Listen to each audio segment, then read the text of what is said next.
The lake's surface was sparkling clean and the water itself was crystal clear. A few fat fish could even be seen leisurely swimming about its depths. Near the lakeside stood a young man who, at this moment, was smiling lightly towards Yun Xian and Ruan Xanyu who Lu Gui had brought here, raising his hand and waving as he casually called out, "Long time no see you two." Ruan Xanyu and Yun Xian didn't immediately reply, both of them just standing there dumbstruck. Seeing this, Yang Kai shook his head wryly and walked towards them. When Yang Kai arrived in front of the trio, Lu Gui stepped forward and hastily bowed while letting out all kind of flattery.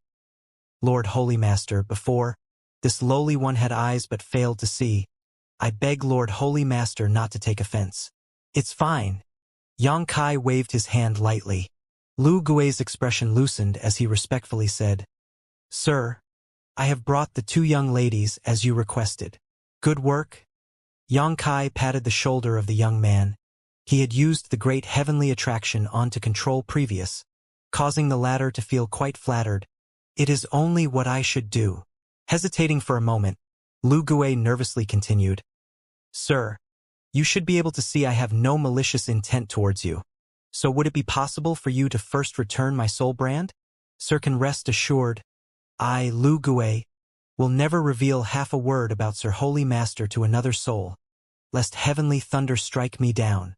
Seeing his begging appearance, Yang Kai simply smiled and said, "I cannot do what you request right now, but you can rest assured, so long as you obey me well, I will not harm you." "Does this lowly one dare not obey?" Lu Gui wore a bitter smile. The previous time Yang Kai left the Nine Peaks to go to the Beast Sea Jungle, Lu Gui's team had been the ones to intercept him. But not only had they failed to capture Yang Kai, instead Lu Gui was forced to divulge everything he knew before having his soul brand taken. If the Temple Master were to ever learn about this, even if he had 9 lives, Lu Gui wouldn't be able to survive. Considering all this, Lu Gui felt a deep bitterness in his heart. Obedience has its rewards. Yang Kai was carefully observing and knew this youth was quite uncomfortable with the current situation. Knowing a willing pawn was more useful than an unwilling one. Yang Kai immediately threw Lu Gui a bottle of pills. Lu Gui instinctively reached out and caught this bottle. After opening it and taking a sniff, a look of shock and joy filled his face as he unconsciously called out, "Spirit-grade pills? Work hard and there will be more benefits in the future for you." Yang Kai encouraged. "Yes, yes, yes. Many thanks, Lord Holy Master," Lu Gui gratefully exclaimed. As an immortal Ascension boundary cultivator with average aptitude, Lu Gui's status in War Spirit Temple was quite ordinary, so the pills he usually used were also ordinary goods. At best, by regularly performing tasks for the sect, he could receive 2 or 3 mysterious grade pills a month, but now, after completing a trivial errand for Yang Kai, he had actually been rewarded with a bottle of spirit-grade pills. This was a massive windfall which caused Lu Gui to become somewhat dazed.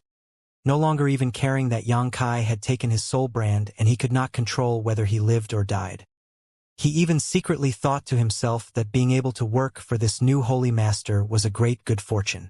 Seeing Lu Gui's reaction, Yang Kai was quite satisfied, further confirming that this guy was a villain who would forget all honor at the sight of profit. Giving such a person some small benefits would be enough to make him sell you his life. Waving his hand to undo the seals Ruan Xanyu had placed on him, Yang Kai signaled to Lu Gui, "Go back. There's nothing more for you to do here." "Yes, Lord Holy Master. If you have any need of subordinate in the future, please do not hesitate to ask." Lu Gui struck his chest and declared, "There will be opportunities." Yang Kai smiled and nodded. Lu Gui turned around to leave, but just before taking off, he glanced over at Yun Xian with a somewhat jealous look and muttered, "Young lady's good fortune is truly enviably." He could sense that this girl shared a not simple friendship with this new holy master. Yun Xian's pretty face immediately blushed bright red, while Ruan Xanyu gave him a sharp glare and shouted, "You talk too much." Lu Gui let out a hollow laugh as he quickly scurried away. After Lu Gui left, Yang Kai smiled and turned his attention to the 2 young women in front of him. "It's been several years since we last met, yet you two are still as graceful and charming as before." "Glib-tongued brat." Ruan Xanyu snorted disdainfully. "You bastard. Since you didn't die, why did you not send Yun Xian a message to let her know? Do you have any idea how much sadness you made her endure? Exine you? Yun Xian cried out, biting her lip in the next instant as she directed her beautiful eyes towards Yang Kai, suddenly feeling like the young man in front of her had become incredibly tall and distant, as if she could only gaze up towards him from afar. When she had first met him, his cultivation was actually below her own, and his appearance was somewhat distressed. He was like a young, ignorant boy who had just wandered out from a deep forest. However, just a few years later, he had now become the new holy master of Nine Heavens' holy land, and his strength had soared far beyond hers. Currently, she was a peak immortal ascension boundary cultivator, while he had actually become a second-order transcendent. With such a gap between them, even if she were to work tirelessly for a dozen years, she might not be able to catch up. Standing in front of Yang Kai, Yun Xian couldn't help feeling a deep sense of inferiority, causing a pungent bitterness to fill her heart. Perceiving Yun Xian's abnormal mood, Yang Kai's brow furrowed slightly, but not knowing what she was actually thinking or feeling, all he could do was laugh and try to crack a joke. Could it be you don't recognize me? Even if you were reduced to ashes, I'd be able to recognize you, Yun Xian said with a forced smile. Then why are you looking at me like you've just met a stranger? Yang Kai scratched his cheek awkwardly. If you're angry because I didn't let you know I was safe, then I sincerely apologize. These past few years have been incredibly busy. Moreover, there are certain things about me I don't want to expose to the public. Humph. I think you're just a shameless bastard. Wan Exine, you snorted indignantly. You clearly just want to play around and then run away so you can avoid taking any responsibility. What responsibility do you want me to bear? Wasn't everything that happened back then an unavoidable accident? Yang Kai argued back somewhat awkwardly. These past few years, Yang Kai really hadn't thought about Yun Xian much, although he felt somewhat embarrassed about what had happened. In his heart, she just couldn't compare to Su Yan or his little senior sister. If it weren't for the charm monster's spiritual energy toxin, the two of them would never have become anything more than acquaintances. So you don't want to take any responsibility? I really misjudged you. Ruan Exine, you shouted contemptuously, her gaze filled with scorn. Helpless to argue back, Yang Kai could only shake his head wryly. Yun Xian, who had remained silent through this argument, finally let out a long breath and smiled slightly. Exine, you. Don't say any more. There's no meaning to it. Some people, some encounters are just that fleeting. There's no need to try to force things not meant to be. You're quite laissez-faire. Ruan Exine, you stared at Yun Xian with amazement. How did you make a disciple of War Spirit Temple bring us here? Why does he listen to your orders? Yun Xian turned a curiously look towards Yang Kai as she changed the subject. We had a slight conflict half a month ago, and at that time, I placed a little seal on which allowed me to communicate directly with him. When I saw you two earlier today, I sent him a message telling him to lead you here, Yang Kai explained, following up with a question is his own. Is your bold independent union also involved in this incident? Yun Xian nodded. Your Holy Land's previous generation saintess passed by my bold independent union's territory some time ago and killed a few of our disciples. That Zhang Ao of Shattering Mystical Palace somehow found out about this and sent an invitation to my father to come here, thinking it would be an opportunity to discuss some matters with Nine Heavens' Holy Land. My father decided to accept Zhang Ao's invitation. Never had we expected that Zhang Ao's purpose was not to reconcile with you but to launch an all-out fight. Them inviting you to join them was simply for them to increase their numbers. Yang Kai sneered. And that should be the case. In fact, many forces that gathered here have similar experiences to my bold independent union. Before we came here to see you, two small forces actually tried to leave, but before they could, they were ruthlessly slaughtered by Zhang Ao. Yang Kai's eyes narrowed. They've certainly played a strong hand. After that demonstration, I don't think anyone will dare to leave. Zhang Ao also declared that next time they attack they will certainly flatten you Nine Heavens' Holy Land. Can you resist them? Yang Kai slowly shook his head. If it really comes down to a fight, the end result will be a mutual loss. The Holy Land will definitely suffer heavy casualties, but your side won't feel any better. Then what are you going to do? You should leave here quickly. It's far too dangerous to stay. Don't worry. I have a way to handle the situation. On the other hand, it's you who should avoid getting involved here. Yang Kai's expression became serious. If you continue to participate in this, your bold independent union will definitely suffer greatly. What do you mean? Yun Xian couldn't help feeling startled. I can't tell you any more right now. In any case, after you go back, do whatever you can to persuade your father to leave here as soon as possible. There will be a big change in the situation which will make it very dangerous to stay here soon. Yun Xian frowned but nodded lightly, not asking Yang Kai to explain any further, choosing to believe in him. Ruan Xianyu, on the other hand, couldn't help scoffing. Aren't you acting a bit too confident? Although your Nine Heavens Holy Land has a strong barrier and a number of powerful masters, as far as I know, along with the ones from those 3 sects, the number of Saint Realm powerhouses you're facing is twice the number your Holy Land currently has. And so, Yang Kai snickered. If they dare to come, they'll pay a heavy price. I can't understand you at all. Ruan Xianyu slowly shook her head. For that matter, how did someone like you become the new Holy Master of Nine Heavens Holy Land anyways? Everyone has their own opportunities. Yang Kai chuckled. I'd rather not have become the new Holy Master of this place, but things happened. Ruan Xianyu spat disdainfully, obviously not believing a word Yang Kai said. In her opinion, any man who managed to obtain such an opportunity would be beside themselves with joy. How could Yang Kai be any different?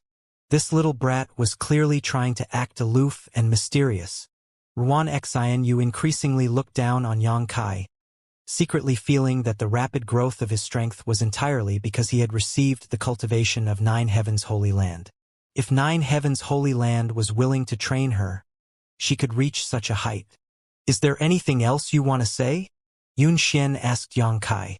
Yang Kai was stunned by her forwardness but soon shook his head. No. Then we'll head back first. If we stay out too long, it will cause people to become suspicious, Yun Xian said, directing a complicated expression towards Yang Kai in the next instant as she whispered. No matter what, thank you for your reminder this time. I will speak with my father and let him know what you've told me. As for you, you must be careful. I know you're much fiercer than you were when we first met and your status is also quite high, but your true strength is still quite limited. If you find you can't solve this problem, please don't force yourself. Good. I'll remember. Yang Kai nodded sincerely. Then we'll take our leave. If you can overcome these difficulties, you're welcome to visit bold independent city at any time. Yun Xian smiled before grabbing Ruan Xianyu's hand and flying off. Standing in place and gazing at their quickly fading backs, Yang Kai's mood fluctuated quite a bit. He hadn't expected this woman to act in such a composed manner, handling things calmly and then leaving without showing much hesitancy. Originally, Yang Kai was still thinking about how he should comfort her, but now it appeared that wouldn't be necessary. Inside the jungle, Ruan Xianyu, who was following the path back the gathering point, indignantly grumbled. You fool! Since you finally got to see him again, why did you just leave like that? Isn't he alive and well? What else was I supposed to do? Yun Xian smiled lightly. Are you all right with this? Ruan Xianyu asked, feeling bitter in her heart. I'm fine with it, Yun Xian replied with a relaxed and indifferent look upon her face. He is not someone I can hope to be with anymore. Even if I try to stay by his side, I'll only be a burden to him. Since that's the case, I might as well end things now and just leave it as a fond memory. That's more than enough. You won't regret this in the future? Ruan Xianyu asked. There's nothing to regret. Forget it. Do whatever you want. It's your own business. Just don't come crying to me later saying you failed to grasp today's once-in-a-lifetime opportunity. I won't, Yun Xian said faintly, glancing back briefly before returning her gaze forward again. A tear gathering at the corner of her eye as her heart became clearer about what was in that man's mind. She, more than anyone else in the world, understood that she was just a passerby. If that wasn't the case, he would definitely have chased after her. After Yang Kai returned to Nine Heavens Holy Land, he immediately called Su Hui and the other elders over. Holy Master, according to your instructions, All the disciples have made preparations to evacuate and are ready to depart. Su Hui cupped his fists and reported. Yang Kai nodded. Come with me. No one knew where he was going or what he was planning to do, but none of them asked any questions and simply followed behind Yang Kai. Shuttling through the 9 peaks, a moment later, Yang Kai arrived in front of a large smooth stone surrounded by carvings of dragons and phoenixes, and was engraved with the words Holy Tomb. The Holy Tomb was the restricted area where all former holy masters of 9 heavens' holy land were buried. Arriving here, the looks on all of the elders' and protectors' faces became respectful. You've all been wondering where I plan to place the Holy Land's thousands of disciples. Do you still need to ask now? Yang Kai stood in front of the giant stone and smiled back at everyone. After a brief moment of confusion, all of them suddenly understood. Su Hui stuttered to ask, Holy Master, the place you mentioned, it couldn't be. Besides here, can you think of anywhere else? Yang Kai nodded lightly. The Holy Tomb is without a doubt the best option. We cannot. Su Hui's expression changed greatly. This is the sacred ground where all the Holy Land's holy masters are entombed. How could we possibly disturb their eternal rest? Those who are dead are gone. There is nothing we can do that will disturb them. Yang Kai shook his head. The Holy Land has its customs. No one other than the Holy Master and the Saintesses may enter the Holy Tomb. Customs are dead. People are alive. Please be flexible, Great Elder. Yang Kai persuaded. While that may be true, no, this really will not do. If we were to enter the Holy Tomb, blatantly violating the customs and traditions passed down by our ancestors, what face would we have left in front of the Holy Land's future disciples? You stubborn old fart. Yang Kai began losing his patience, turning his eyes to the rest of the elders and asking, What do you think? Shi Kuan wore a difficult expression and quickly averted his eyes. Meng Tianfei and Luo Shang also did not express their opinions. Chang Yutong opened her lips and tried to say something but quickly stopped herself. A group of wastes. Yuing coldly snorted, solemnly saying, Holy Master, although Great Elder is indeed somewhat stubborn and inflexible, in this case, I believe he is right. You also think so? Yang Kai stared blankly at this beautiful woman. Yuing nodded firmly. Yang Kai rubbed his forehead in frustration before turning to the last person present. Enlinger. Don't ask me. I'm just an ignorant little girl. I don't know anything. Enlinger quickly pretended it was none of her business. Yang Kai gawked at her for a moment before clenching his teeth. She was the only one he had counted on siding with him, yet she had actually abandoned him at this critical juncture. Is there really no way? Yang Kai turned his eyes back to Su Hui and asked solemnly.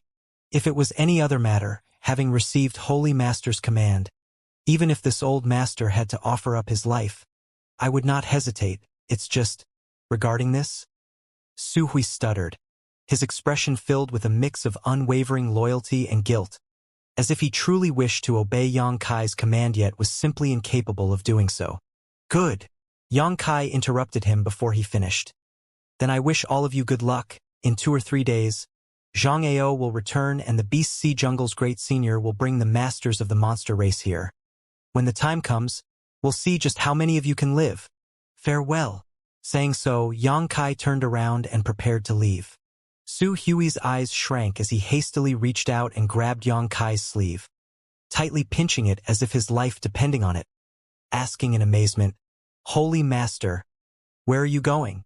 You all want to sit here waiting for death, but I have a bright future ahead of me, so why would I stay here to accompany you? Of course I'm going to leave. Yang Kai replied as if it were a given.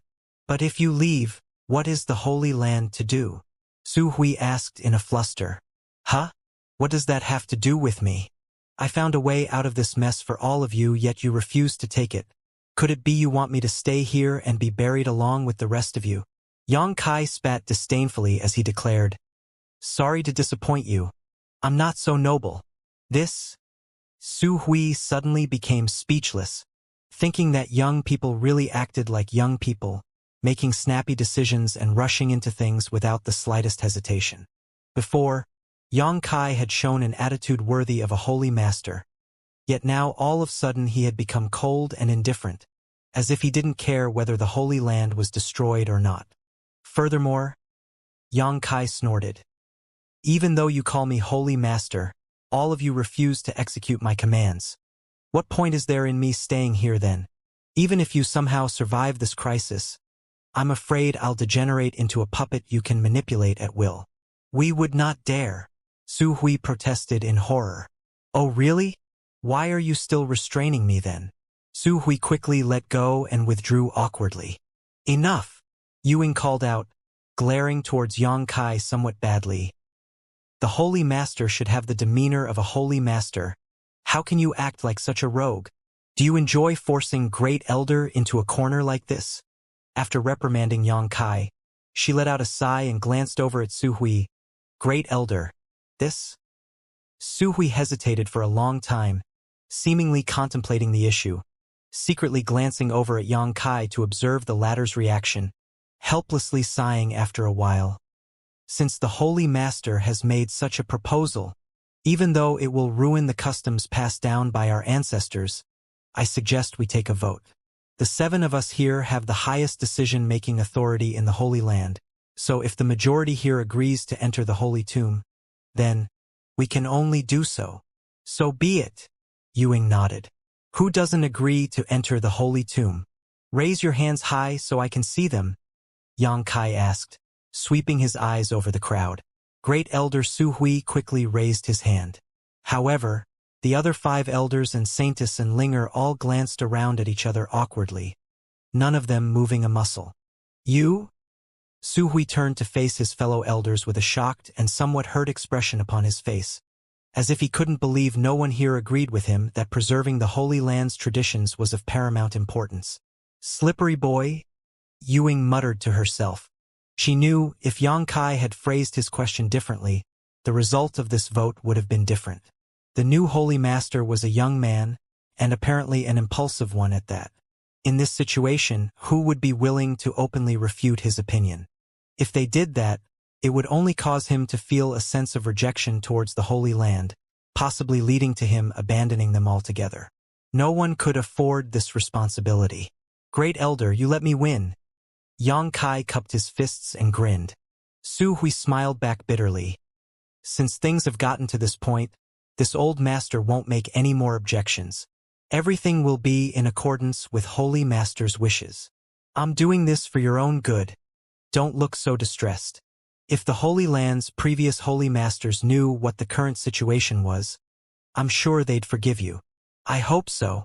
After opening the Holy Tomb with the Holy Master Spirit Ring, Xianxia led everyone inside, each of them wearing a solemn expression, as if they were on some kind of sacred pilgrimage.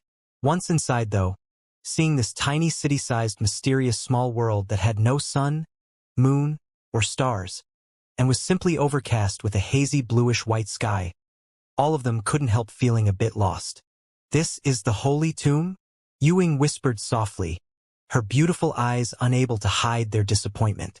The sight in front of her was completely different from what she had imagined. She had believed that the Holy Tomb was a serene and peaceful paradise with refreshing gardens and crystal-clear lakes. The reality, though, was that the Holy Tomb was a barren, dreary purgatory filled with a pervasive qi, and the only moving objects inside were some dim fluorescent wisps, akin to spirits, that only added to the atmosphere's creepiness. Everyone else looked around with curiosity and surprise. Only Great Elder Su Hui wore a worried look as he fidgeted about, constantly muttering under his breath, as if he was still afraid that their arrival had disturbed the slumber of the previous Holy Masters. The world energy here is very rich. Chung Yu Tong inhaled gently, her full chest exaggeratedly undulating, a look of surprise flashing across her face. The world energy density among the 9 peaks was already outstanding, but compared to the Holy Tomb it was still dwarfed. It was no wonder all previous Holy Masters would choose to enter secluded retreat here. The environment isn't very inviting, but it is a good place to take shelter and cultivate. Xianxia smiled. When I first came here, I was also shocked by how rich the world energy aura was. I don't know where this world energy comes from though. And this mysterious small world is much smaller than an average mysterious small world.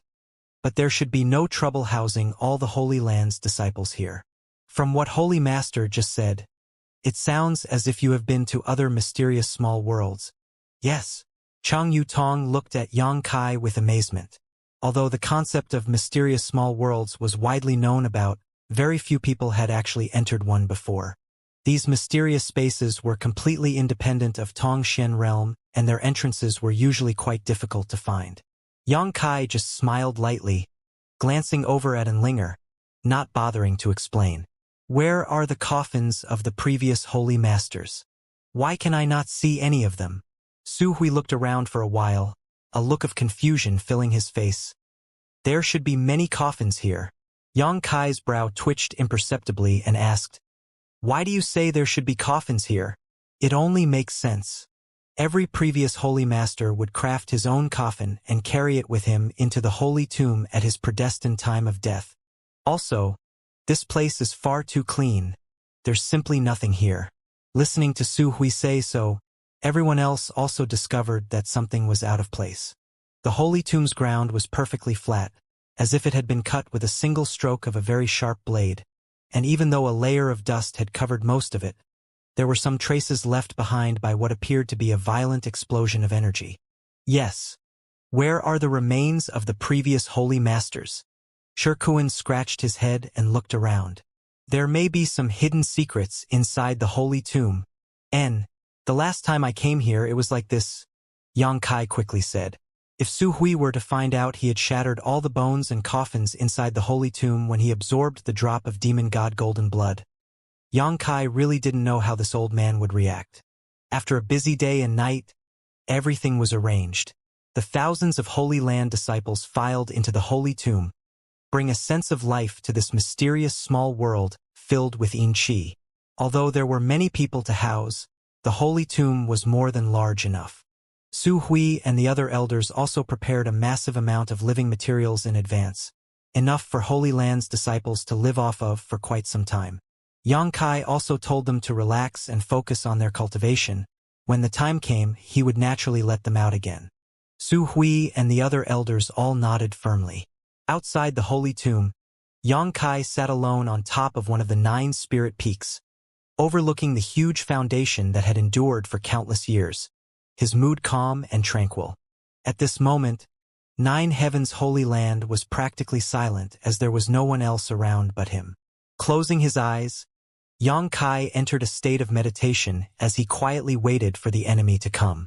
After an unknown amount of time, Yang Kai opened his eyes and stared off in a certain direction, a grin slowly appearing on his face.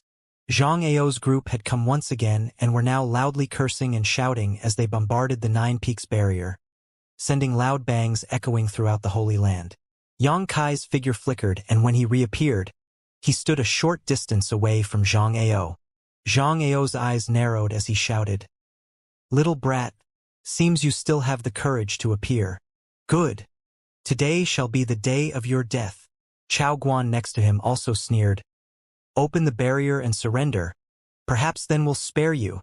Yang Kai turned a deaf ear to these two and instead glanced around, his eyes fixing on the cultivators from Bold Independent Union for a moment before quickly moving on, faintly saying, "Very good. Since all of you are determined to be enemies with my holy land, you should be prepared to accept the consequences." Many people wore looks of dread as they quickly averted their eyes. On the other hand, among the Bold Independent Union cultivators, Yun Xian wore a low-spirited expression. She had discussed with her father, Yun Chang, all night long, and even relayed the warning Yang Kai had given her. But right now, Bold Independent Union was riding a tiger, so Yun Chang had no choice but to accompany Zhang Ao here. Meeting again like this, Yun Xian couldn't help feeling like she had disappointed Yang Kai's good intentions. "Where's Su Hui? Why is it just you here, you little bastard?" Zhang Ao was keenly aware that something was not right. Today, 9 Heavens Holy Land was too quiet. There were simply no signs of anyone about. Only this new Holy Master had made an appearance. Even Su Hui and the other Holy Land elders were nowhere to be seen. "To deal with the likes of you, there's no need for Great Elder to appear." Yang Kai spat disdainfully. "Maniac! Boy! I'd like to see if you can still be so arrogant once I have you on your knees. Xianxia was completely irritated, waving his hand widely as he shouted, "No one hold back. I'll handle this brat. The rest of you work together to break this damn barrier. Once it falls, the wealth of the 9 peaks will be shared amongst all of us."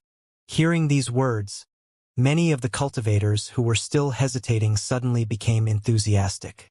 9 Heavens Holy Land's heritage was deep, and it was unknown just how many treasures, elixirs, secret arts, and martial skills they had hoarded away all these years. It would be a huge windfall for any of these forces to obtain even a tiny bit of these things. Men die for wealth as birds die for food. Zhang Ao throwing out such temptation now naturally aroused the fighting spirit of many people. In an instant, under the leadership of Chao Guan and Wuxia, more than a dozen Saint Realm Masters attacked the 9 Peaks barrier while Zhang Ao summoned his scroll-type artifact and struck towards Yang Kai, apparently intending to pin down Yang Kai's movements. Yang Kai's smile deepened, showing no intention to confront Zhang Ao, simply falling back to avoid this attack but maintaining a cold, indifferent expression. He didn't even make any attempt to block the bombardment of the 9 Peaks barrier. Zhang Ao suddenly felt a tinge of unease in his heart as he stared towards Yang Kai, wondering what this little brat was up to. Chi chi chi. Xiao xiao xiao. A shrill sound rang out as countless attacks struck upon the barrier. But to everyone's surprise, the barrier 9 Heavens Holy Land was so proud of seemed to be as flimsy as paper. Under the bombardment of so many masters, the 9 Peaks barrier endured for less than 30 breaths before shattering, opening the road ahead to all of them. Everyone was startled by this scene, none of them having anticipating things going so smoothly. After gawking for a moment, Zhang Ao became overjoyed and yelled, "Little brat! Let's see try to run now." As he spoke, the dozen or so Saint Realm Masters flew into the 9 Peaks and surrounded Yang Kai. Immediately behind them, the forces which had gathered to crusade against 9 Heavens Holy Land also leapt forward frantically, as if they were afraid all the benefits here would be stolen by others if they moved too slowly. Bold Independent Union's Union Master, Yun Cheng's expression fluctuated back and forth, quickly releasing his divine sense to probe the 9 Peaks but soon lifting his foot to step forward. But before he could take this step, his sleeve was caught by someone. Looking back, he saw his daughter, Yun Xian, staring at him with a pleading look. "Xianer, what is it?" Yun Cheng frowned. "Father, the 9 Peaks barrier has been broken. Let everyone else handle what comes next. Let's go back now." Yun Xian bit her lips and said, "Go back now." Yun Cheng thought for a moment before smiling gently. "Didn't I explain carefully to you last night? How can you bring this matter up again? Father, please trust me. Staying here any longer really won't have any benefit to us." "Yes, Union Master, we should leave now while that little bastard draws their attention." Ruan Xanyu chimed in. "Do you also think this way?" Yun Cheng stared pensively towards Ruan Xanyu. "Do you believe that little brat?" Last night, Yun Xian had conveyed Yang Kai's warning to Yun Cheng, allowing him to realize that his daughter had actually gone to meet with this new holy master the day before. However, Yun Cheng had not taken Yang Kai's warning very seriously. The difference in the two sides' strength was too great, and Yun Cheng simply couldn't think of any way 9 Heavens Holy Land could fight back. The only advantage the Holy Land had was the 9 Peak Spirit Array and Barrier, but that had already been collapsed now. "Xianer, out of consideration for your friendship with him, do you not want to add insult to injury here?" Yun Cheng laid bare Yun Xian's true thoughts. "Don't worry.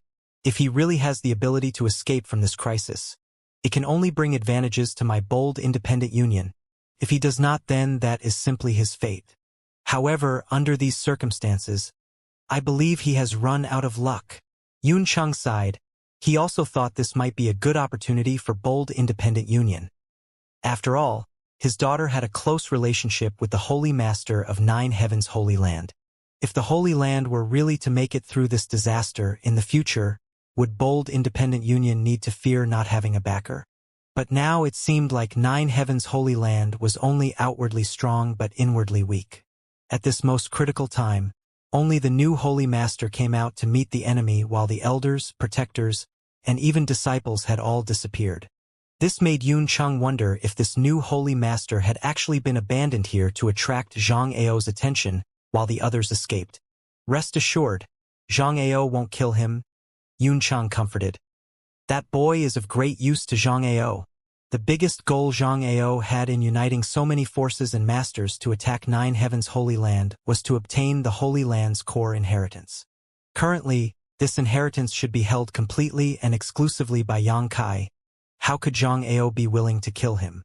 If you don't wish to be enemies with him, then you can withdraw along with Xianxia, Yun Cheng said, calling out to Ji Yan.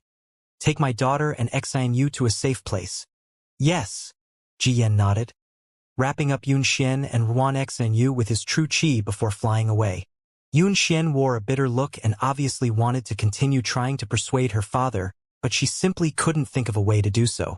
Turning her beautiful eyes towards Yang Kai, who was currently surrounded by powerful masters, all she could do was lament as she was gradually brought far away. After his daughter left, Yun Cheng snorted lightly and led his forces forward. Little bastard, your defeat is inevitable. Surrender without a fight.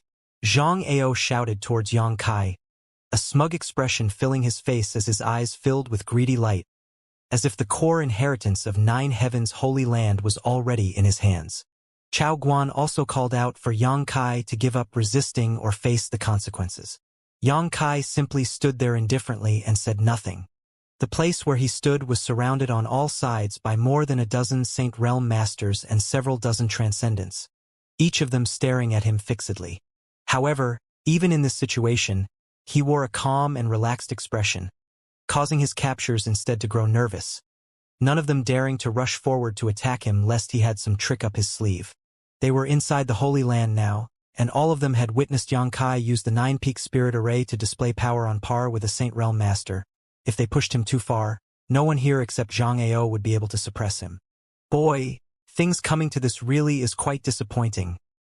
Wuxia of Netherworld's sect suddenly spoke, cackling wickedly. Yang Kai shot him a glance and grinned as well. What were you hoping for? Wuxia slowly shook his head, the eerie green aura swirling around his body like it had a mind of its own. I thought you would use some shocking and unexpected method to resist us, but it seems I was expecting too much.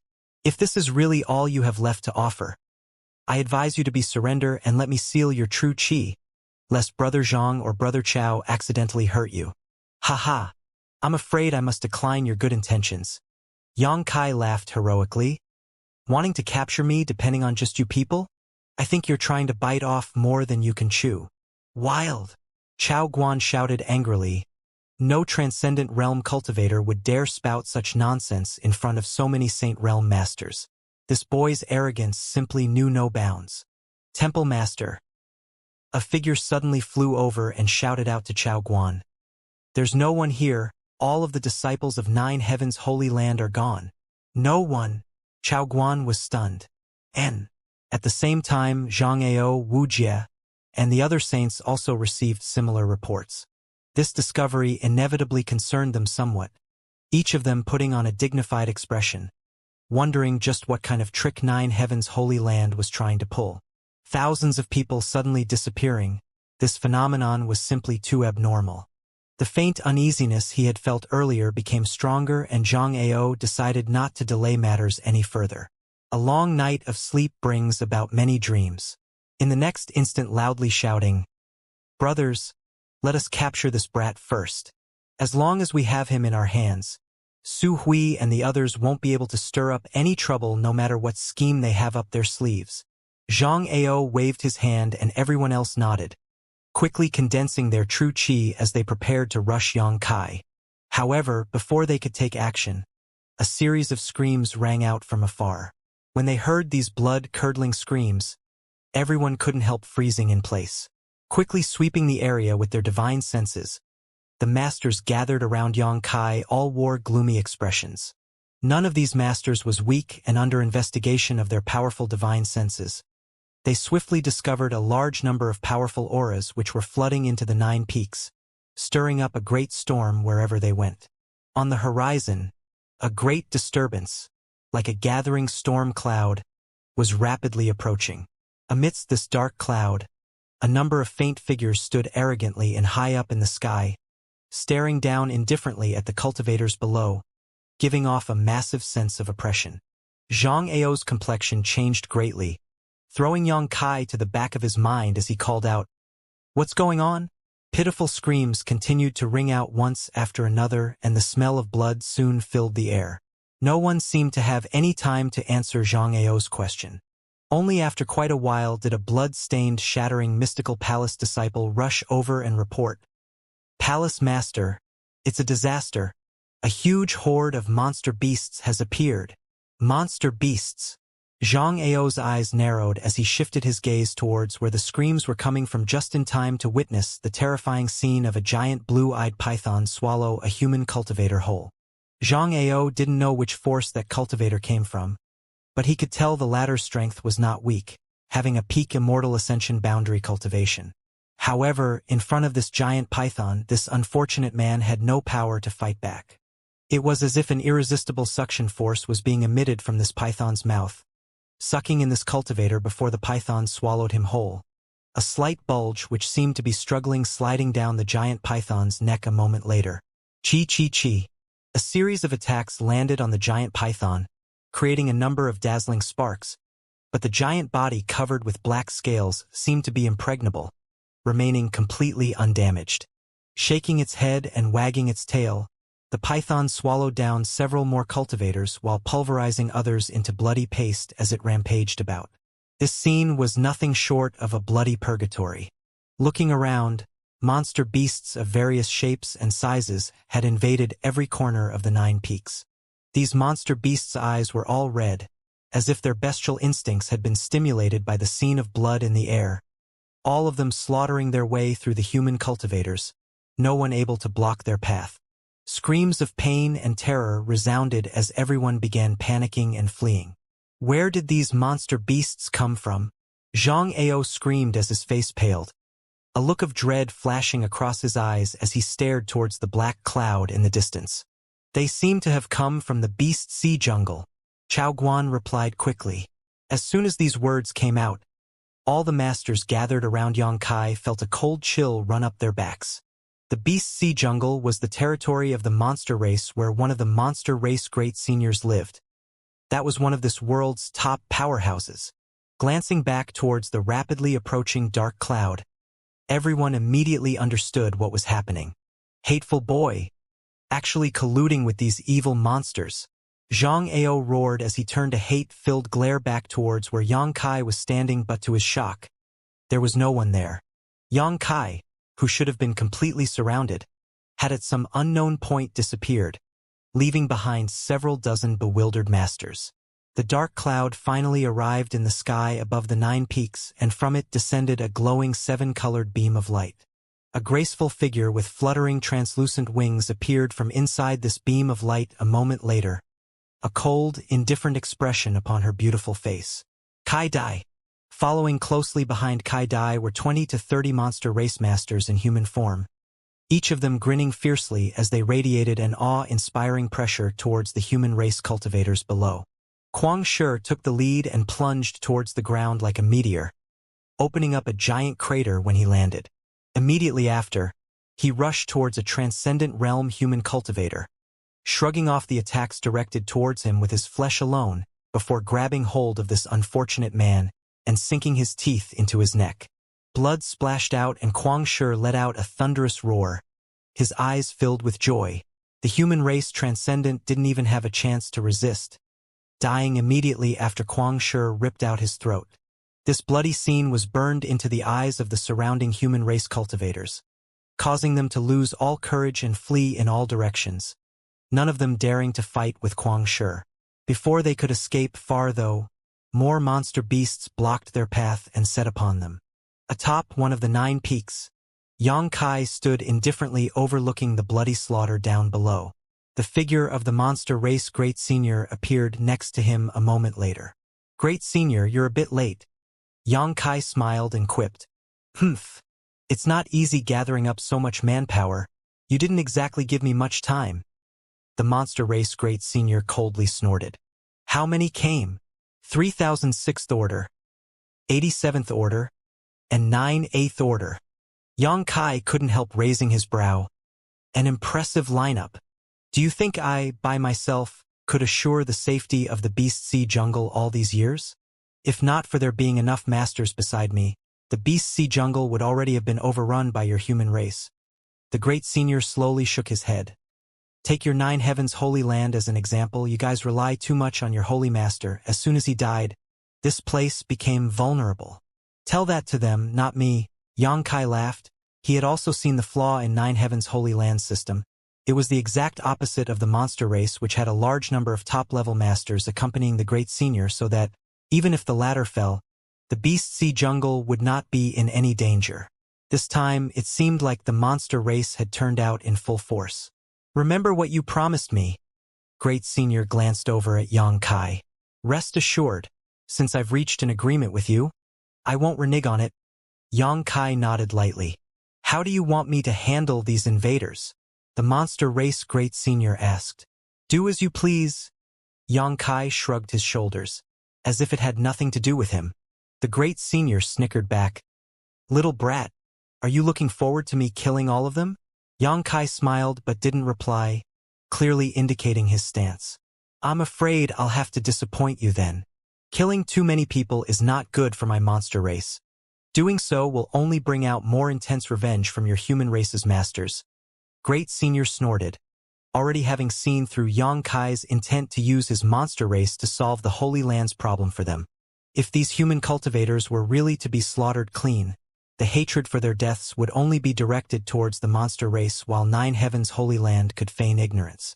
Although he understood this, the monster race Great Senior still couldn't refuse Xianxia's proposal. However, when it came to the implementation, naturally he wouldn't allow himself to be led around by Xianxia. There's one thing I don't understand though, if it's convenient. Could you enlighten me, boy? The monster race Great Senior glanced over and asked Xianxia. What? Where did all the people from your 9 Heavens Holy Land go? Why does it seem like only you are here? Naturally, they've hidden themselves in a safe place. Great Senior doesn't need to worry. Once the unpleasant business here is concluded, the alchemists and artifact refiners I promised you will return. Good. I don't believe you dare deceive me. Down below, upon seeing the monster race join the fray and quickly proceeded to slaughter countless masters, Xianxia and the other leaders of this crusade knew the situation could no longer be salvaged, quickly pushing their true chi and using their movement skills to escape. Even if their hearts were filled with unwillingness, there was simply nothing they could do. Bold Independent Union's Union Master, Yunchang, stared around in grief, seeing so many of his disciples and subordinates either dead or seriously wounded. He couldn't help feeling a profound sense of regret. If he had just heeded his daughter's persuasion and taken everyone back immediately, he could have avoided being swept up in this catastrophe and suffered no casualties at all. Now, it was too late for all that. Of the several hundred disciples he had brought with him, nearly half were already dead or dying, while even he himself had to flee under the terrifying charge of the monster race masters. Seeing Xianxia and the other saints already retreating, Yunchang no longer dared to remain, rallying his remaining subordinates and disciple together and immediately chasing after Xianxia, fighting their way out. From the moment the monster race arrived till the battle ended, less time than it would take to burn a stick of incense had passed. Among the 9 peaks, dead bodies and blood could be seen everywhere, making for a shocking scene. Of the cultivators who had come to crusade against 9 Heavens Holy Land, at least 1,000 had died. Under the lead of some giant monster beasts, the horde soon ran out of the 9 peaks to pursue the fleeing human cultivators. Do not pursue them, a tender voice suddenly called out as Kai Dai's graceful figure fell to the ground lightly, blocking the stampeding monster beast's path. Upon hearing this command, all of these monster beasts came to a halt before lifting their heads towards the sky and letting out great roars.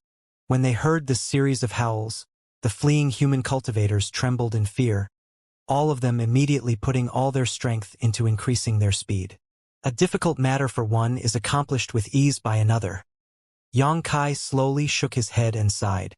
The huge, insurmountable crisis facing 9 Heavens Holy Land had easily been resolved by the monster race. making him feel somewhat frustrated. What you see here is the strength my monster race has accumulated for hundreds, if not thousands of years. Do you think you can obtain such power casually?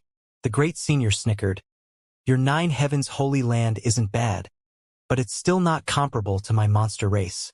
Indeed, otherwise there would be no point in taking advantage of your strength. Xianxia nodded.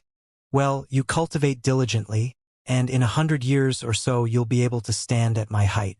By then, 9 heavens holy land will be strong again. 100 years? Great senior, you're looking down on me far too much. Xianxia grinned. You want to say it will only take you 20 or 30 years. How could this king believe your nonsense? Just wait and see. Xianxia rolled his eyes. As the two talked, Kai Dai flew over and landed in front of them. After shooting a faint glance towards Xianxia, she reported, Great senior. All the humans have fled. Good. Spread my commands. Clean up the battlefield, then let everyone find a place to settle down. From now on, these 9 peaks are part of my monster race's territory. We need to make good use of the resources here. Yes. Boy. I've solved your problem for you. Shouldn't you fulfill your end of the bargain now? Xianxia nodded. He had already reached an agreement with this great senior and had no plans on going back on his word.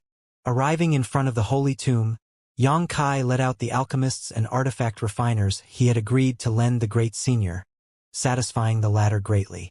The Holy Land's alchemists and artifact refiners were of course frightened facing these monster race powerhouses, but they settled down greatly when the great senior personally guaranteed their safety. Xianxia also activated the 9-peak spirit array to enrich the world energy aura for the monster race. Xianxia then handed off a fine piece of jade upon which he had engraved the natural spirit arrays he had agreed to teach the great senior about previously, allowing the great senior to study it on his own.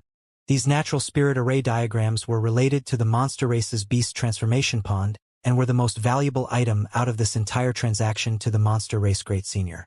A few 100 kilometers away from the 9 peaks, inside a dense jungle, many cultivators had hidden themselves, none of them daring to even breathe loudly. The sun shining down through the canopy illuminated the gloomy expressions upon Xianxia and the others' faces. Since their defeat at the hands of the monster race, 10 days had already passed. During these 10 days, Xianxia constantly thought back to the scenes that day, his heart filled with a deep sense of unwillingness each time. He had thought that as soon as he captured that little bastard, he would be able to obtain the core inheritance of 9 heavens holy land. But never had Xianxia imagined the monster race would actually intervene at the critical moment. The monster race great senior had brought several dozen masters with him and had forced them to flee like beaten dogs. All the forces Xianxia had gathered together to crusade against 9 heavens holy land had long been scattered, leaving only shattering mystical palace, war spirit temple, and netherworld sect. With just the 3 sects, they wouldn't be able to beat the original 9 heavens holy land, much less exact revenge upon the monster race. Moreover, all 3 sects had suffered heavy losses and the number of masters they had left who could still fight was not many. It was undoubtedly the best choice to withdraw here, but Xianxia simply couldn't resign himself to that. After manipulating so many forces and masters yet still failing to defeat 9 heavens holy land, Xianxia could imagine how much of a laughingstock his shattering mystical palace would become once word spread out. His blood boiling, Xianxia's expression became even darker and more sinister. That despicable little brat, actually daring to collude with those evil monsters, hateful. Xianxia cursed as he gazed back in the direction of 9 heavens holy land, sullen and helpless. Chao Guan also grumbled indignantly. He dares face universal condemnation. As soon as the news of this spreads, I think it'll be impossible for him to stand tall anywhere in Tong Xian realm. Wuxia simply cackled and said, 9 heavens holy land is actually quite interesting. I never expected they'd actually join forces with the monster race. This isn't necessarily the idea of Su Hui or the other Holy Land elders. I've been dealing with Su Hui for several decades, so I have a fair understanding of his thinking. It's highly unlikely he would propose such a thing. All of this is probably because of that little brat. Xianxia coldly snorted. The most important thing right now, though, is how to seize him from the monster race. And this is somewhat difficult to handle. Chao Guan frowned deeply. You two still don't want to give up? Wuxia stared at them with amazement and shook his head. With that monster race great senior protecting him, what hope do you have to capture him with? Can he not come out for a lifetime? I vow not to rest until I catch that little bastard. Xianxia face filled with cruel madness. I as well. Why, what's wrong? Does Brother Wu want to retreat now, even after receiving so many benefits from us? As he spoke, Xianxia shot a bad look towards Wuxia. Wuxia quickly raised his hand and said, Receiving wealth to disperse disaster has always been my netherworld sex objective. Now that I've received payment from you too, of course I'll help you to the end. That would be for the best. Xianxia nodded with satisfaction. As the three sect leaders were talking, a cultivator who had gone to scout out the Nine Peaks situation returned and after respectfully bowing, reported, The Nine Peaks have been completely occupied by the monster race, and there are no signs of any of Nine Heavens' Holy Land's disciples anywhere. There's only traces of monster beast and monster race activity inside. They appear to be busy mining the crystal stone mineral lodes. Hearing this, Xianxia and Chao Guan's brows both twitched in annoyance. If it weren't for the damn monster race, those rich mineral lodes would be theirs right now. Are you certain you didn't see anyone from Nine Heavens' Holy Land inside? Xianxia frowned. This piece of information was something he was particularly concerned about.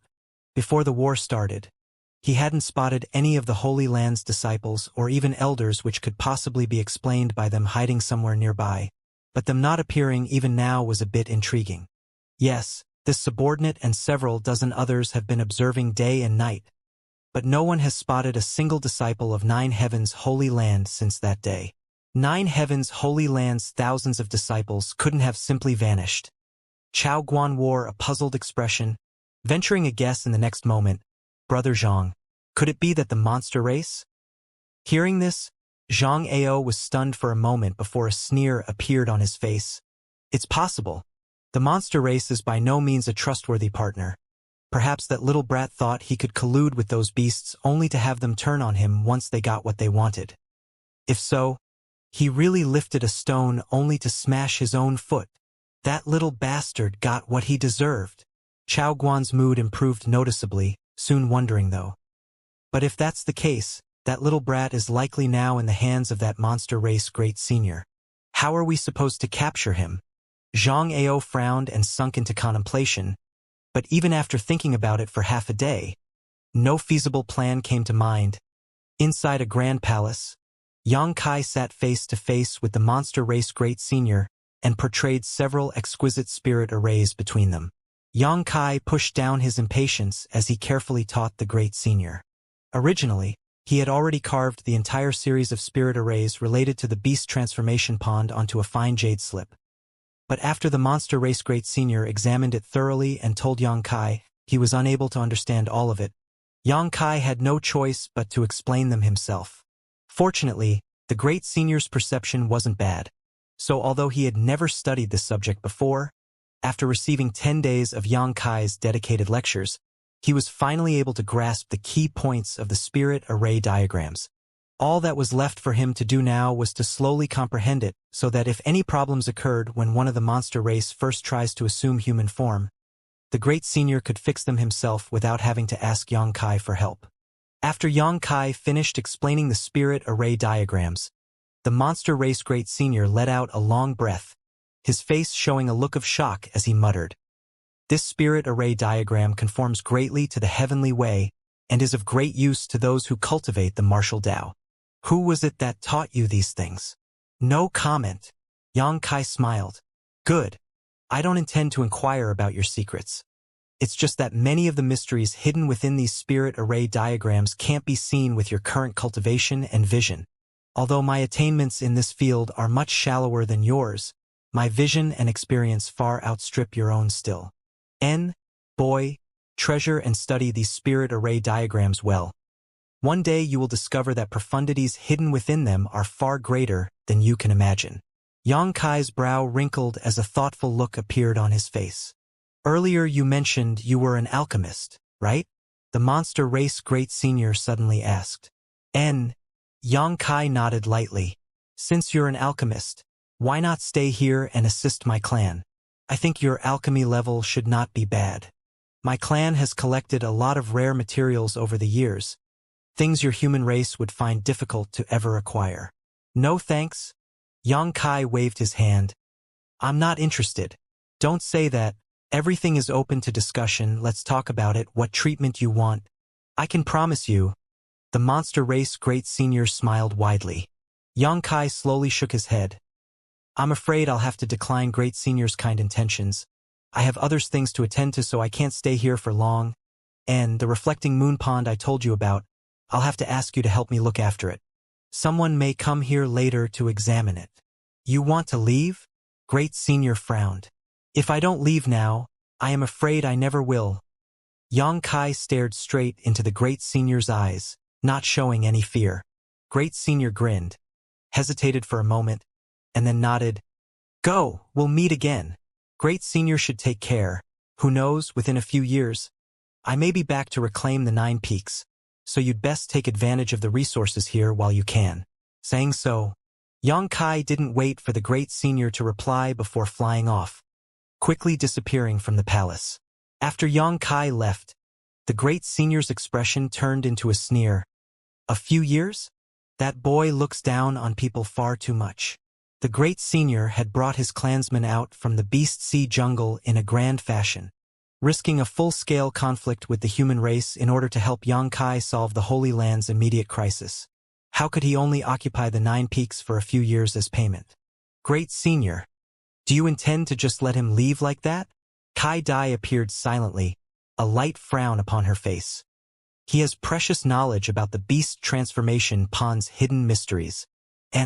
But he has also done a great favor for our monster race, the great senior said with a complicated expression. I know what you're worried about, but you need not be. That little brat is trustworthy and will not easily leak the secrets of the beast transformation pond. My monster race cannot stoop so low as to act like humans, repaying kindness with enmity.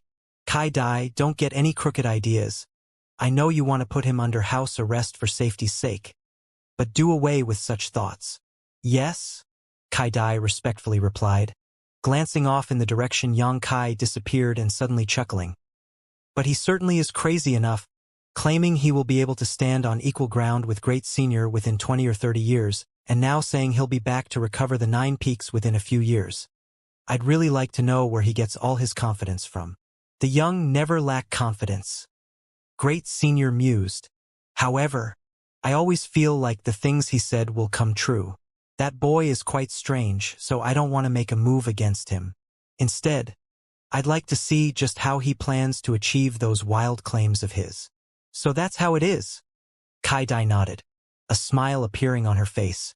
You should smile more, you look more attractive when you do, Great Senior suddenly said. Kai Dai's face blushed red before she directed a stern glare towards the Great Senior. Why would Great Senior suddenly say something Kuang Shi would say? Haha. Beauty should naturally bloom more. What point is there in trying to hide it? What difference is there between that and how those deceitful humans act? One should be true to one's nature and temperament. Regarding that, I really appreciate that little boy's attitude. Though his temperament is somewhat lawless, so he's likely to suffer a big loss sooner or later. Saying so, the Great Senior's face showed a look of taking pleasure in others' misfortune, as if he knew Xianxia was about to suffer such a loss. Kai Dai couldn't help pursing her lips and smiling. She never knew that her Great Senior actually had such a side to him. Beyond the 9 peaks, Xianxia secretly wore a cold expression. Working with the monster race was undoubtedly a double-edged sword. The slightest carelessness would result in tragic consequences. Although the Great Senior's attitude towards him was quite good, Xianxia still had to use an abundance of caution when dealing with such a powerhouse. After all, Xianxia never knew when this master would suddenly decide to act impulsively. The gap in strength between them was still too great. The monster race Great Senior sharing some friendship with the old Holy Master was naturally because the two of them stood at the same height. Although Xianxia had inherited the old Holy Master's titles and status, in the end he was still just a second-order transcendent realm cultivator. a minor character in the eyes of the great senior. Sweeping the area with his divine sense quickly and determining no one was pursuing him, Yang Kai finally breathed a sigh of relief. He was certain that if he remained in the Holy Land for much longer, he would not be able to leave. The great senior would definitely invite him to perform alchemy for the monster race. Yang Kai had gradually relaxed after flying out a few dozen more kilometers. But before he had a chance to catch his breath, Yang Kai's brow furrowed again, and he quickly glanced over towards a certain area in the jungle. In the direction he was staring, a scroll-like artifact appeared, and a large number of beast images that were drawn upon roared fiercely, leapt off the parchment and charged towards him.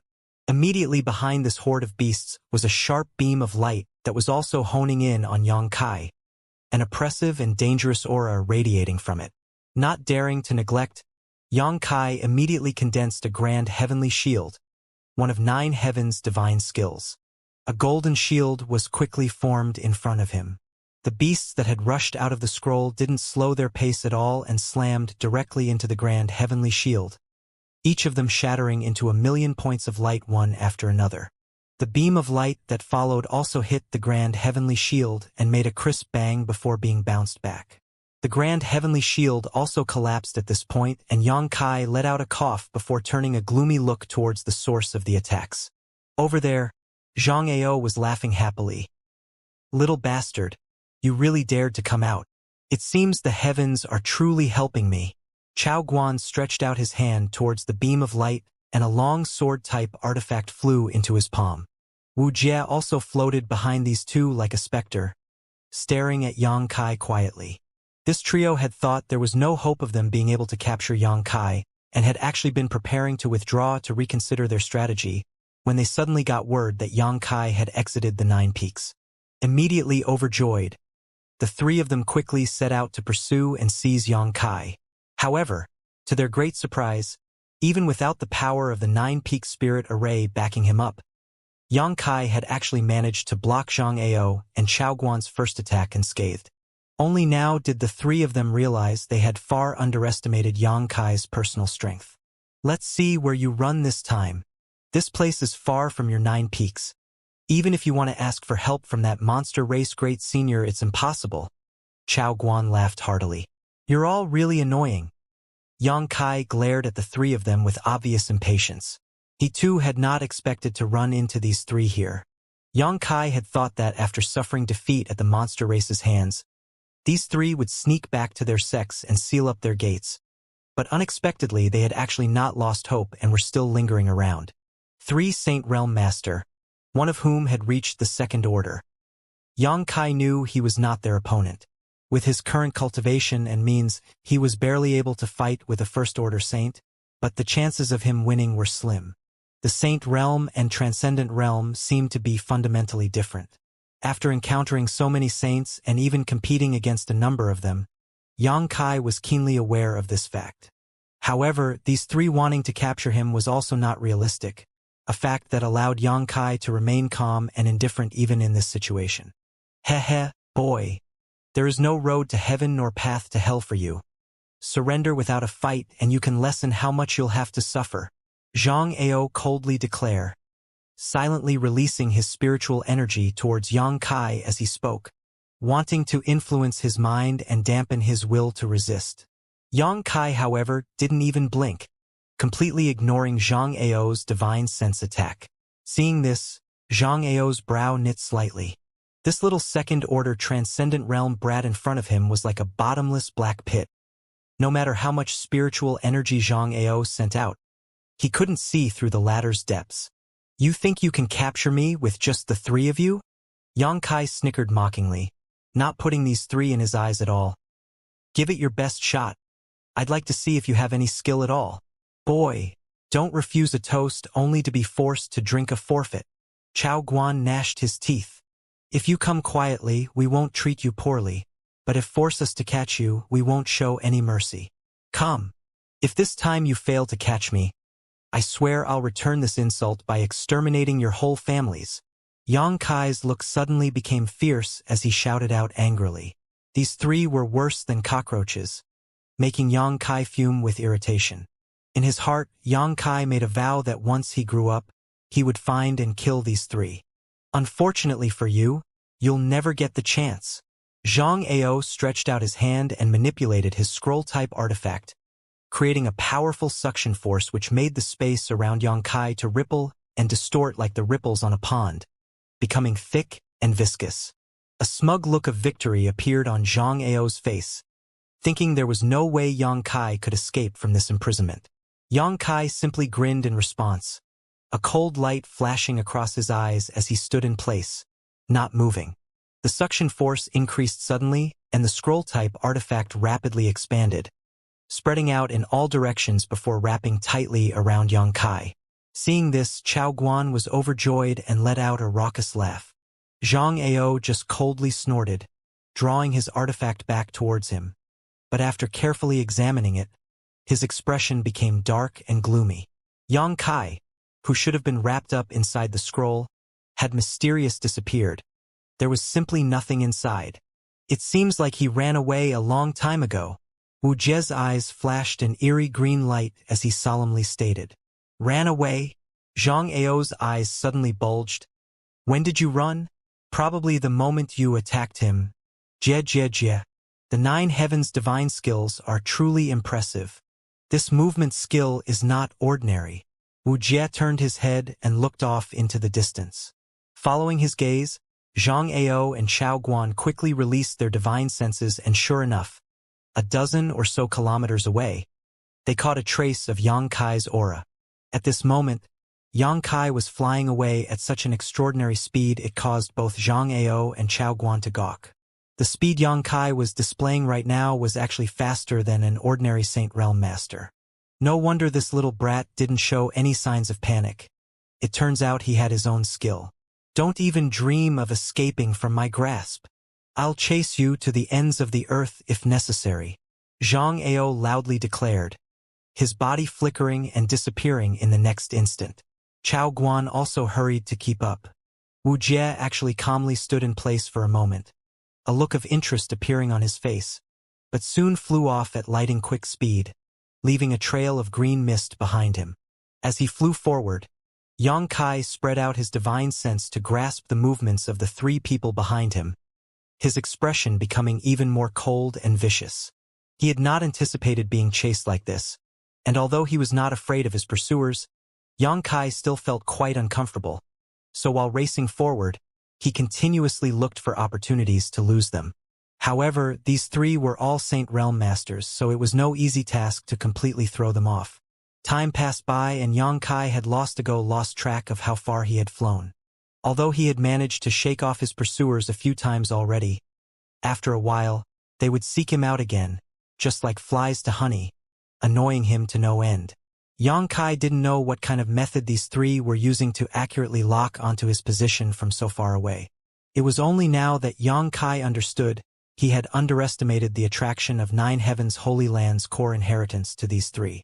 Just because he despised this inheritance which traded one's lifespan for power didn't mean others didn't covet it. Originally, Yang Kai planned on flying in the direction of Soaring Heaven Sect. As long as he returned to Soaring Heaven Sect, these 3 men wouldn't dare chase after him and would have no choice but to withdraw. However, as he flew, Yang Kai lost his way and couldn't identify which direction Soaring Heaven Sect was in, so he could only take one step at a time while choking down his smoldering rage. One day, as Yang Kai was continuing his long-distance escape, he suddenly came to a stop and stared off into the distance. Up ahead of him, an unusual aura was slowly gathering, causing Yang Kai to feel vigilant. A moment later, this aura became much stronger and right before Yang Kai's eyes. A figure wrapped black robes that gave off an eerie green mist seemed to appear out of thin air. Yang Kai's eyes narrowed slightly as he stared at this newly appeared man for a moment before calling out in surprise, Wu Jie! Yang Kai didn't know what kind of divine ability this Netherworld sect master had used, but it had somehow allowed him to instantly appear right in front of him. This method far surpassed Yang Kai's understanding. However, from Wu Jie's appearance, he seemed to be extremely tired, his complexion pale as he gasped for breath and his true chi fluctuating somewhat unstably. Yang Kai quickly spread out his divine sense as far as he could, and after discovering no other signs of danger nearby, he immediately took action. Soul Battle Hall. A white light flashed and a mysterious force bursts out of Yang Kai's body, catching Wu Jie off guard and forcefully pulling his soul avatar out. Ah! Wu Jie was shocked and shouted, but in the next instant, his consciousness blurred. When Wu Jie regained his sense, he discovered that his soul avatar had actually left his knowledge sea and appeared in a strange white world. Not far away, Yang Kai's soul avatar was glaring at him viciously. The Soul Battle Hall was the saint-grade artifact that Yang Kai and Enlinger had been trapped together in back in the ancient ruins beneath the sea, and this was actually the first time Yang Kai had used it since acquiring it. This artifact had a special effect that forcefully extracted the soul avatars of everyone within its range and pulled them into this space, forcing opponents into a contest between souls. However, there are great drawbacks to this artifact. When using it, Yang Kai's soul avatar would leave his body and also enter it, leaving his physical body in the real world vulnerable. Wu Jie was a first-order saint and has powers that Yang Kai did not quite understand. The risk of taking a strike now and having the two chase behind him were too high a risk, so he had not hesitated to summon the Soul Battle Hall and draw him into this space, preparing to end this as quickly as possible. Yang Kai's eyes burned with flaming fighting intent. He wanted to know if his current spiritual energy cultivation could really compete with a genuine Saint Realm Masters. The Soul Battle Hall was the perfect place to try. Realizing Yang Kai's intentions, Wu Jie quickly raised his hand and said, "Boy, don't be impulsive. I'm not here to fight with you." Yang Kai's brow wrinkled as he sneered. "Is there any point in saying such things now? You don't believe me?" Wu Jie looked at Yang Kai with a strange grin. "If I really had malicious intent towards you, I wouldn't have appeared in front of you this way. I'm sure you can sense that my current strength is far from its peak level." Yang Kai narrowed his eyes and stared at Wu Jie deeply, his divine sense continuously probing him, observing his reactions and responses, trying to discern if he was telling the truth or not. Wu Jie's manner was calm, and at this moment, he seemed completely honest and upright. After a moment, Yang Kai withdrew his hostility and sneered, "If you're not here to fight, why appear in front of me at all?" Naturally, to discuss something. Wu Jie saw Yang Kai take back his murderous intent and also relaxed, letting out an evil-sounding laughter. Yang Kai was stunned and couldn't help wrinkling his brow. "Are you perhaps misunderstanding something? The two of us are sworn enemies. What is there to discuss? The two of us being sworn enemies. Isn't that just Sir Holy Master's one-sided opinion? What do you mean?" Yang Kai narrowed his eyes. "My meaning is simple. This Wu is willing to exchange weapons of war for gifts of jade and silk with Sir Holy Master. I wonder what Sir Holy Master's opinion is. You might be willing, but I am not." Yang Kai slowly shook his head. "You have pursued and harassed me for many days now, yet you think with just a few simple words you can resolve this grudge? Aren't you being a bit too naive?" Wu Jie wore a helpless expression and replied, "This Wu was forced to act so. Zhang Ao and Chao Guan joined forces to pressure me, so I had no choice but to go along with them. When we attacked Nine Heavens Holy Land last time, I only brought along a few people from my Netherworld sect and I never once took action. Yet my forces still suffered a number of casualties at the hands of the monster race. You got what you deserved." Yang Kai coldly snorted, but he also knew that what Wu Jie said just now was not a lie. During the last battle, he really had not seen many cultivators from Netherworld sect. "Heh?" Wu Jie grinned wryly. "I know that Sir Holy Master probably does not believe this Wu's words, but how should I put it? This Wu's Netherworld sect's objective has always been to collect wealth to disperse disaster. I accepted benefits from Zhang Ao and Chao Guan, so naturally I had to work with them. But now, this Wu has decided to withdraw from this matter." "Why?" Yang Kai's eyes flashed as he stared at Wu Jie curiously. "Because I believe Sir Holy Master can become a great person. Zhang Ao and Chao Guan think that as long as they capture you, they can obtain the core inheritance of Nine Heavens Holy Land and become third-order saints. But I think they have simply been blinded by their own greed." "You don't think so as well?" Yang Kai looked at Wu Jie with great interest. Wu Jie firmly shook his head. If becoming a third-order saint was really so easy, your 9 heavens holy land would not only have your holy master break through to such a realm. If that was really the case, I'm afraid you would have already used such a method to become invincible throughout the world. Although I don't know what that inheritance is, or what kind of secrets it hides, this Wu is clear that there is no such thing as benefits without cost. Every one of your holy land's holy masters is short-lived, and each generation only your holy master becomes a third-order saint. Although it is obvious this inheritance is quite profound and powerful, there are clearly many drawbacks as well. Even if we manage to obtain that inheritance from you, it's not certain we will succeed in using it, while the chance of failure is actually quite greater. It seems you understand far more than those two. Xianxia couldn't help improving his opinion of Wuxia. This guy wrapped in black robes and green aura may seem like a sinister ghost, but his intelligence and wit were actually quite sharp. Sir Holy Master is too polite. Wuxia smiled and cupped his fists, displaying a modest and respectful manner. It's for these reasons this Wu does not want to become enemies with you. Also, you have proven your personal strength is out of the ordinary. I have never heard of a mere second-order transcendent being able to survive the pursuit of 3 saints before. In fact, if it wasn't for Zhang Ao's second-order saint realm cultivation, we would have long ago lost track of you. If things continue on like this, even if we pursue you for the rest of our lives, we likely will never catch you. But you actually managed to appear in front of me? Xianxia's expression became cold, obviously quite concerned with how Wuxia had magically overtaken him. The price I paid to do so, though, was enormous. Wuxia wore a forced smile and shook his head. I'll be honest with Sir Holy Master, when this Wu was young, he had a fortuitous encounter and obtained a mysterious technique which allows me to tear space and travel 1,000 kilometers in the blink of an eye. Tear space. Xianxia's eyes shrank. Yes, but although this may sound simple, when executing this technique, it is easy to become lost in the void, forever unable to find your way out. If it weren't for us being absolutely unable to catch up to you, this Wu would never have used such a risky method. From the time I obtained this technique until now, this Wu has only used it twice, and each time was extremely dangerous.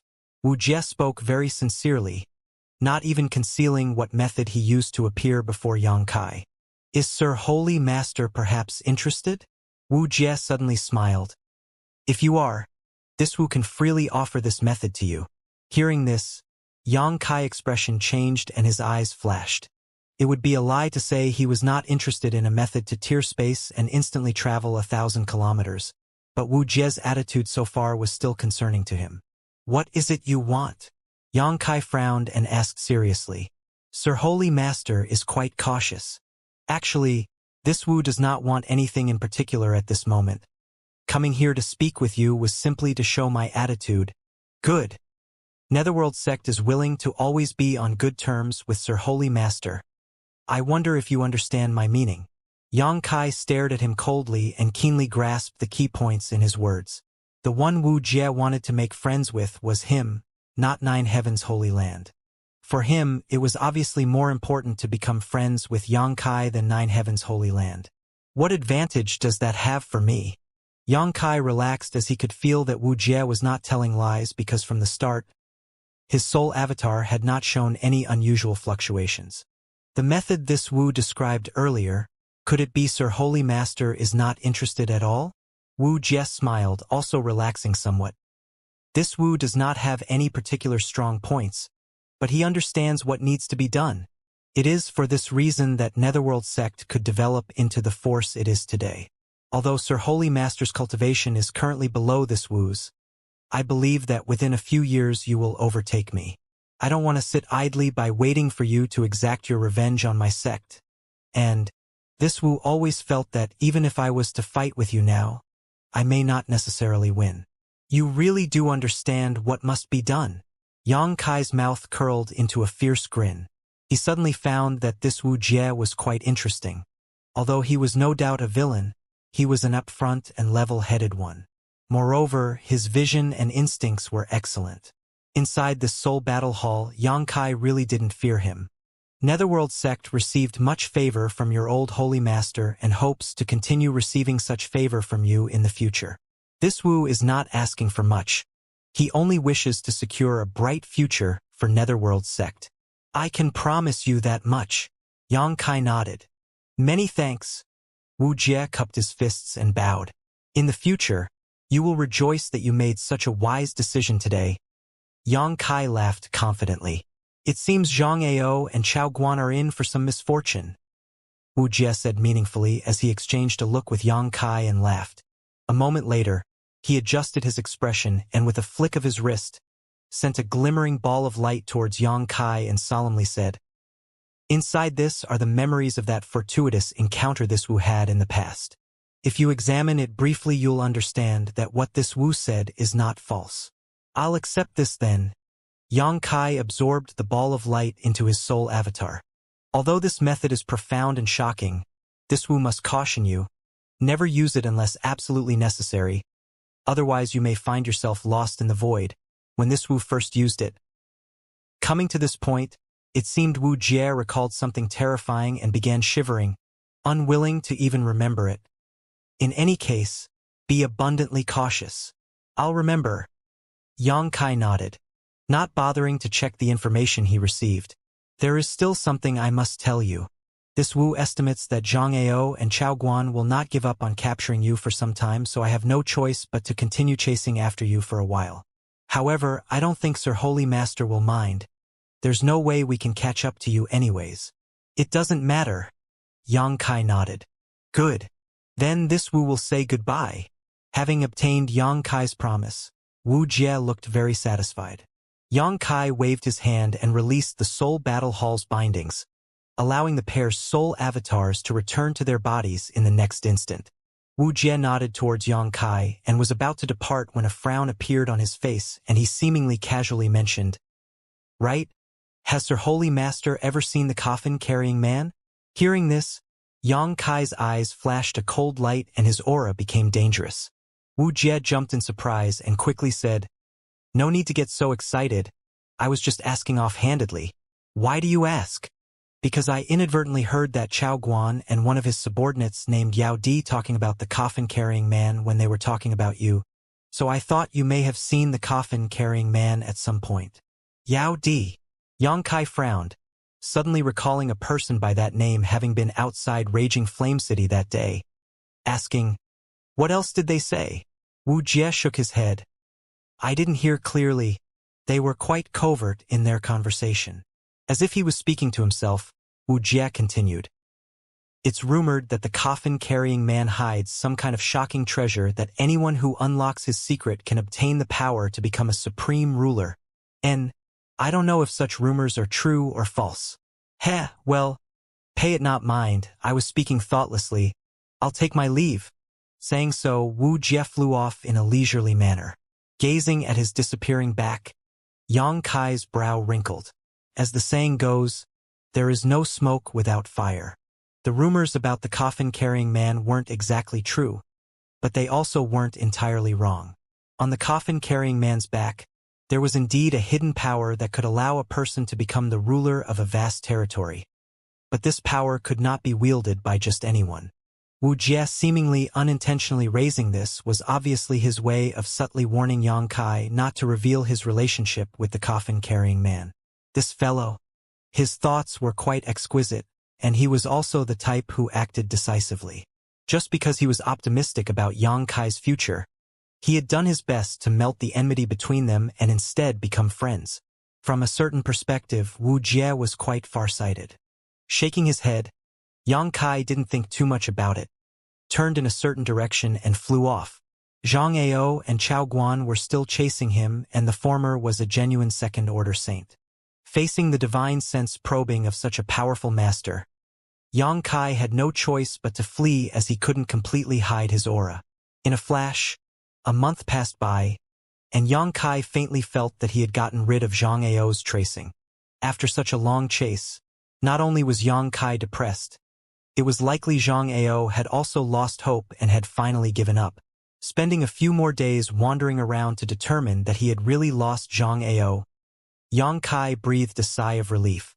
Although he was not worried about them being able to catch him, being pursued by a second-order saint was by no means comfortable. spotting a lush and verdant mountain range up ahead with extremely rich world aura. Xianxia spread out his divine sense to inspect the area, but discovered only some low-level monster beasts. Nodding with satisfaction, Xianxia immediately flew towards one of the mountain peaks. Deep in a remote mountain range surrounded by lush vegetation that exuded a peaceful atmosphere, a beautiful and refreshing spring-like day. Inside a natural cave halfway up a certain peak, Xianxia sat cross-legged as he reviewed a certain scene in his mind over and over again, examining it from every angle, studying it diligently. This memory was of the fortuitous encounter Wuxia had spoken to Xianxia about and subsequently passed on. After managing to lose Zhang Ao and Chao Guan, Xianxia didn't immediately rush back to Soaring Heaven sect but instead found a secluded place to begin studying this profound method to tier space. Xianxia was very interested in this technique. If he could successfully grasp it, in the future, should he encounter an enemy he could not match, he could still easily escape. However, from what Wuxia had told him before they parted ways, using this method was accompanied by great risks. Calming his mind, the scene from Wuxia's memory appeared before Xianxia's eyes as clearly as if he had been there to witness it personally. After a day or two, Xianxia had thoroughly remembered all of this memory's contents. Opening his eyes, Xianxia let out a wry laugh, now understanding why Wuxia had so easily handed over this extremely precious fortuitous encounter to him. It turned out the restrictions on its use were equally great. Up until now he had still been wondering if Wuxia was up to some kind of scheme, but after fully comprehending this tearing space method, Xianxia realized he had been too suspicious. Wuxia wasn't plotting anything. It was just that whether he shared this technique with Xianxia didn't matter. This method, while extremely profound and powerful, was actually also extremely simple. It was like a combination of a martial skill and soul skill that consumed both true qi and spiritual energy, and the amount consumed was astronomical. Even someone as strong as Wuxia, after displaying it once, was thoroughly exhausted. Xianxia was only a second-order transcendent. Wuxia obviously thought that even if Xianxia was able to comprehend this method, he wouldn't be able to use it for some time. Unfortunately for Wuxia, he had looked down on Xianxia too much. The true qi and spiritual energy Xianxia possessed were many times greater than Wuxia imagined and were actually enough for him to display this method. When using this method, the more true qi and spiritual energy that was consumed, the farther away one could leap after tearing space. Xianxia completely immersed himself in this divine skill and quietly began comprehending it. It was rumored that the void corridors and mysterious small worlds scattered throughout this world were actually created in ancient times by extremely powerful masters. Although these rumors weren't necessarily true, Xianxia realized from this point just how high the strength and perception of the cultivators of that age were.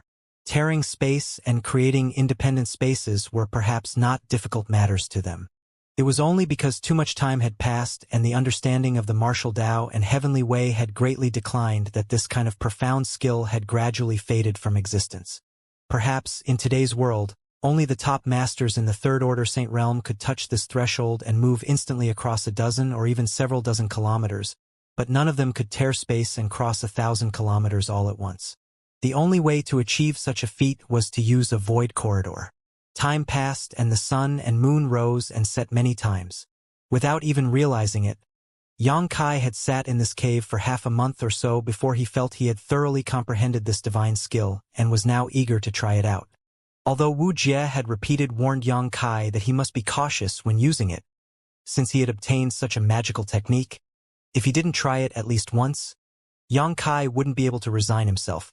Only by personally experiencing it could Xianxia determine if he could really tear space with this method or whether Wuxia had just been exaggerating. If he didn't at least try it here when he really found himself in danger in the future, it would be too risky to pin his hopes on this method he had no experience with. After debating the issue in his head for a long time, Xianxia eventually made up his mind and stood up. True qi and spiritual energy bursting out simultaneously, Xianxia combined them with one another, causing a subtle change to occur, and then bombarded the space in front of himself. In front of Xianxia, a series of ripples spread out, as if he had just thrown a stone into a calm lake. When these ripples appeared, Xianxia poured even more true qi and spiritual energy into them, observing carefully as they slowly spread out. After continuing this for a long time, Yang Kai's eyes suddenly lit up as his thoughts became completely calm and tranquil. In that instant, he discovered that the space in front of him was now somewhat different from normal. Before he had a chance to examine this space closely though, these minute differences vanished. Taking a light breath, Yang Kai did not become anxious, restraining the release of his true qi and spiritual energy and controlling his breathing. Although he had thoroughly comprehended this divine skill, he still found it quite difficult to put into practice. It really made Yang Kai wonder about how these ancient masters formed void corridors and mysterious small worlds, moreover doing so inadvertently while they were in battle. Compared with them, Yang Kai felt he was still far too weak. Perhaps his current self in front of those ancient masters was no different from an ant. Half a day later, when Yang Kai finished restoring himself to his peak state, he tried again. True qi and spiritual energy once again burst out and bombarded the space in front of Yang Kai, causing a new set of ripples to appear. This time, Yang Kai could feel the changes in front of him much more clearly, causing him to celebrate slightly. Gradually, the space in front of Yang Kai became somewhat wrinkled, or perhaps twisted, like a transparent piece of cloth that had been folded upon itself. From this strange fold, some unusual energy fluctuations appeared. Yang Kai's spirit shook, and without any hesitation he transformed his true qi and spiritual energy into a sharp blade and slashed towards the fold. As if a door had been opened, a dark crack mysteriously appeared in front of Yang Kai. Staring into this tear in space, Yang Kai was unable to see anything, as if nothing at all existed inside it, causing him to wonder just what dangers it was hiding. The aura around the mountain Yang Kai had secluded himself in suddenly became disordered as an unimaginable suction force emerged from this dark tear, madly swallowing the nearby world energy, creating a violent storm. As world energy poured into it, the rift quickly collapsed in on itself. Yang Kai didn't even have time to observe it carefully before. In a flash of darkness, the rift disappeared and the twisted space in front of him returned to normal. Yang Kai couldn't help wrinkle his brow. He clearly knew that he had only gotten halfway through displaying this divine skill, and that as long as he could expand this tear in space enough, he could enter it and explore what was inside. Gently exhaling a breath, Yang Kai quickly inspected his current state and was shocked by what he discovered. There was actually 3 or 4 drops less yang liquid in his dantian, and about half the spiritual energy in his knowledge sea had been consumed. Yang Kai was struck speechless. The cost to use this divine skill was far greater than he had imagined. Even if he was in peak condition, he could only use it twice at most before he completely ran out of spiritual energy. No wonder when Wuxia appeared in front of him that day, he looked like an arrow at the end of its flight. Displaying this method, even with a first-order saint's cultivation, must have been quite difficult. Yang Kai quickly took a drop of myriad drug liquid and swallowed some spiritual energy supplementing pills to increase the rate at which his spiritual recovered. After an hour, Yang Kai was fully restored and prepared to try again. Through repeated trials and failures, Yang Kai gradually accumulated extremely valuable experience. 3 days later, after completely restoring himself, Yang Kai opened his eyes, full of confidence. He believed firmly that this time he would successfully tear space. Pushing his true qi and spiritual energy in a controlled manner, much unlike his earlier attempts where he simply poured out as much strength as possible, Yang Kai merged the two energies together and bombarded the space in front of him. An orderly series of ripples appeared, and soon space began to wrinkle and distort. Seeing this, Yang Kai rapidly increased his output of true qi and spiritual energy. The dark slit appeared mid-air, as if a pair of invisible hands had torn the space apart and suddenly expanded. This tear in space soon began emitting a powerful suction force that madly swallowed the surrounding world energy. Yang Kai didn't hesitate and leapt into the crack. After he entered, the jet-black rift disappeared. As a familiar feeling of dizziness came over him, Yang Kai smiled. Not only did he not panic, he instead wore a look of great anticipation. Just as Yang Kai had expected, the tear in space he had created was basically identical to a void corridor's entrance.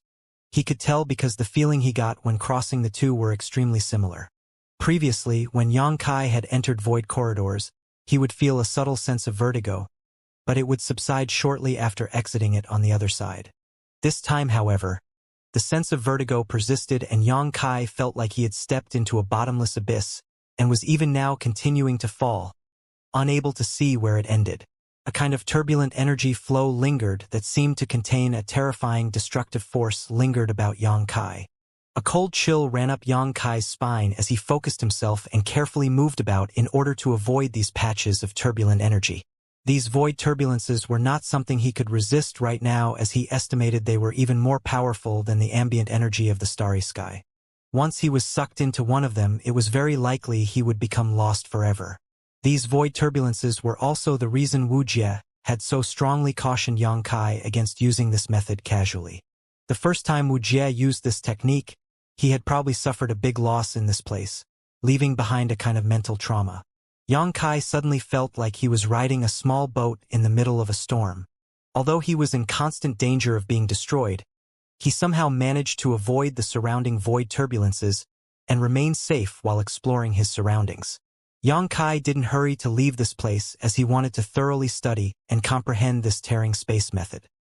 He faintly felt that all the secrets of this profound technique were hidden among this seemingly turbulent void. As long as he could unravel the mysteries here, Yang Kai estimated he could freely tear space and not have to worry about the inherent dangers. Time passed by and Yang Kai became absorbed in his comprehension, slowly relaxing. It was only when the surrounding void turbulences suddenly became chaotic and violent that Yang Kai's expression changed, and he quickly condensed his true qi and spiritual energy together to tear open another rift in front of him and flee. In a flash, Yang Kai returned to Tongxian realm and felt the scorching sun beam down on him. As if he had emerged high up in the sky, a thick layer of clouds actually appearing below his feet. This scenery alone was enough to allow Yang Kai to relax as he let himself fall towards the ground, pushing his true qi gently to stabilize his figure. In a flash, 2 months passed by.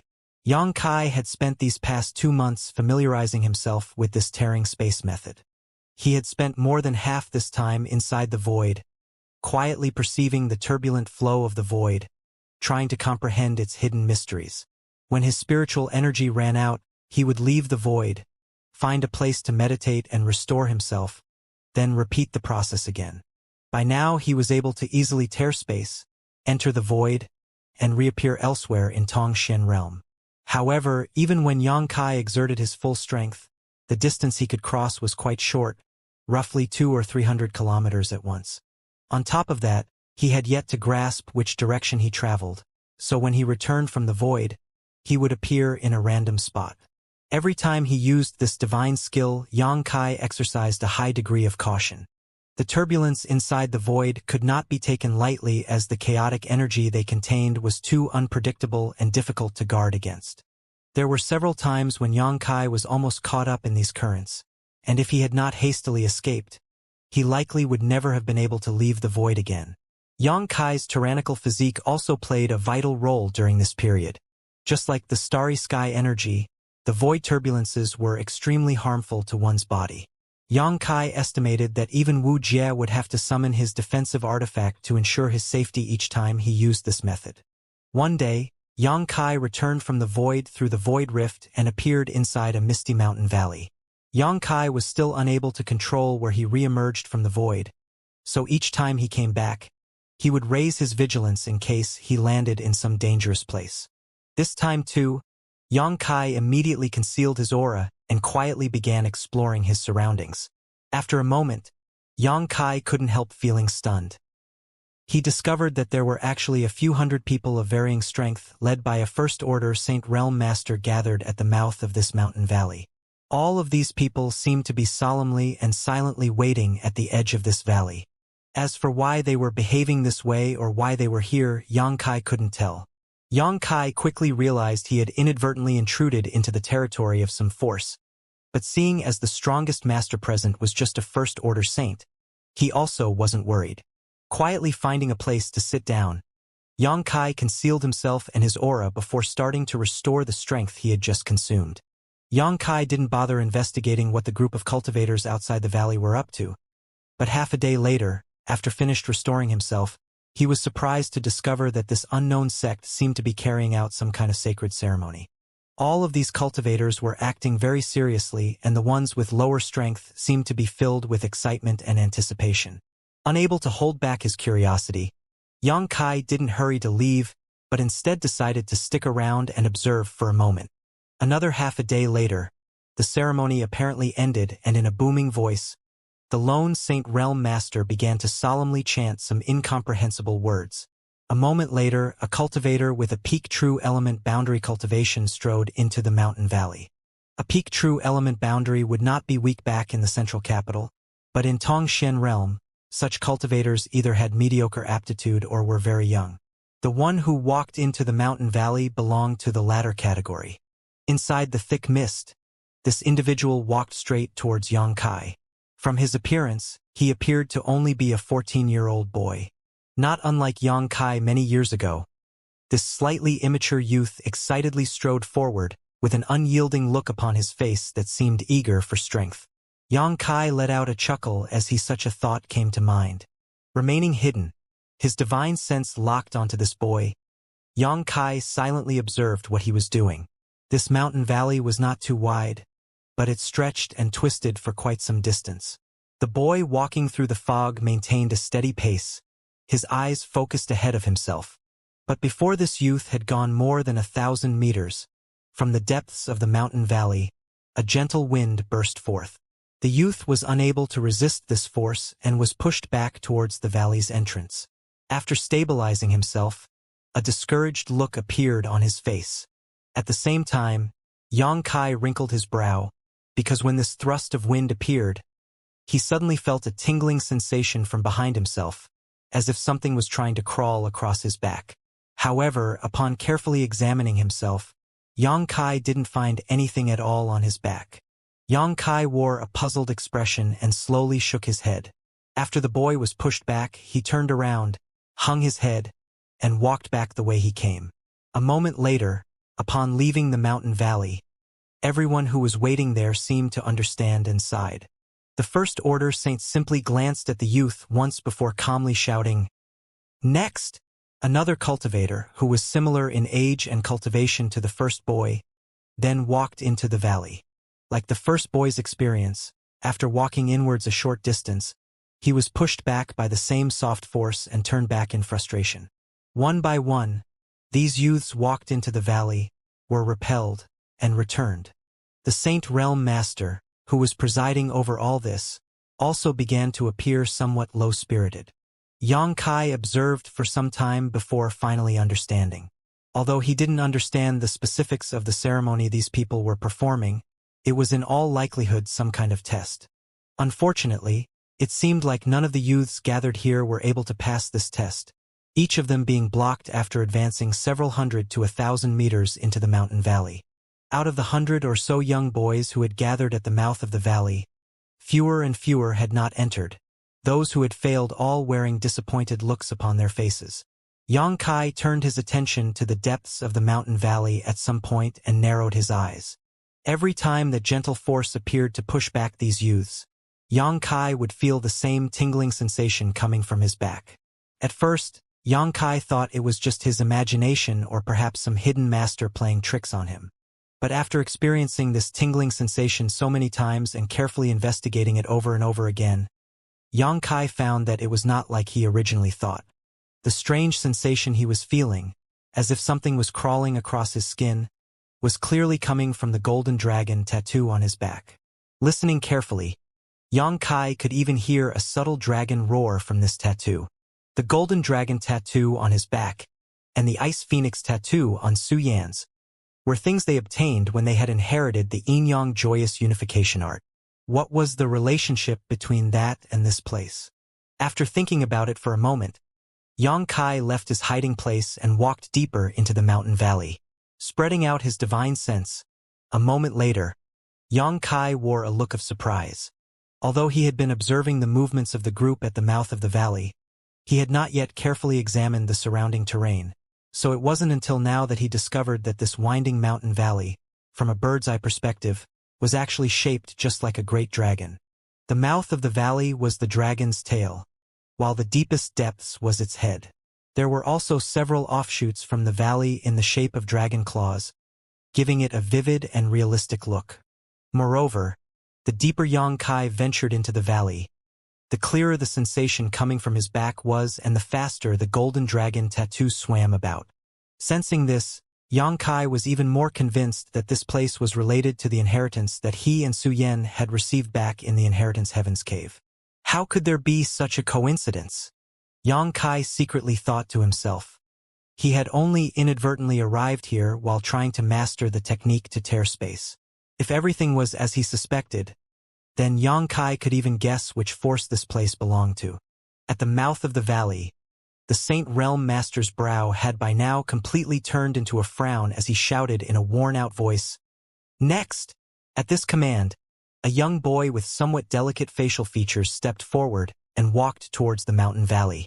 When the youth disappeared into the fog, the Saint Realm cultivator couldn't help letting out a sigh. "Palace Master, this is the last person," a nearby Transcendent Realm cultivator whispered. The man referred to as Palace Master simply nodded slightly. "I know, it seems this time is also a failure." The Transcendent Realm cultivator frowned. "After 3 years training these 100 youths, which one of them hasn't made good progress?" "Palace Master, could it be that our method is somehow wrong?" The Palace Master glanced over at his subordinate and asked, "What are you suspecting?" Subordinate would not dare, but... "No buts," the Palace Master scolded harshly. "Although our sect is now not very strong, you must remember that long ago, we were one of this world's most powerful forces. Anyone who saw us would treat us with courtesy, and our disciples could freely walk the world as no one dared to provoke us." "Yes," the Palace Master then let out a sigh. "Our ancestors recorded these things in our sect's ancient books so that we would never forget our past prosperity. Unfortunately, all these years, no one has passed the Dragon Valley's test, so it has been impossible for us to reproduce our past brilliance and glory." "Palace Master, you?" the Transcendent Realm cultivator curiously asked. The Palace Master simply shook his head. "I did not pass the valley's test. It was just good fortune that I was still able to break through to the Saint Realm. Otherwise, I'm afraid we wouldn't have even been able to protect our sect's foundation." The group of youths standing nearby eagerly listened in on the conversation between these two masters, a look of curiosity appearing in their eyes.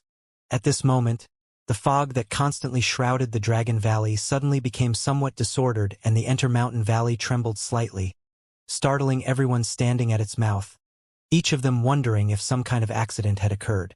The gathered youths even went somewhat pale with fright. Suddenly, a great dragon's roar resounded from the depths of the mountain valley, and a dazzling golden radiance as brilliant as the noon sun shot into the sky. The eyes of the man called Palace Master suddenly bulged as he stared dumbfounded at the golden light. The Transcendent Realm cultivator beside him also wore the same shock-filled look. The golden light began twisting, and after a while, a dragon head filled with endless majesty was formed, proudly and indifferently overlooking the valley below. Under its gaze, all the gathered cultivators couldn't help feeling small and insignificant. Even the First Order Saint Realm Palace Master couldn't help trembling as he pointed towards the golden dragon high up in the sky and stammering, "It appeared. It really appeared. It's exactly the same as what was recorded in the ancient book. The golden dragon's head has appeared. The Dragon Emperor has returned." "Palace Master, does this mean someone passed the test?" the Transcendent Realm Master stuttered. The Palace Master was too excited to compose himself as tears streamed down his face, not even reacting to his subordinate's question as he stared fixedly at the golden dragon head for a moment. Only after a while did he suddenly ask, "The boy who just entered the Dragon Valley, what was his name?" In the deepest part of the mountain valley, Yang Kai stared at the golden dragon head that suddenly appeared as his heart pounded furiously. The tingling sensation Yang Kai had been feeling had transformed into an intense throbbing that seemed to be resonating with the dragon roar coming from the valley.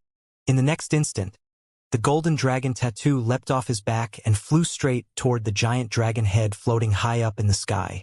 As the two dragons met, the intensity of the golden light rose drastically, to the point where no one could even open their eyes. A moment later, the light faded and Yang Kai discovered that he was now inside a golden world filled with an unfathomable amount of pure energy. A golden dragon only a few meters in length was now swimming around him, constantly swallowing this rich golden energy. Yang Kai probed this dragon slightly before relaxing his guard.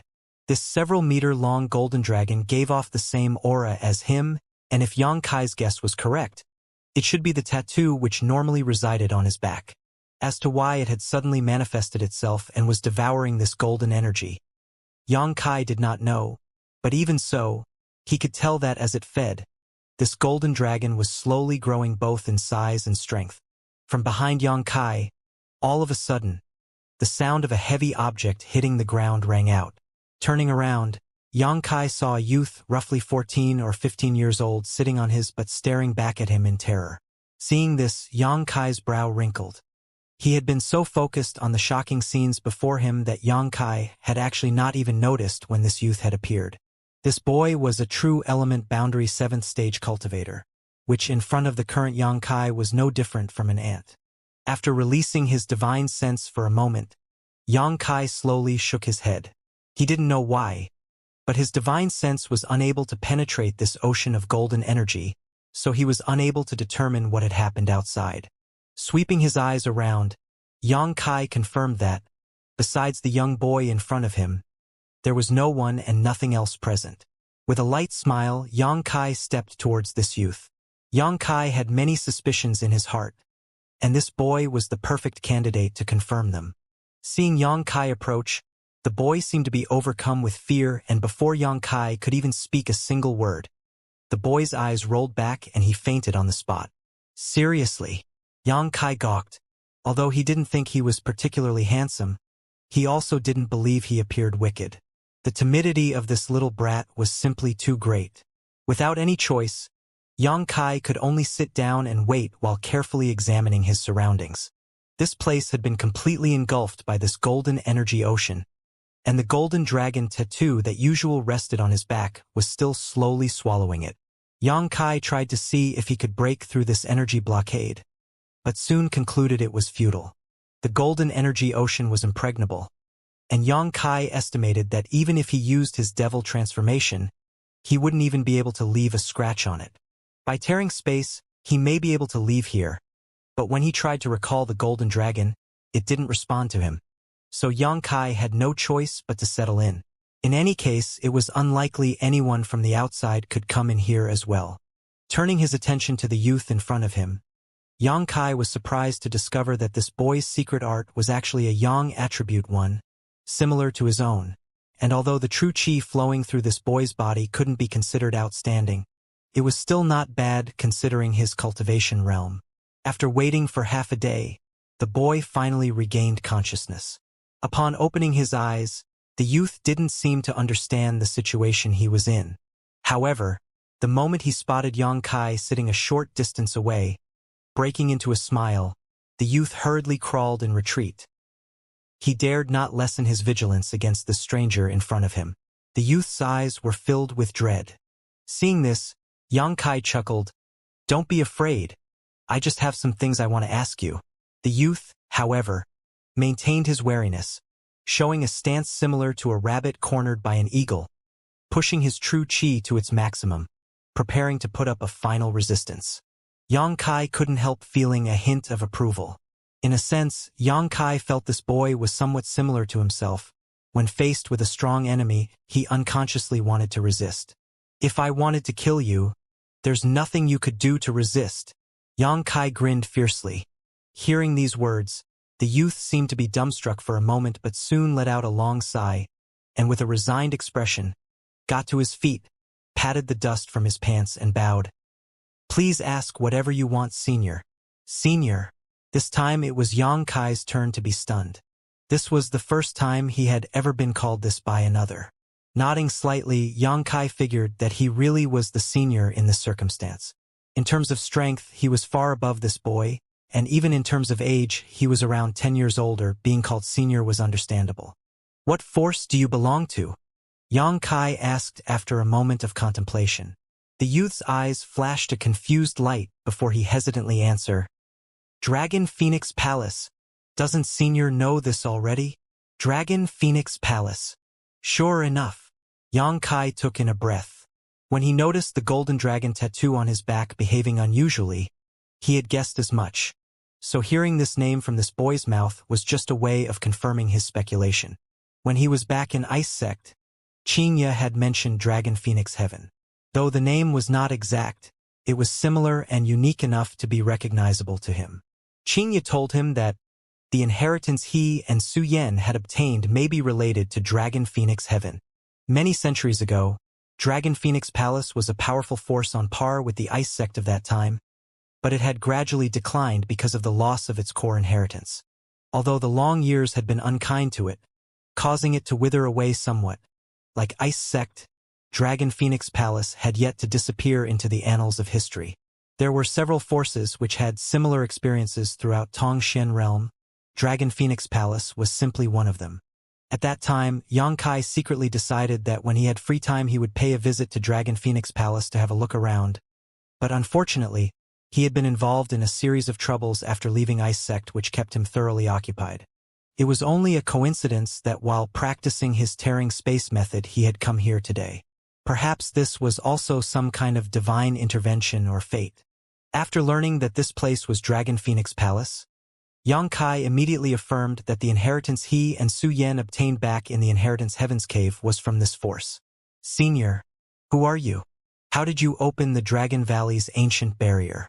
Before now, all of us just thought it was some kind of legend. Me? Yang Kai thought about it for a moment. In a sense I have some connection with your Dragon Phoenix Palace. The youth happily smiled upon hearing this and hurriedly asked, Does that mean we're all one family? One family? Heh, well you can think that if you'd like. The young boy's expression suddenly relaxed a lot. That's good. I thought my time of death had arrived. Were you afraid I'd kill you? Yang Kai squinted at him with a wry grin. The youth scratched his head awkwardly and replied, Please don't take offense, Senior. Junior was simply thinking too much. Right, I should introduce myself. This Junior is Dragon Phoenix Palace disciple Sun Yu. My surname is Yang. Yang Kai smiled and nodded. Greetings, Senior Yang. Sun Yu bowed politely, as if he was greeting an elder from his sect. It was only reasonable for Sun Yu to think like this. After all, this Senior Yang had the ability to open Dragon Valley's ancient barrier, so he must have some relationship with Dragon Phoenix Palace.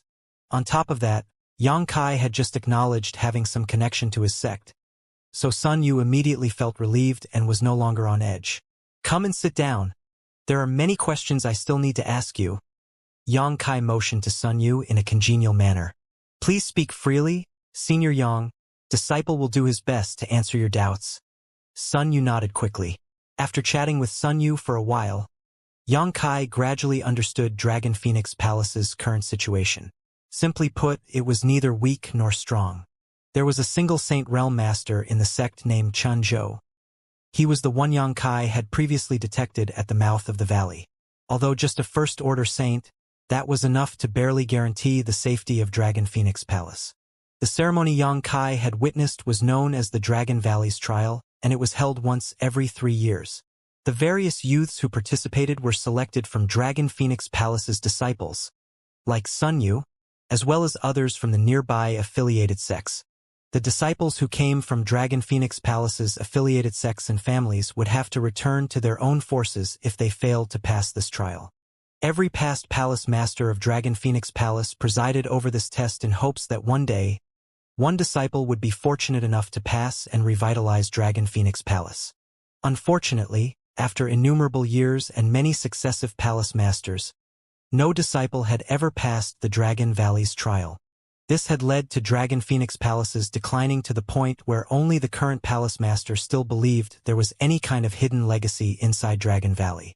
That was, until now when Yang Kai inadvertently arrived here, causing Dragon Phoenix Palace to once again see hope. As Sun Yu was explaining all of this, he suddenly face-palmed and jumped up. Oh crap, Palace Master and the others must think I was the one who opened the barrier and passed the Dragon Valley trial. Just let them think so, what's the problem? Yang Kai smiled casually. But this really has nothing to do with me. All I did was walk along the valley until a sudden strong force pulled me here. No, this isn't right. I have to tell Palace Master. You can't get out. Yang Kai shook his head as he turned his eyes to the surrounding golden barrier. Not only you, even I can't get out. We're stuck here until all of this golden energy has been swallowed up. What? Sun Yu's face went white. Then, what should I do? Wait, Yang Kai replied briefly, not showing the slightest bit of anxiety. Seeing this senior Yang acting so calm and relaxed, Sun Yu also seemed to regain his composure and slowly sat back down. After chatting a bit more, Yang Kai learned from Sun Yu that while the Dragon Emperor's inheritance was hidden in Dragon Valley, Dragon Phoenix Palace had another restricted area called the Phoenix Nest. Inside the Phoenix Nest was the inheritance of the Phoenix Empress. Anyone who passed the Dragon Valley's trial would have to select a young woman to inherit the Phoenix Empress position and become his life partner. Dragon Emperor and Phoenix Empress were the titles given to the two strongest masters of Dragon Phoenix Palace many centuries ago. With these two masters at the helm, Dragon Phoenix Palace was considered one of the most powerful forces in the world. Nowadays, the leader of Dragon Phoenix Palace only dared call themselves Palace Master. Yang Kai's expression changed when he heard this, suddenly becoming interested in this so-called Phoenix Nest. If his guess was right, there should be something important there for Su Yan. The disciples selected to participate in the Dragon Valley's trial will be granted a special secret art from Palace Master even if we fail to pass. As such, as long as we can find the right girl, we won't cultivate too slowly in the future. A dual cultivation secret art? Yang Kai asked bluntly. Sun Yu nodded slightly as his face turned somewhat red. Do you have a girl you admire? Sun Yu shook his head rapidly, his face becoming even redder. But there are many beautiful girls in the sect. We can choose freely from among them, but once we form a pair, it will be for life. Yang Kai's expression changed. Only those who had cultivated profound dual cultivation technique knew the true meaning of not separating for a lifetime. As such, Sun Yu's words just now seemed to resonate with Yang Kai, causing the look in his eyes to become gentler. Outside the Dragon Valley, all of Dragon Phoenix Palace's leadership had come together and were staring excitedly in the direction of the valley's depths. Palace Master Chen Zhou wore the most joyful look of them all, with a gigantic smile plastered on his face. Dragon Phoenix Palace was a little different from other forces because it practiced dual cultivation techniques. As a result, basically every master here had their own life partner. At this moment, Yu Ting-yi, Palace Master Chen Zhou's companion, was also together with him, holding his hand gently but actually unable to stop his stalwart body from trembling lightly. Yu Ting-yi looked like a beautiful middle-aged woman with an outstanding figure, but because her aptitude was slightly worse, she had fallen behind Chen Zhou's cultivation slightly and was now only a third-order transcendent. Seeing her husband so unable to control himself, she couldn't help laughing lightly. Good. Just because that inheritance has reappeared, is that a reason to become so excited? Chen Zhou took a deep breath. You don't understand. All previous palace masters have taken the restoration of this inheritance as their highest responsibility. But now, after so many years, it has finally appeared under my watch. How can I not be excited? The reappearance of this inheritance means our Dragon Phoenix Palace will once again have a Dragon Emperor and Phoenix Empress. As long as we have these two masters, we will be able to restore our past prosperity. Saying so, he suddenly called out, Has Xiao Ling still not returned? Just as Chen Zhou shouted, a figure flew over from the distance, calling out before he even arrived, Palace Master, subordinate is back. It was the transcendent who was previously with Chen Zhou. Chen Zhou rushed forward anxiously and asked, Have you inquired where that disciple is from? Is he a disciple of my Dragon Phoenix Palace, or one of our subordinate forces? Reporting to Palace Master, the boy is called Sun Yu and he is a disciple of Dragon Phoenix Palace. He was born and raised in the sect, Xiao Ling replied quickly. Hearing this, Chen Zhou couldn't help smiling and nodding. Good. Very good. Although it wouldn't be much of an issue if the Sun Yu had come from one of the affiliated forces, since he had grown up in Dragon Phoenix Palace, His feelings towards the sect would definitely be deeper, relieving one of Chunzhou's concerns. Who is his teacher? Elder Ling Jian. Xiao Ling answered before yielding the way. Elder Ling, please come. Chunzhou looked up and saw Ling Jian flying over, letting out a hearty laugh. When the two sides met, Chunzhou solemnly said, Elder Ling has worked hard. You have cultivated a good disciple. Ling Jian's face filled with smiles as he shamelessly accepted this praise. Although Ling Jian was indeed an elder, he was still just a first-order transcendent. He was essentially the last ranked amongst all the elders and was not taken seriously by anyone in the sect. On top of that, he was already quite old, so these years he had basically just hung up the title of elder while whiling away his remaining lifespan. Never had he imagined he would encounter such a miracle today. The disciple he taught had actually opened Dragon Phoenix Palace's most core formation that had laid dormant for millennia, and if all went well, that disciple would obtain the Dragon Emperor's inheritance. His disciple obtaining this inheritance meant his value as his master would also soar to untold heights. In all likelihood, when the Dragon Emperor matured, Ling Jian's status would probably be equal to the current palace masters. Usually, Chunzhou wouldn't even bother meeting with this old elder, but today he didn't dare act disrespectful, showing Ling Jian the utmost courtesy and politeness. Ling Jian wasn't able to adapt to this new reality so quickly, but that did not stop him from enjoying it. All the higher-ups of Dragon Phoenix Palace were staring at him with intense envy, wondering why they had not been the ones to cultivate the disciple who obtained the Dragon Emperor's inheritance. If they had been the ones to train such a disciple, it would be them talking and laughing merrily with the palace master right now. The scene was quite lively as Chunzhou constantly inquired about Sun Yu's situation and information. In response, Ling Jian freely told everything he knew about Sun Yu, right down to the trivial anecdotes that had occurred when he was a baby. Chunzhou listened attentively to all of this and never once grew bored, instead only becoming more enthusiastic as he showered praise upon the old man, saying that Sun Yu was a good seed and that, in the future, Dragon Phoenix Palace would be relying on him and Ling Jian. Ling Jian was so happy that he thought that even if he were to die right now, he would have no regrets. The lively scene continued on for many days without subsiding. Every day, people gathered outside Dragon Valley and gazed fervently towards the valley's depths. Of course, none of them could see anything, but that did not dampen their enthusiasm. Dragon Valley was normally filled with mist which blocked out all of the sun's rays, but now it was actually shrouded in golden light and pulsed with an astonishing amount of energy, causing everyone to not dare to approach. Palace Master Chunzhou also took some protective measures, deploying all the elites of Dragon Phoenix Palace around Dragon Valley to guard against Sun Yu being disturbed while accepting this inheritance. Time passed by, but no matter how long they all waited, Sun Yu didn't emerge from Dragon Valley, inevitably causing them to feel anxious. Inside the golden energy ocean-wrapped world, Xianxia was busy manipulating his pill furnace, adding herbs to it while refining pills with his conflagrated knowledge C, polishing his skills and knowledge of alchemy. He was currently only one step away from evolving his alchemy, and since he was stuck in this place with nothing to do, Xianxia decided to practice his alchemy skill. Sun Yu, who was caught up in this situation, also seemed to be a diligent youth. After spending 2 or 3 days together with Xianxia and learning he was temporarily unable to leave, he immediately began cultivating. The golden energy in this place was incredibly rich and potent, but was actually not of the yang attribute and instead had a sacred quality to it. Xianxia couldn't tell what exactly this energy was, but using it for cultivation would not be an issue.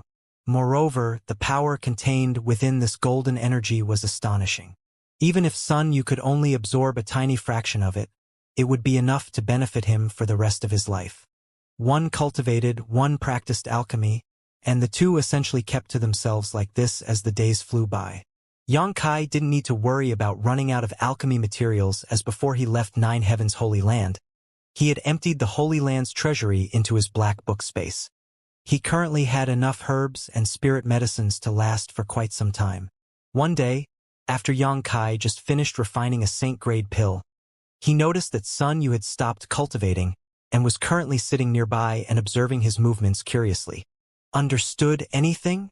Xianxia smiled, Sun Yu shook his head honestly and replied, Senior, the way you perform alchemy is quite strange. At least, it's very different from the way I've seen anyone else perform alchemy. Oh, how so?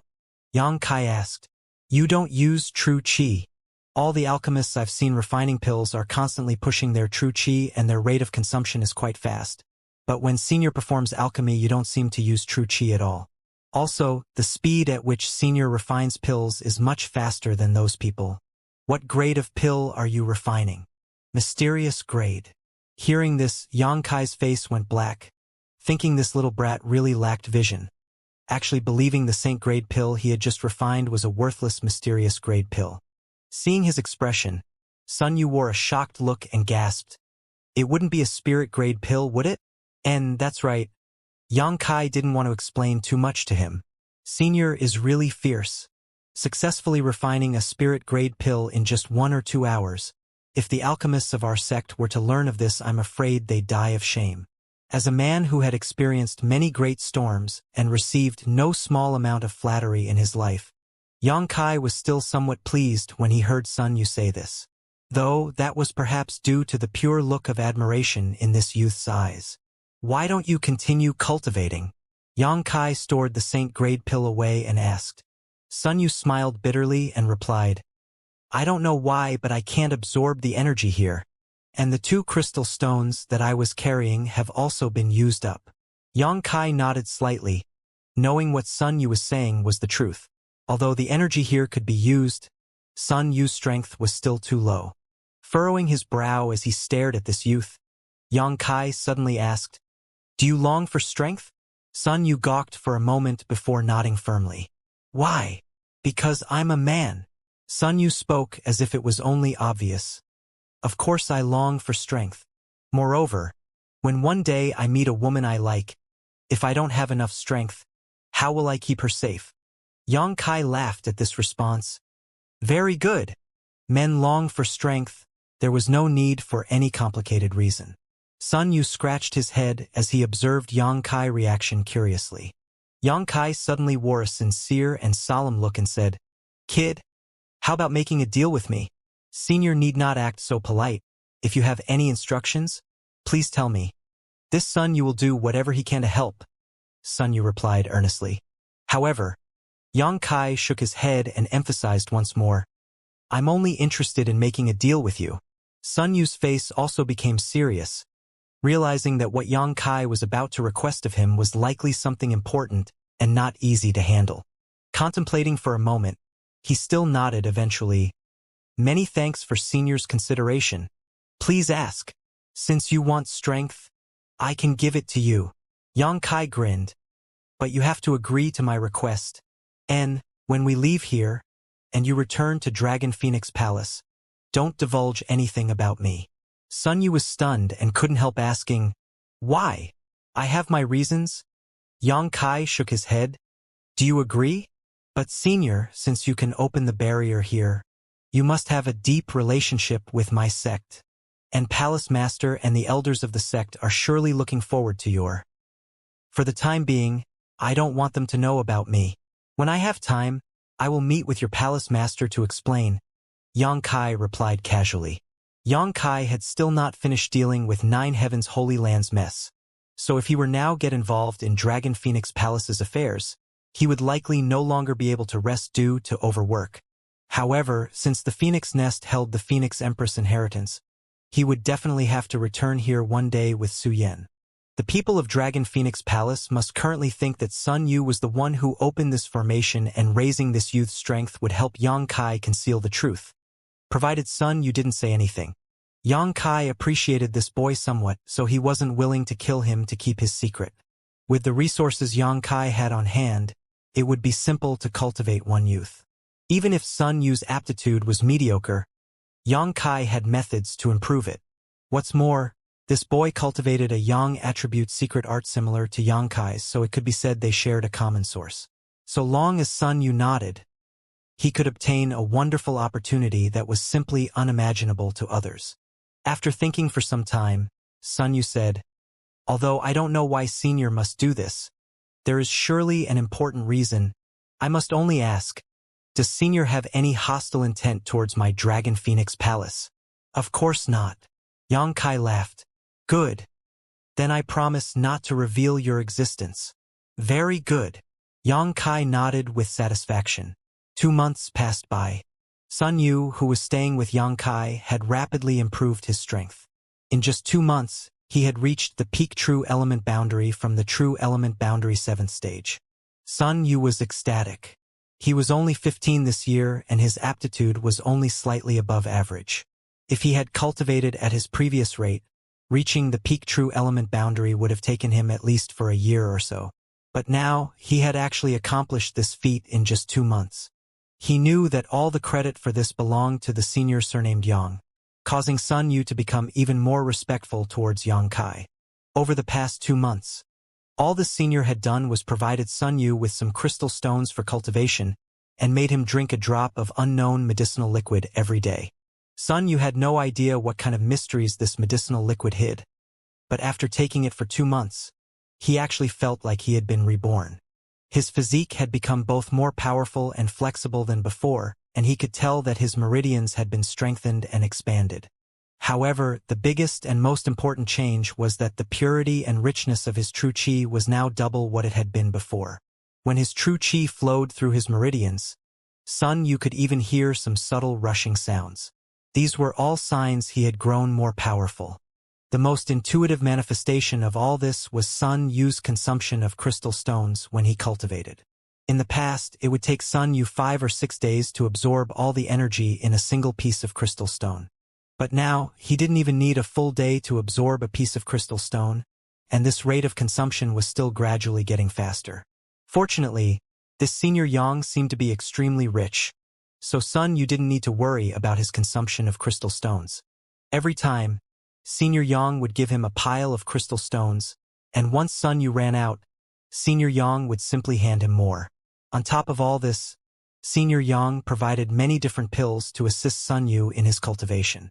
Whether it was mysterious grade pills or even spirit grade pills, it seemed like the Senior Yang had an endless supply of them. Sun Yu couldn't even describe the gratitude he felt. Sun Yu understood that although this senior didn't teach him any powerful or profound secret arts or martial skills, he was actually fundamentally improving his body while enhancing his physique and aptitude. This kind of chance would benefit Sun Yu for the rest of his life. Is this one of those legendary fortuitous encounters? Sun Yu thought to himself excitedly. When he was back in Dragon Phoenix Palace, Sun Yu had often heard from the masters around him talk about these kinds of fortuitous encounters. They said that such things could not be sought out and were essentially chance occurrences, but those lucky enough to obtain one would be able to leap over the dragon's gate and soar into the sky. Of course, Sun Yu had only thought that such things were the stuff of rumor and legend and never took his senior's ramblings seriously. After all, how could one come across such a good thing so casually? But now, how else could Sun Yu describe everything that was happening to him, besides as a fortuitous encounter? In Sun Yu's heart, he secretly rejoiced that he was fortunate enough to be the last disciple to enter Dragon Valley, and then get dragged into this golden world by that inexplicable force. He was overjoyed he had met such a good person like Senior Yang. Sun Yu seemed to be able to see his own bright future beckoning to himself. As such, Sun Yu put even more effort into his cultivation, not daring to slack off for a moment. Such an opportunity was not something that everyone could meet, and Sun Yu was terrified he would fail to live up to the care Senior Yang had shown him. Sun Yu wished for nothing more than to be able to clone himself so he could cultivate twice as fast while not sleeping or eating. Yang Kai did not miss Sun Yu's efforts and was very satisfied with what he saw. This young boy had perseverance, determination, and most importantly obedience and endurance. Yang Kai grew fonder of him as time passed. Originally, Yang Kai had simply wanted to give Sun Yu some small benefits as payment for sealing his lips. But watching this boy put in so much effort to his cultivation, Yang Kai soon began sparing no effort to train him. Every day, Yang Kai would give Sun Yu a drop of myriad drug liquid as well as crystal stones and mysterious grade and spirit grade pills he had personally refined without any reservations. Everyone who worked hard should have such opportunities. Yang Kai often thought about all the hardships he had to endure on his path to acquire his current strength, and couldn't help wanting to lend this boy a helping hand. What was rare was that, despite being just a young brat, Sun Yu actually understood that rest and relaxation were essential parts of cultivation. After he rushed to the peak true element boundary and cultivated for a while, Sun Yu encountered a type of bottleneck and immediately took a step back instead of recklessly charging ahead. He spent time observing Yang Kai perform alchemy, as well as took the initiative to ask some questions about the martial Dao. A true element boundary cultivator breaking through to the immortal ascension boundary was indeed a great hurdle. Yang Kai himself had been stuck at this point in his cultivation for some time and was naturally very experienced in how to handle it. Passing some small insights on to Sun Yu immediately allowed the latter's eyes to light up, often leading the youth to sit in contemplation for long periods of time before once again beginning to cultivate. Time continued to pass by. One day, while Yang Kai was immersed in alchemy, he suddenly noticed that Sun Yu, next to him, was giving off a faint pulse of spiritual energy, and couldn't help showing a faint smile, stopping the movement of his hands and observing the youth intently. Now was the most critical moment for Sun Yu to open his knowledge sea. No one could help him. Everything depended on his own efforts. The process of opening his knowledge sea lasted for a few days, allowing Yang Kai to fully comprehend Sun Yu's determination and perseverance. Each time he nearly failed, Sun Yu would push through with sheer force of will. Suddenly, inside Sun Yu's inner world, the infinite void was torn asunder, and an invisible space appeared as his aura underwent some subtle changes. Immortal ascension boundary. He had finally broken through. Yang Kai breathed a light sigh of relief. He had been with this boy for so many days now, observing the efforts he had made. Naturally, Yang Kai hoped Sun Yu would succeed. Fortunately, the boy had succeeded. Sun Yu's knowledge sea was empty, completely unlike Yang Kai's when he first broke through to the immortal ascension boundary. Yang Kai had managed to cultivate out his divine sense while still at the true element boundary, so once he opened his knowledge sea, his was already abundant with spiritual energy, enough of which to form a vast sea. Sun Yu, on the other hand, had to start gathering spiritual energy and form his knowledge sea from scratch. Senior. Sun Yu's face was filled with joy as he called out in excitement, speaking somewhat incoherently as he rejoiced, I broke through. Immortal ascension boundary? Yang Kai smiled and nodded. Have you realized the difference from how you used to be? And even when I close my eyes, I can still perceive everything around me. Good, as your soul becomes more powerful, the distance you'll be able to sense things across, and how much detail you'll be able to observe will also increase. Your present soul is just like a candle in the wind. Work hard to cultivate it. Yes. Sun Yu replied in a positive and respectful tone, quickly closing his eyes and beginning to meditate. However, soon after, he awkwardly opened his eyes and stammered, But senior, I don't know how to cultivate spiritual energy. Master never taught me this. When Sun Yu had entered Dragon Valley, he was only a true element boundary 7th stage cultivator. According to Ling Jian's estimations, Sun Yu would need at least 2 more years before arriving at the immortal ascension boundary. As such, he had yet to teach the youth anything about cultivating his soul. Hearing this, Yang Kai laughed in spite of trying not to. After organizing his thoughts for a moment, he then began passing on his own attainments and experiences in this field to the boy. Sun Yu listened attentively to nodded repeatedly. Good. The best was to cultivate one's spiritual energy is to refine a soul-type artifact. This not only improves your combat strength but also strengthens your soul. Yang Kai then smiled and said, I happen to have a soul-type artifact quite suitable for you to use. As he spoke, Yang Kai opened his palm and summoned out a delicate little sword. This little sword was an artifact Yang Kai had obtained when he participated in the Inheritance War, and it had accompanied him for many years now. However, it was only a heaven-grade top-rank artifact, and along with the improvement of Yang Kai's strength, fewer and fewer opportunities had arisen for it to be used. Sun Yu quickly waved his hand. Senior, you have already given me so much. This artifact? It's of no use to me. It's only heaven-grade top rank. Keeping it would just be a waste. But for you, it's just right. Hearing Yang Kai say this, Sun Yu hesitated for a moment before composing himself, reaching out, and respectfully held out his hands. Many thanks for Senior's gift.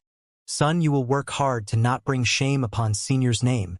Yang Kai chuckled, wiped his soul mark from the sword, and said, refine it carefully. When you can take this artifact into your knowledge sea, you'll basically be finished. Son, you nodded, then quickly set about refining the small sword. Yang Kai no longer paid attention to him and resumed refining pills. After much long and painstaking effort, Yang Kai's alchemy's proficiency had finally advanced once more, and he was now able to consistently refine Saint-grade pills. He had become a Saint-grade low-rank alchemist. He was only one minor rank away from meeting the requirements to free the ancient demon clan. Even throughout the entire world, there weren't many Saint-grade alchemists. Duwan of Grand Boulder City had also reached such a level in alchemy. He was received courteously wherever he went and currently served as the respected manager of the Alchemist Guild's Grand Boulder City branch. With Yang Kai's current skills and means, as long as he was willing, he too would be able to receive similar treatment. However, alchemy had always been an auxiliary pursuit to Yang Kai, a way to broaden his comprehension of the martial Tao. Yang Kai's only wish was to pursue the peak of the martial Tao. Through studying alchemy, Yang Kai had discovered many insights regarding his conflagrated knowledge, as well as many questions he needed to ponder, allowing him to become more and more skillful in manipulating it. Although he was now just a Saint-grade low-rank alchemist, Yang Kai estimated that if he used the myriad drug liquid and auxiliary spirit arrays, there was a chance he could refine Saint-grade mid-rank pills. The world formed by the golden energy ocean was still solidly wrapped around Yang Kai and Sun Yu, and the small golden dragon which had manifested itself from the tattoo on Yang Kai's back was still swallowing this energy, its body growing larger by the day. As this golden dragon consumed this golden energy, it also began giving off a majestic and awe-inspiring aura. Yang Kai was not in a rush and simply continued going about his own business. Recently, Yang Kai hadn't had any time to pursue his own cultivation, so this was actually a welcome opportunity. Just like the golden dragon, Sun Yu also showed rapid growth. After his physique was improved by the myriad drug liquid, cultivating became much smoother and easier for him. The small sword Yang Kai delivered Sun Yu took the later roughly 1 month to refine, and after experimenting with its power, he soon fell in love with it. Sun Yu's current knowledge had a good accumulation of spiritual energy now as well. Every day, he consumed many crystal stones and precious pills, and whenever he encountered a problem in his cultivation he couldn't solve, all he had to do was consult Senior Yang to obtain appropriate guidance. Sun Yu felt he was the luckiest person alive, and he now considered Yang Kai his own honored master and respected him as such.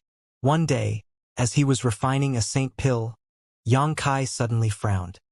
He had inadvertently noticed that the yang liquid he had stored in his own dantian was almost exhausted. The last time he resupplied himself with yang liquid, Yang Kai had thought it would be sufficient to last him for at least a decade or so. But now he discovered that his estimations were wrong. Every time he tore space it required a few drops of yang liquid. Yang Kai had apparently used too much in order to become familiar with this method. It was time to supplement it. Fortunately, Yang Kai had some 60 or 70 divine tree fruits in his black book space, each of which contained an amazing amount of yang attribute energy. If he consumed all of them, he could fill his dantian again. The divine tree was now residing in his black book space as well, and although cultivating these fruits was a long and difficult process, simply storing them away and not eating them would be a waste. So Yang Kai didn't hesitate. Taking out a fruit, Yang Kai began taking big bites of it. The sound of Yang Kai snacking woke Sun Yu from his meditation, causing him to glance over, his eyes lighting up in the next instant. Sun Yu was now an immortal Ascension cultivator, so he could naturally see just how extraordinary the divine tree fruit was. The seemingly overflowing yang attribute energy it contained was particularly appealing to him. However, Sun Yu also didn't dare reveal any kind of covetous attitude in front of Yang Kai. While preparing to close his eyes and continue his meditate, Yang Kai suddenly smiled towards him and tossed him a small piece of the fruit. "It's not that I'm trying to be stingy, but you can't eat too much of this thing." Sun Yu's face blushed as he bashfully accepted the small piece of fruit before popping it into his mouth. A moment later, though, Sun Yu's true chi violently rioted and his skin became bright red, all his pores opening wide as they sprayed out excess heat and energy. making it seem like he was on the verge of exploding. Xianxia paid the boy no mind and simply allowed him to handle this crisis on his own. Son, you didn't dare neglect, and immediately began circulating his secret art as quickly as he could in order to absorb the massive amount of energy now rampaging through his body. Only after a long while did the violent aura gradually calm down.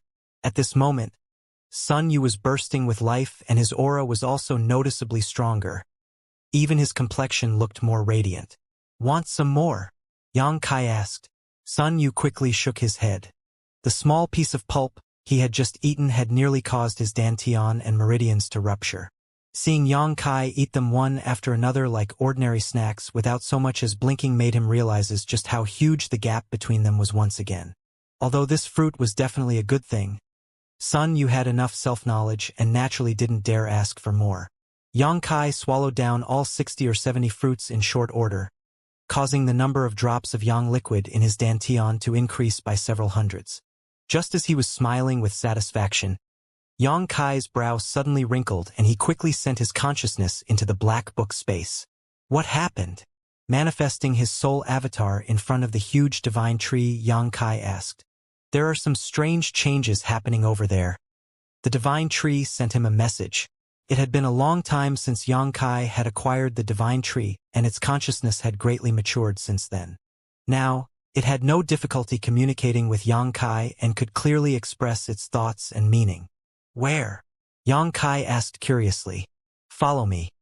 A wisp of golden light suddenly emerged from the divine tree and flew off in a certain direction, leading Xianxia. Following after it, Xianxia soon came to a certain spot in the black book space, and looking around, his brow wrinkled and a look of surprise appeared on his face. Here! The divine tree sent him another message as the golden wisp circled the area. Even without it telling him though, Xianxia noticed something was wrong. There were many scattered pieces of gravel here, and some precious ores he had been keeping were now gone. In particular, the quantity of rare minerals he had brought back from the starry sky had noticeably decreased. Xianxia remembered that after the starry sky storm, he had collected a large number of precious ores and stored them here. Later, he had also piled up the ores he had taken from 9 Heavens Holy Land's treasury here. However, now there seemed to be something that was absorbing the essence from these ores and leaving behind only some useless impurities. Xianxia couldn't help glancing over at the divine tree curiously. Some time ago, Xianxia had accidentally discovered a similar occurrence. At the time, he had thought it was the doing of the divine tree, so he hadn't paid it much mind. But now it was fairly clear this wasn't the doing of the divine tree because it didn't seem like it was lying to him. You've been staying here the whole time? Did you notice anything? Xianxia asked after being unable to glean any clues from the pile of ores in front of him. Nothing, Divine Tree hesitantly replied. I only felt something strange was happening here. Help me keep an eye on this. If you find something, tell me immediately, Xianxia said.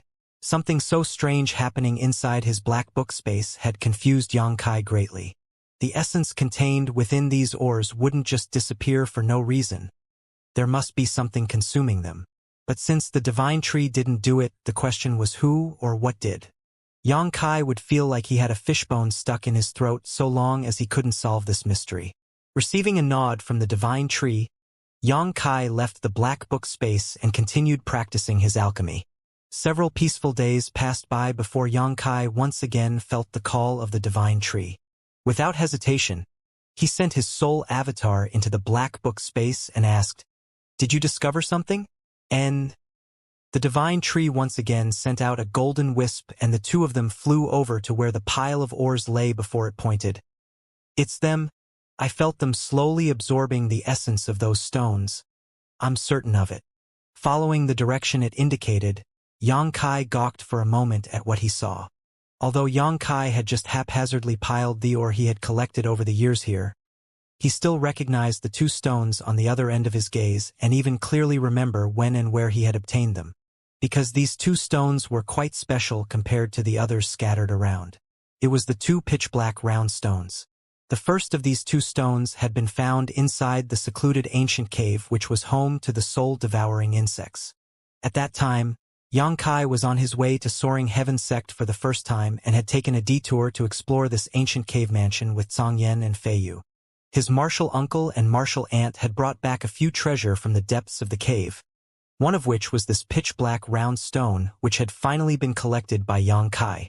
Yang Kai obtained the second pitch-black round stone back in Floating Cloud City. While waiting for the 1,000-year demon flower to bloom, he had been forced to participate in an alchemy contest by Duwan and Mina, ultimately winning first prize as well as the right to pick 2 treasures from Duwan's Saint-grade alchemist colleagues' universe bags.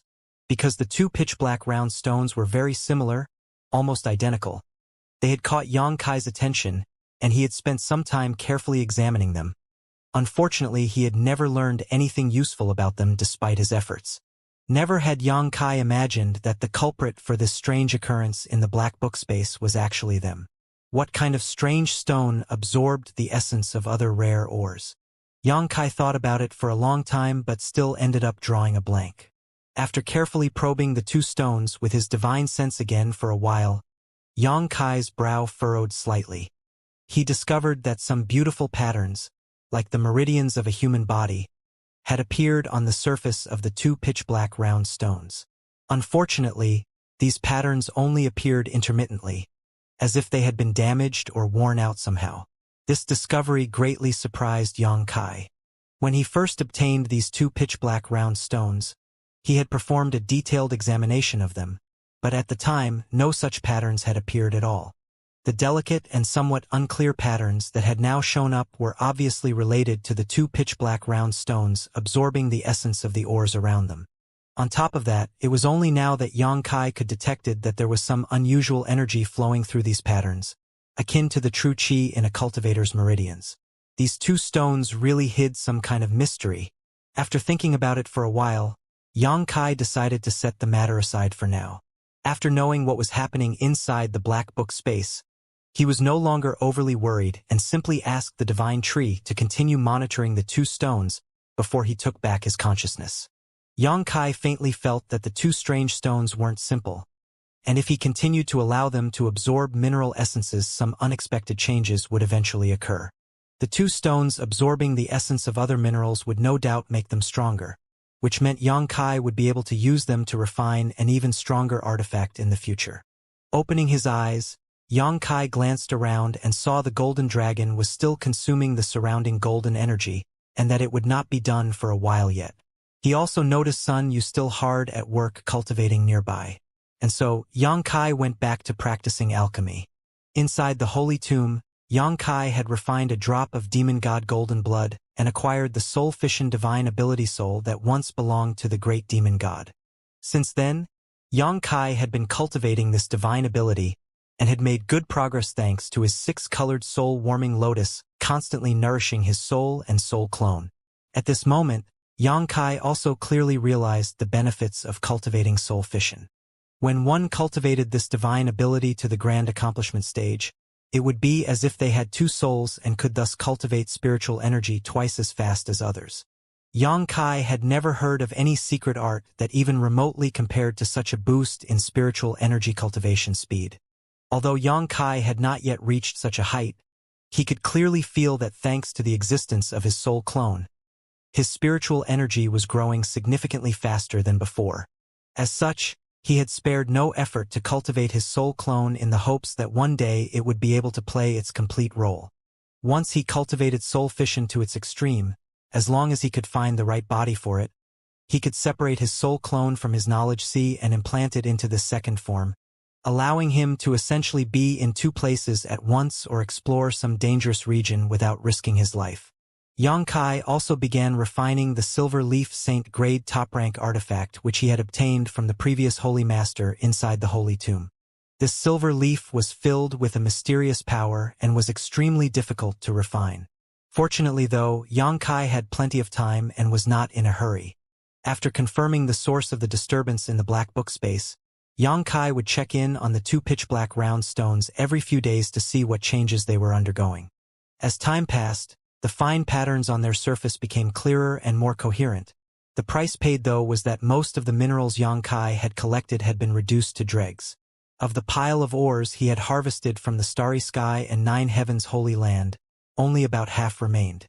If this kept up, within a year or so, the two stones would consume every last or in the black book space. Inside the golden energy ocean, whether it was Yang Kai or Sun Yu, both of them had lost track of the passage of time as they busied themselves with their own affairs. Occasionally, the two would stop what they were doing, relax, and chat. But after having rested themselves for a time, they would continue their work, neither one bothering the other. The days that passed by were by no means wasted though. Instead, they were quite productive and meaningful. Both Yang Kai and Sun Yu obtained enormous growth and benefit from this unexpected accident. Dragon Valley stretched and twisted like a real dragon laying on the ground. It was covered in a fog all year round, and even the strongest of masters couldn't see into its depths.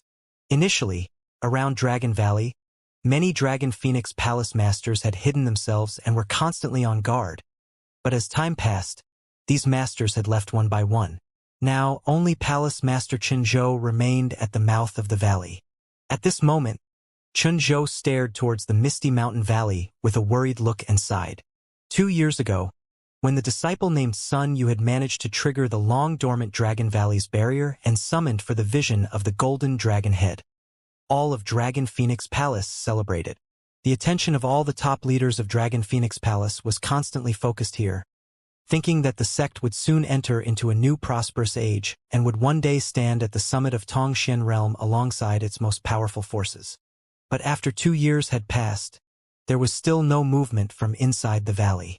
Although everyone could detect the powerful energy fluctuations coming from within, the disciple named Sun Yu had never returned. Gradually, people became disheartened, though none dared say so in front of Palace Master Chun.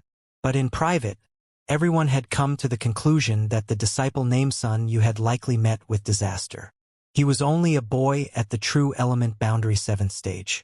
After not having appeared for so long, it was almost certain he had starved to death in the Dragon Valley. Gazing at the golden light ocean, Chunzhou sighed once more.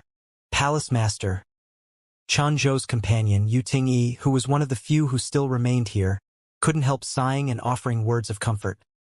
The disciple who opened the barrier has obtained great fortune. He is surely all right. Chunzhou did not respond, his expression simply becoming gloomier. Yu Ting-yi reluctantly sighed again before turning to look at a nearby old man. Besides Chunzhou, the only other who had insisted on waiting here for the entire 2-year time was this old man. It was Elder Ling Jian, Sun Yu's master. Elder Ling did not possess great strength or aptitude. His title as elder more a formality due to his age than an indication of his status in Dragon Phoenix Palace. Before, he had no real power and was all but ignored by most. 2 years ago, when Sun Yu had suddenly opened the formation, Ling Jian's status suddenly soared and almost every elder who saw him would politely greet him, allowing him to enjoy almost unparalleled freedom and respect inside Dragon Phoenix Palace. But now, no one treated him that way anymore. Chunzhou and Ling Jian stood next to each other as they stared into the mountain valley's depths, sighing continuously as looks of sorrow filled their faces. A figure quickly approached. An elder Xiao Ling of Dragon Phoenix Palace soon appeared and quickly observed Chunzhou's expression before glancing over at Yu Ting-yi. The latter slowly shook her head, her beautiful eyes filled with a helpless gloom. Xiao Ling immediately understood. Since the last time he came, no noticeable change had likely appeared in Dragon Valley. Shaking off these distracting thoughts, he respectfully cupped his fists and spoke, "Palace Master, the elders request your presence to discuss some important matters. Let them hold their discussion. Just inform me of the result." Chunzhou Yixing waved his hand. "Forgive me, Palace Master, but this matter must be decided by you personally. Otherwise, I would not have dared disturb you," Xiao Ling replied awkwardly. Chunzhou frowned slightly, a look of annoyance appearing on his face. Yu Ting-yi quickly said, "You should go. You have not asked about any of the sect's affairs for the past 2 years. I must wait here for the Dragon Emperor to return," Chunzhou firmly declared, interrupting Yu Ting-yi before she could finish speaking. Yu Ting-yi wore a forced smile in response. "Do you think there is no hope left?" "Ignorance. The Dragon Emperor will return. We just do not know when." Chunzhou coldly snorted, his face showing a look filled with confidence. Yu Ting-yi smiled and spoke, If you say it will be so, it will be, but that also means there's no need for you to be so anxious. The elders are waiting for you. The sooner you take care of things, the sooner you can return. Leave this place to Elder Ling and we will inform you immediately if anything happens. Chun Zhou glanced over at his wife for a moment before nodding lightly. Then I'll ask this of you. Be sure you keep a close eye on this place. And Yu Ting-yi nodded gently, feeling somewhat helpless in her heart. Chun Zhou took one last long look towards the depths of the valley before turning around and preparing to leave with Xiao Ling. At that moment, though, Dragon Valley, which had remained silent for 2 whole years, suddenly pulsed, sending out a powerful energy fluctuation that blew away all the lingering mist, revealing itself in all its splendor. Now, anyone standing at its mouth could see straight into its depths. Chun Zhou's steps immediately came to a halt and he began trembling with excitement, not daring to even breathe as he stared towards the valley. The low-spirited Ling Jian also suddenly became excited as his old pair of eyes flashed with expectation, his wrinkled hands clenching tightly. There's movement! Qin Zhou couldn't help shouting. Xiao Ling, who had come to summon Qin Zhou, also couldn't help stopping in place as he stared suspiciously towards the depths of the valley, his mood also becoming somewhat jubilant.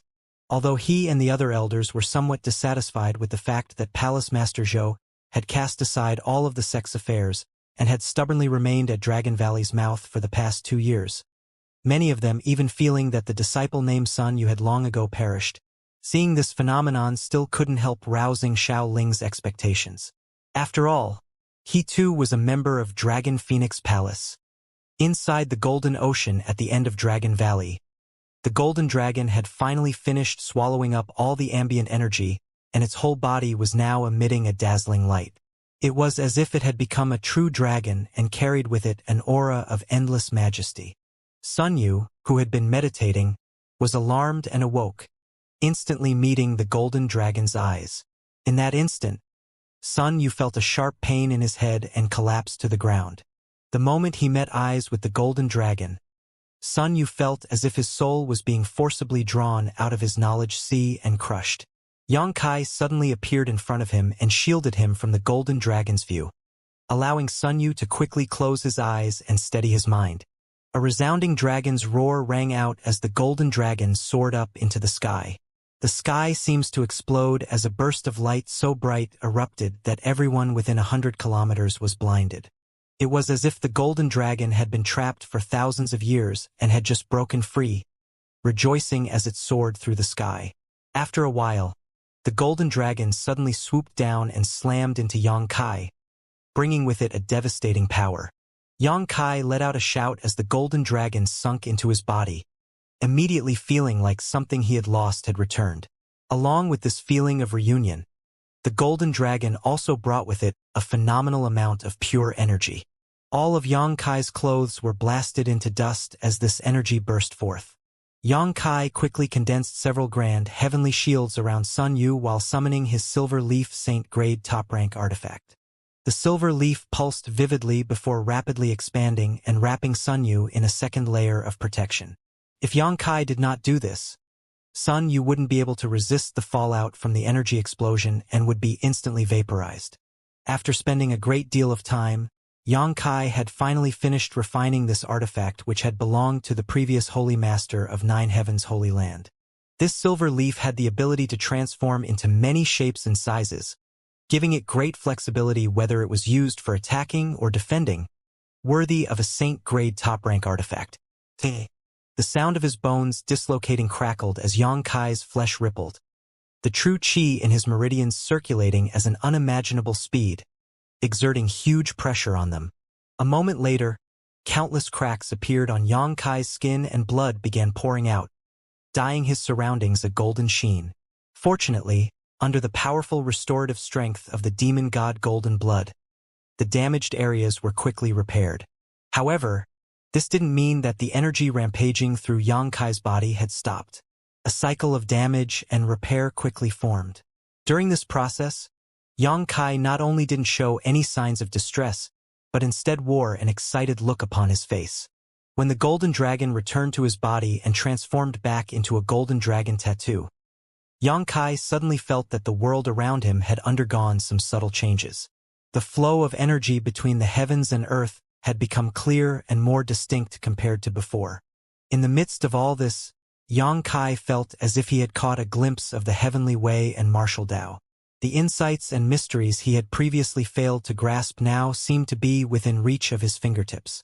Standing in place, Yang Kai calmed himself, closed his eyes, and immersed himself in this wondrous feeling. Above Yang Kai's head, wind and clouds swirled as the world energy within 100-kilometer radius began gathering, as if some great force was drawing it in.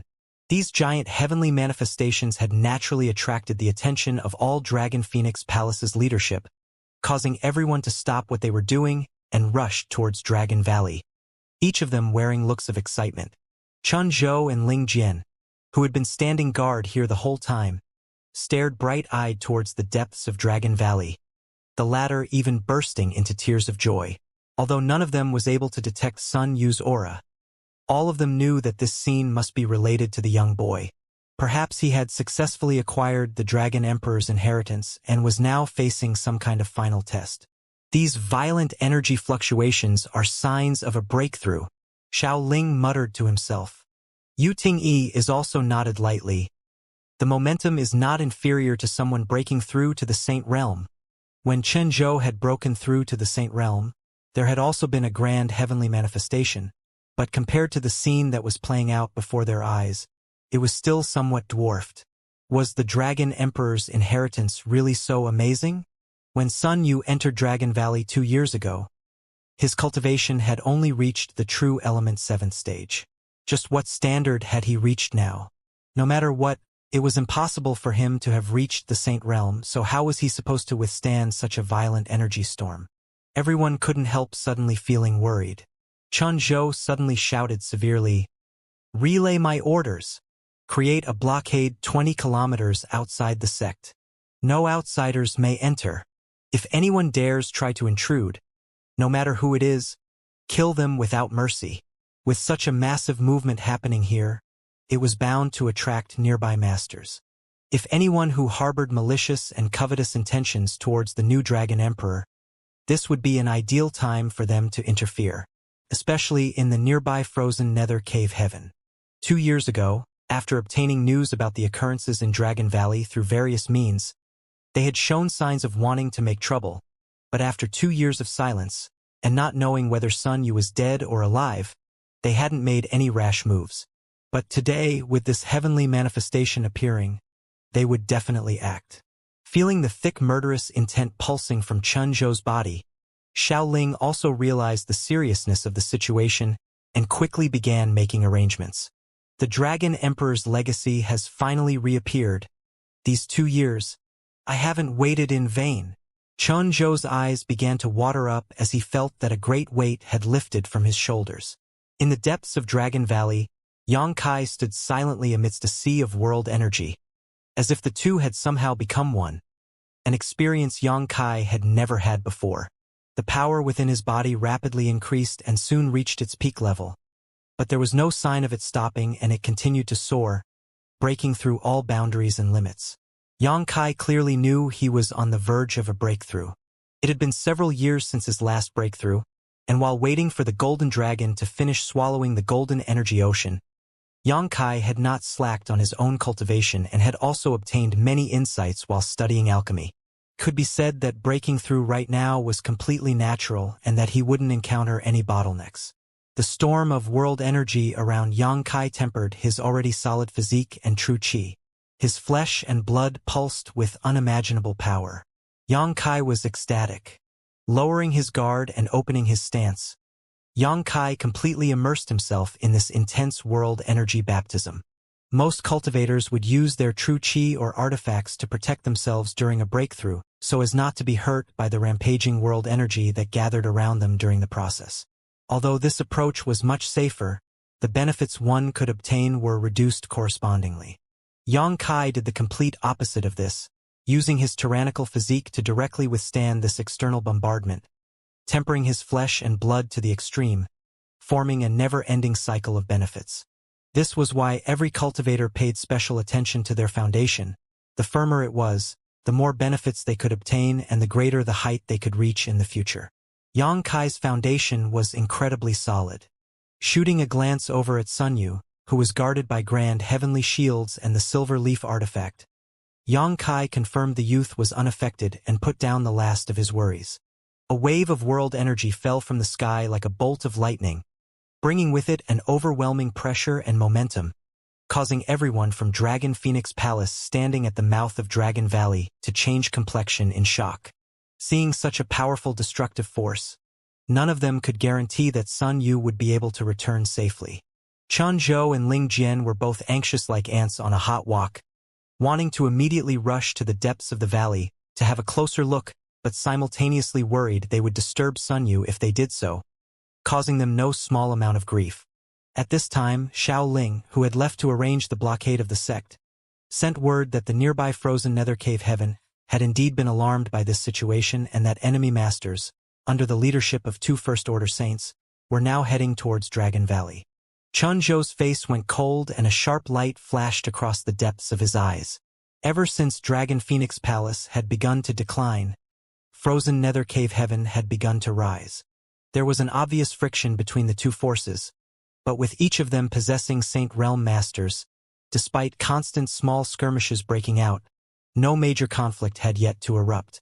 Everyone knew that once a major battle took place, neither side would be able to emerge unscathed. Although Dragon Phoenix Palace only had one Saint Realm Master, Chen Zhou, if it became a life-of-death fight, frozen nether cave heaven would no doubt sustain unacceptable amounts of damage. Frozen nether cave heaven suddenly mobilizing all its forces at this time was no surprise to Chen Zhou. Elder Ling, I leave all matters here in your hands. If Sun Yu can return safely, take him away from Dragon Phoenix Palace and tell him that the revitalization of our sect will depend on him. Palace Master. Ling Jian's face paled when he realized what Chen Zhou wanted to do. Xiao Ling. Ting Yi. Come meet the enemy with me.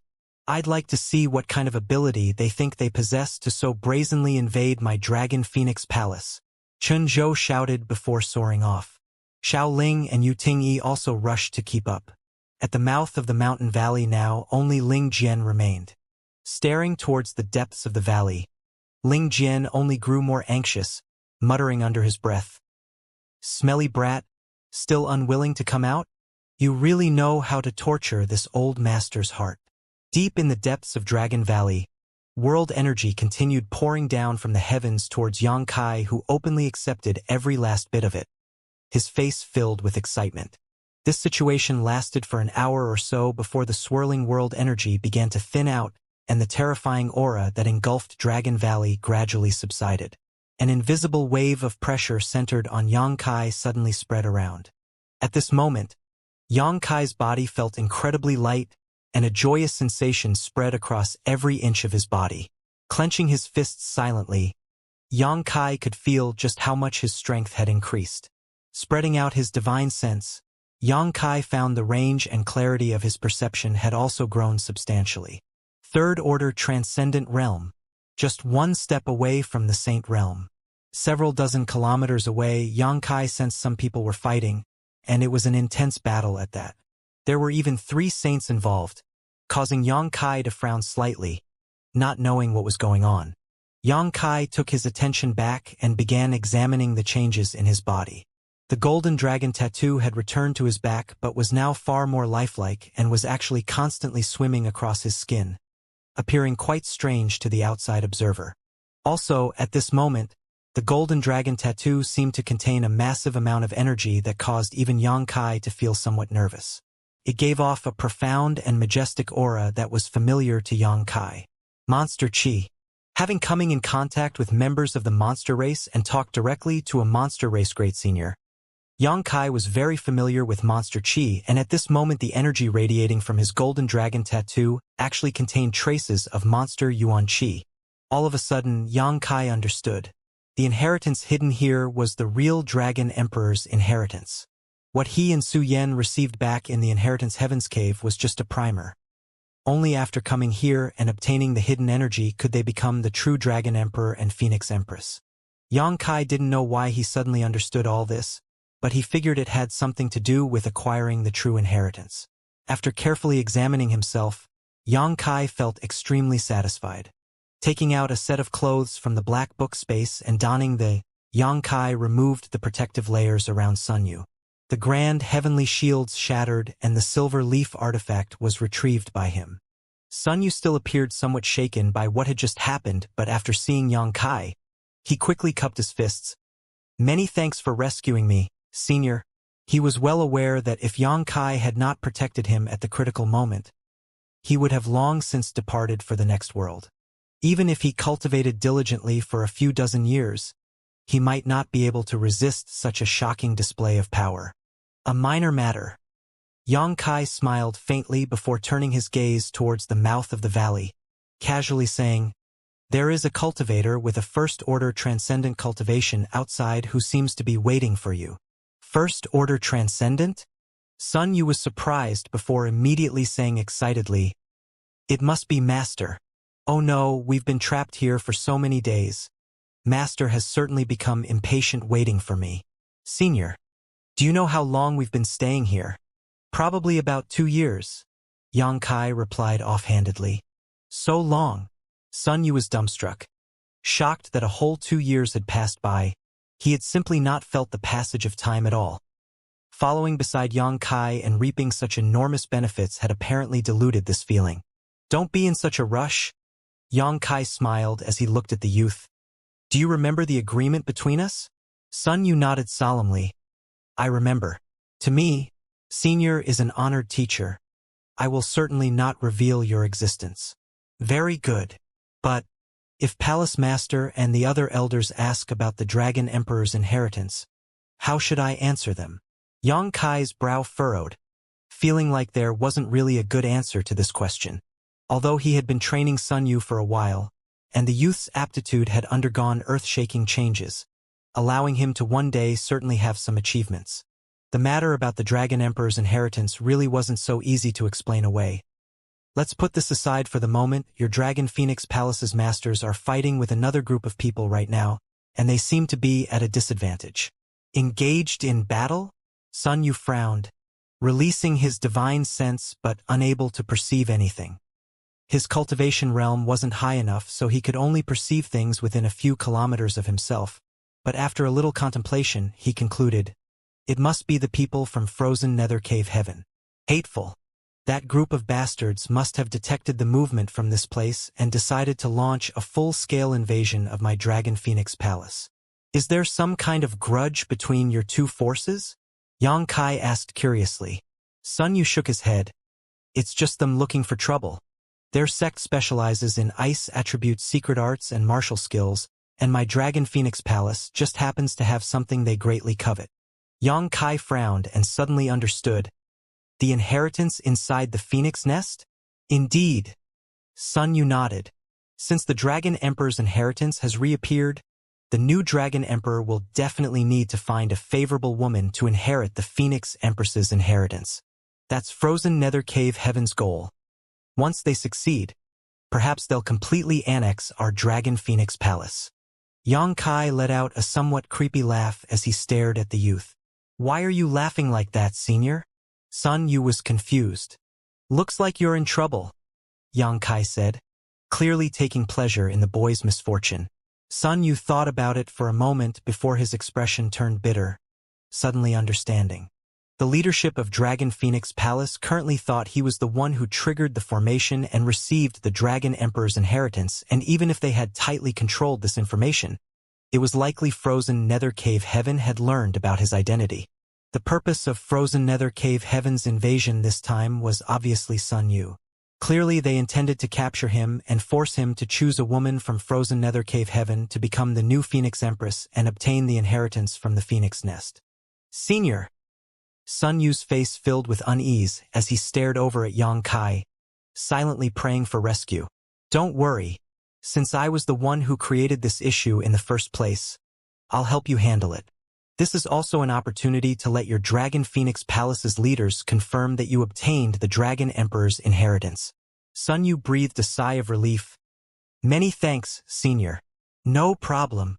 Xianxia smiled faintly. "You exit the valley, I'll protect you from the shadows. Act bold and courageously. Yes. Having received this assurance from Xianxia, Sun Yu felt greatly relieved and hurriedly rushed towards the mouth of the valley, as if he believed that, with Senior Yang's astonishing methods, repelling frozen nether cave heaven would be a simple task. After Sun Yu left, Xianxia turned his gaze in the direction of the nearby battle, his eyes flashing a gloomy light. The inheritance hidden inside the phoenix nest belonged to Su Yan, yet this frozen nether cave heaven was actually looking to steal it. They must really be tired of living. If not for this reason, Xianxia would be unwilling to intervene in other forces' disputes. However, Dragon Phoenix Palace had a great many subtle connections with him, so him taking action this time was simply like returning the favor for him obtaining the Dragon Emperor's inheritance. Ling Jian stood at the mouth of the valley, anxiously waiting, muttering under his breath constantly, yet not seeing any traces of Sun Yu appearing. Gradually, Ling Jian even began to think that his disciple had been killed in that terrifying world energy storm. Just as he was about to lose all hope, from the depths of Dragon Valley, a figure dashed out, causing Ling Jian to stare and tremble in shock. This figure was quite similar to the Sun Yu in his memories but was somewhat taller and stronger. Ling Jian's old dim eyes were somewhat lost for a moment as he stared fixedly towards the approaching youth. After a while, the appearance of this figure finally appeared clearly in Ling Jian's eyes, and upon confirming it really was Sun Yu, Ling Jian shed tears of joy and cried out, "Smelly brat, you are finally decided to come out. Do you know how much worry you've put me through?" "Master!" Sun Yu also wore an excited expression, quickly rushing over Ling Jian and bowing politely to him. However, before Sun Yu could say anything, he was pulled by Ling Jian, who hurriedly said, "Follow me." Seeing his old master acting like this, Sun Yu suspiciously asked, "Where are we going?" "Those frozen nether cave heaven bastards have launched an invasion. Palace Master and the other elders have gone to confront the enemy, but the other side has 2 Saint Realm Masters.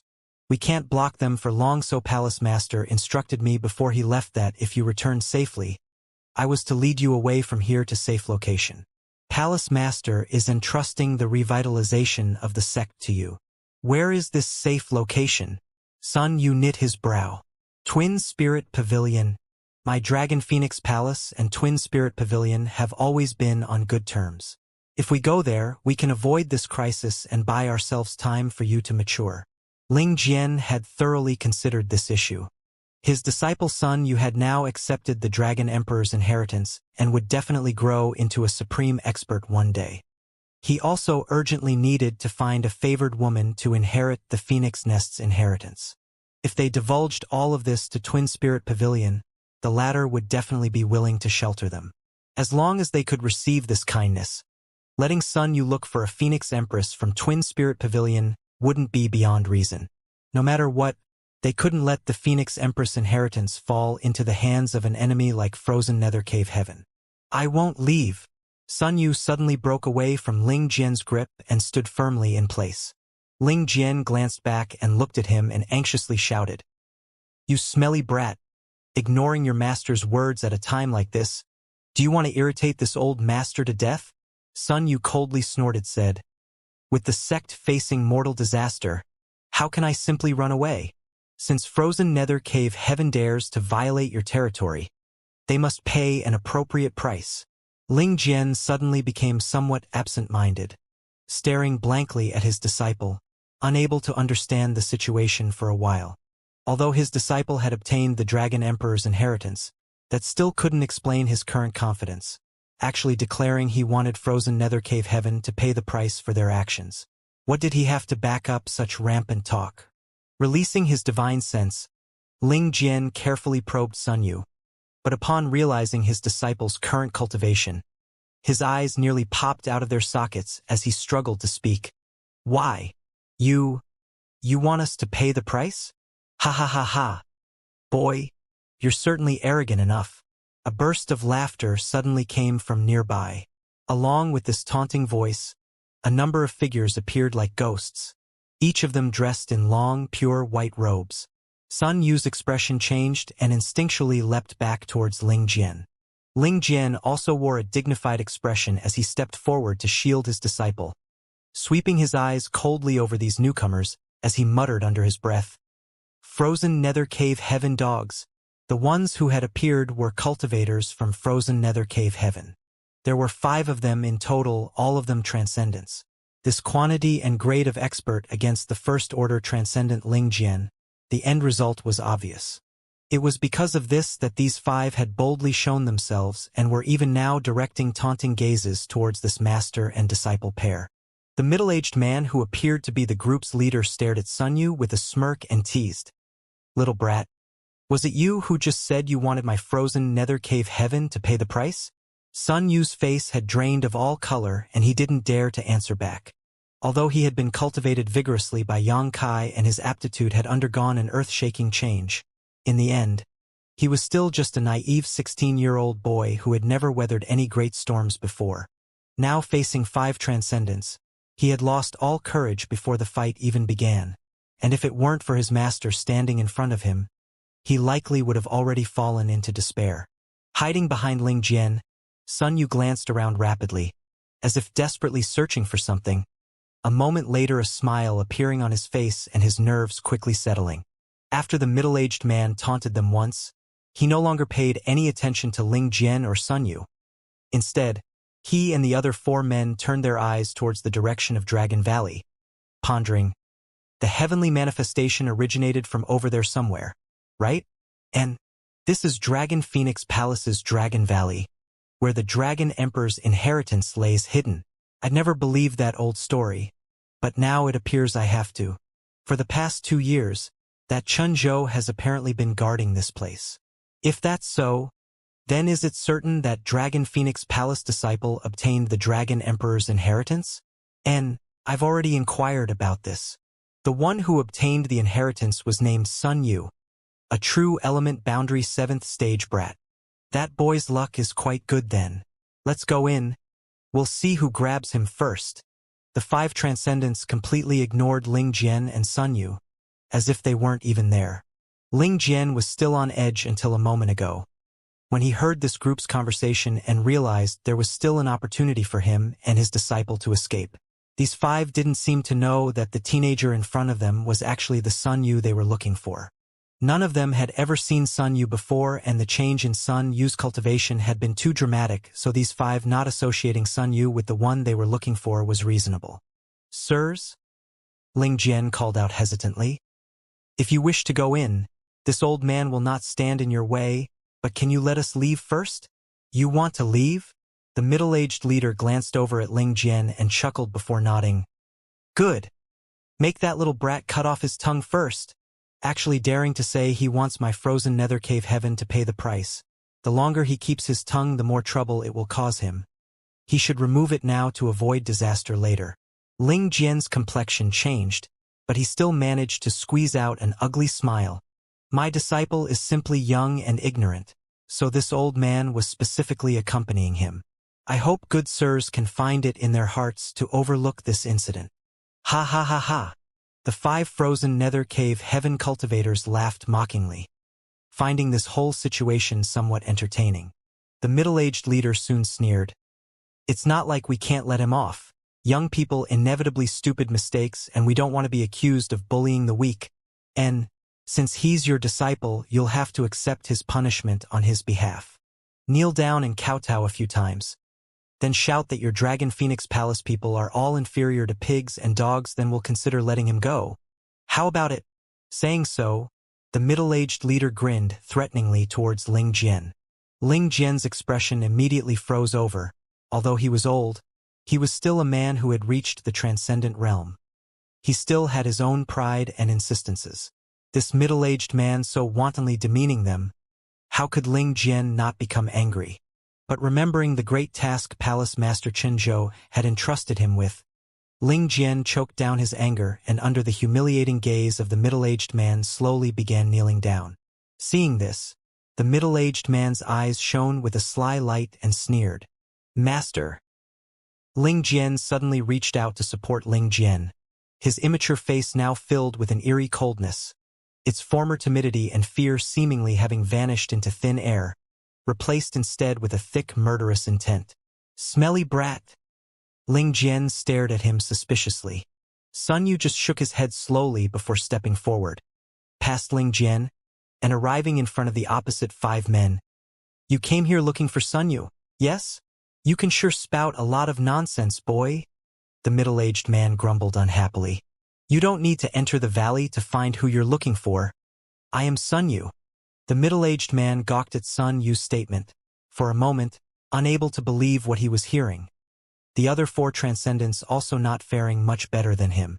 There's no need for you to doubt my words. Sun Yu snorted. When I went in, I indeed was only a true element boundary 7th stage cultivator. But that was naturally 2 years ago. 2 years to cross a whole great realm? The middle-aged man exclaimed. Sun Yu was now the immortal Ascension boundary 7th stage cultivator. Compared to the true element boundary 7th stage, it really was an entire great realm of difference. It was because of this massive difference in strength that when the 5 of them had arrived here, none of them thought this boy was Sun Yu. One of the other men's eyes lit up. Is this the so-called power of the Dragon Emperor's inheritance? If you'd like to think so, you can. Sun Yu snorted, his expression completely relaxed, facing these 5 transcendent realm masters without the slightest bit of fear. Completely different from only a moment ago. After listening and absorbing Sun Yu's words, the 5 from frozen nether cave heaven suddenly stared towards him with excitement. A cultivator using only 2 years of time to grow from the true element boundary 7th stage to the immortal ascension boundary 7th stage. This was nothing short of a miracle. Instantly, these 5 realized just how formidable the hidden Dragon Emperor's inheritance really was. All of them were staring greedily towards Sun Yu. You smelly brat. Ling Jian was so mad he coughed up blood. These 5 had eyes but failed to see. None of them recognizing Sun Yu's true identity, which had created an opportunity for the 2 of them to escape. As long as he could keep Sun Yu safe, Ling Jian was prepared to endure any kind of insult. But this foolish disciple of his had actually gone and exposed himself. What different from that and throwing oneself into a flaming pit was there? Lien Jian really wanted to know what the hell was going through his disciple's head right now. Before, he wasn't so dumb. Although Sun Yu's aptitude wasn't good by any measure, he was at least level-headed enough. Not a genius, but at least not a fool.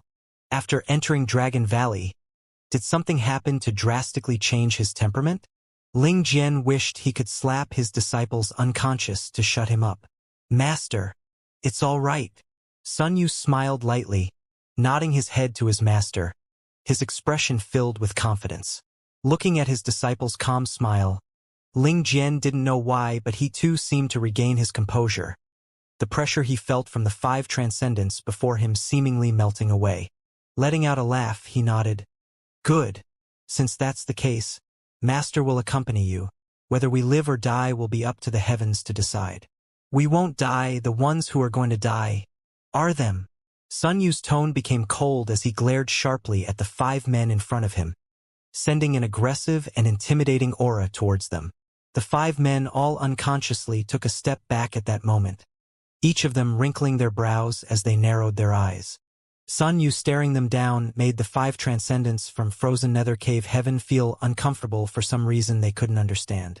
Although this little brat had crossed an entire great realm in 2 years, in the end he was still just an immortal ascension boundary 7th stage cultivator. By all rights, he shouldn't be able to put up the slightest bit of resistance against any one of them, much less all 5.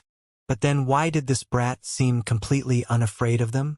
In fact, the way he was staring at them was as if he almost pitied them. After hesitating for a moment, the lead middle-aged man shouted, Damn brat! Trying to play cheap tricks with us? I'd like to see how you kill us. Saying so, he waved his hand and shouted, Catch this little brat and kill this old fogey. The 4 masters standing behind him immediately went into action, all of them shooting out like lightning, rushing towards Ling Jian and Sun Yu. One of them grabbed towards Sun Yu, planning to capture him alive, while the other 3 mercilessly sent attacks towards Ling Jian, planning to instantly reap his life. Ling Jian didn't even have time to react before the attacks of the 3 men appearing in front of him, his hair standing on end as he saw his life flash before his eyes. But in the next moment, something strange happened. The 4 men who had rushed out, Whether it was the one trying to capture Sun Yu or the three transcendents attacking Ling Jian's, all seemed to be caught by some invisible force, their actions immediately coming to a halt. In the next instant, all of them grabbed their heads as they fell to the ground, writhing in pain. Spiritual energy from each of their knowledge seas burst forth, as if they were trying to resist some invisible force which was destroying their souls. The lead middle-aged man's eyes shrank as he called out to his comrades in alarm. But none of them responded. After a mere 5 breaths of time, the 4 men all lay silent on the ground, their bodies stiff, their vitality gone. They were all dead. Ling Jian stared blankly at all of this, his eyes bulging. Sun Yu also gulped and was breathing heavily, unable to steady himself for a time. A moment ago, the frozen nether cave heaven master had already caught his arm, yet now he was lying on the ground dead. Sun Yu's eyes filled with joy and excitement as he glanced around, understanding that all of this was because Senior Yang had taken action just now. A move worthy of a powerful master. These 4 transcendent realm masters, who had driven Sun Yu and Lien Jian to despair, had inexplicably died, and the lead middle-aged man standing only meters away hadn't even seen how it happened. Sun Yu put down the last of his worries and grinned fiercely towards the last remaining enemy. Struck by this gaze, the middle-aged man couldn't help retreating a few steps, a cold chill shooting up his spine. "Boy, what did you do?" The middle-aged still couldn't believe what he was seeing and shouted anxiously. "What point is there in explaining to a dead man?" Sun Yu replied flatly, gently lifting his finger toward the middle-aged man. Seeing this, the middle-aged man screamed in terror and hastily summoned his defensive artifact to protect himself while turning around and fleeing. He had no idea what this boy named Sun Yu had done just now, but whatever it was, it had killed 4 of his companions whose strength weren't much different from his own. If he stayed here any longer, he would surely be the next to die. Was this Dragon Emperor's inheritance really so incomprehensible? In any case, he had to warn the 2 Saint Realm seniors of his sect so they could take precautions. "Death!" Sun Yu shouted. As soon as his voice sounded, the middle-aged man, who had already flown over 100 meters away, suddenly let out a pitiful scream and, just like the other 4, grabbed his head as he fell to the ground, struggling for a few breaths before going limp, his soul erased from existence. 5 transcendent realm masters dying like this caused Sun Yu to flush with excitement as he constantly looked around, his face filled with a look of praise and worship. "Good job. Keep up your performance." The voice of Senior Yang sounded in his head, causing Sun Yu's expression to fill with confidence and his body to brim with strength, like he couldn't wait to fly straight to frozen nether cave heaven and launch an all-out slaughter. "Smelly brat." Ling Jian's lips trembled, his face still somewhat pale as he incoherently asked, Did you just kill 5 transcendents?" Even now, Ling Jian still couldn't believe it. The scene in front of him was simply too ridiculous to be real. He still remembered that 2 years ago his disciple couldn't even beat a cultivator in the same realm. Yet now he was actually able to handle 5 powerful enemies that even Ling Jian was no match against. Ling Jian couldn't help feeling like he was stuck in some kind of absurd dream. "It's not like that, Master. All of this is thanks to the power of the Dragon Emperor's inheritance." Sun Yu couldn't bear to outright lie to his master and replied vaguely. Ling Jian was startled for a moment, but soon burst into joyful tears. "The heavens have eyes! The heavens have eyes! Master, I won't flee to Twin Spirit Pavilion. I'm going to find Palace Master and help resolve the sex crisis." This? After experiencing Sun Yu's strange and inexplicable methods, Ling Jian was no longer as insistent as before, but he still had some lingering concerns. "There are 2 Saint Realm Masters over there, although Palace Master can hold down one of them. But you—" "Relax, Master. I have a sense of discretion." Sun Yu smiled and glanced over towards Dragon Valley's depths stealthily. Although he couldn't see or perceive Yang Kai's presence, he knew that Senior Yang was hiding nearby. With this kind of backing, Sun Yu could freely act unscrupulous. "Good. I'll go with you. Leave explaining to Palace Master to me. The sect is now facing a crisis. As disciples, we should be fighting for it, not thinking of how to escape," Ling Jian declared imposingly. inspired by his disciples' confidence and heroic demeanor. And so, the master and disciple pair flew off together to join the battle. 20 kilometers or so outside Dragon Phoenix Palace, high up in the sky, a group of cultivators were engaged in a life-or-death struggle. Every moment someone being injured or dying, their corpses falling to the ground below. Martial skills and the artifact attacks lit up the sky as explosions boomed all around, vividly illustrating just how fierce this battle was. Dragon Phoenix Palace and Frozen Nether Cave Heaven had a deep-seated enmity, and this time Frozen Nether Cave Heaven had come fully prepared, turning out in full force, and with their advantage in terms of number of Saint Realm Masters, they had quickly seized the initiative.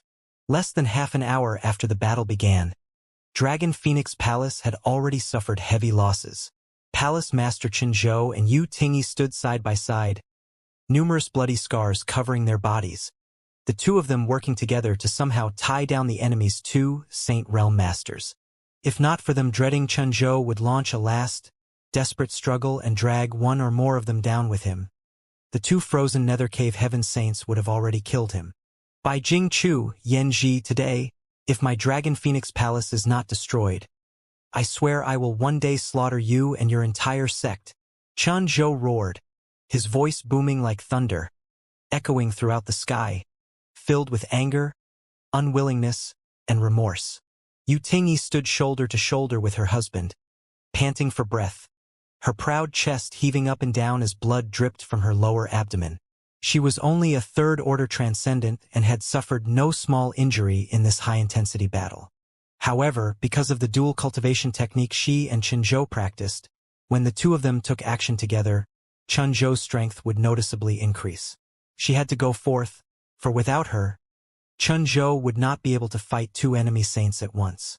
Bai Jingchu and Yan Ji of Frozen Nether Cave Heaven glanced at each other before jumping back out of the fight, the former laughing heartily as he shouted, "Qianzhou, whether you are willing or now, since we have come here today, we are fully prepared to extinguish your Dragon Phoenix Palace. You need not worry about this point. As for you wanting to slaughter us, I'm afraid you'll have no such opportunity." Qianzhou wiped the blood from the corner of his mouth and sneered as he said, "The Dragon Emperor's inheritance has reappeared now. Soon the Dragon Emperor and Phoenix Empress will rise again. They will certainly avenge my Dragon Phoenix Palace." Dragon Emperor inheritance?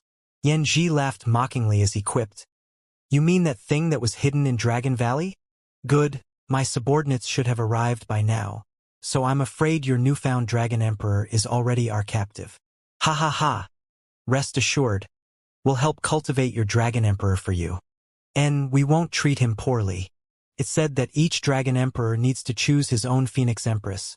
My Frozen Nether Cave Heaven has a number of beautiful women he can pick from. Once he gets a taste of them, I'm afraid that little brat will completely forget about this waste of a sect." The two enemy saints casually taunting him caused Qianzhou's expression to change abruptly and his heart to sink. Over at Dragon Valley, only Ling Jian was left. With just Ling Jian's strength, there was no way he could resist too many masters. If Sun Yu was really captured, Dragon Phoenix Palace really would have no chance to rise again. Hateful! Qianzhou gnashed his teeth. Yan Ji's eyes flashed in that instant as he sent out a burst of spiritual energy straight towards Yu Tingyi beside Qianzhou. Having lost focus for an instant because of the enemy's words, Qianzhou was caught off guard, and by the time he reacted, Yu Tingyi had already been hit.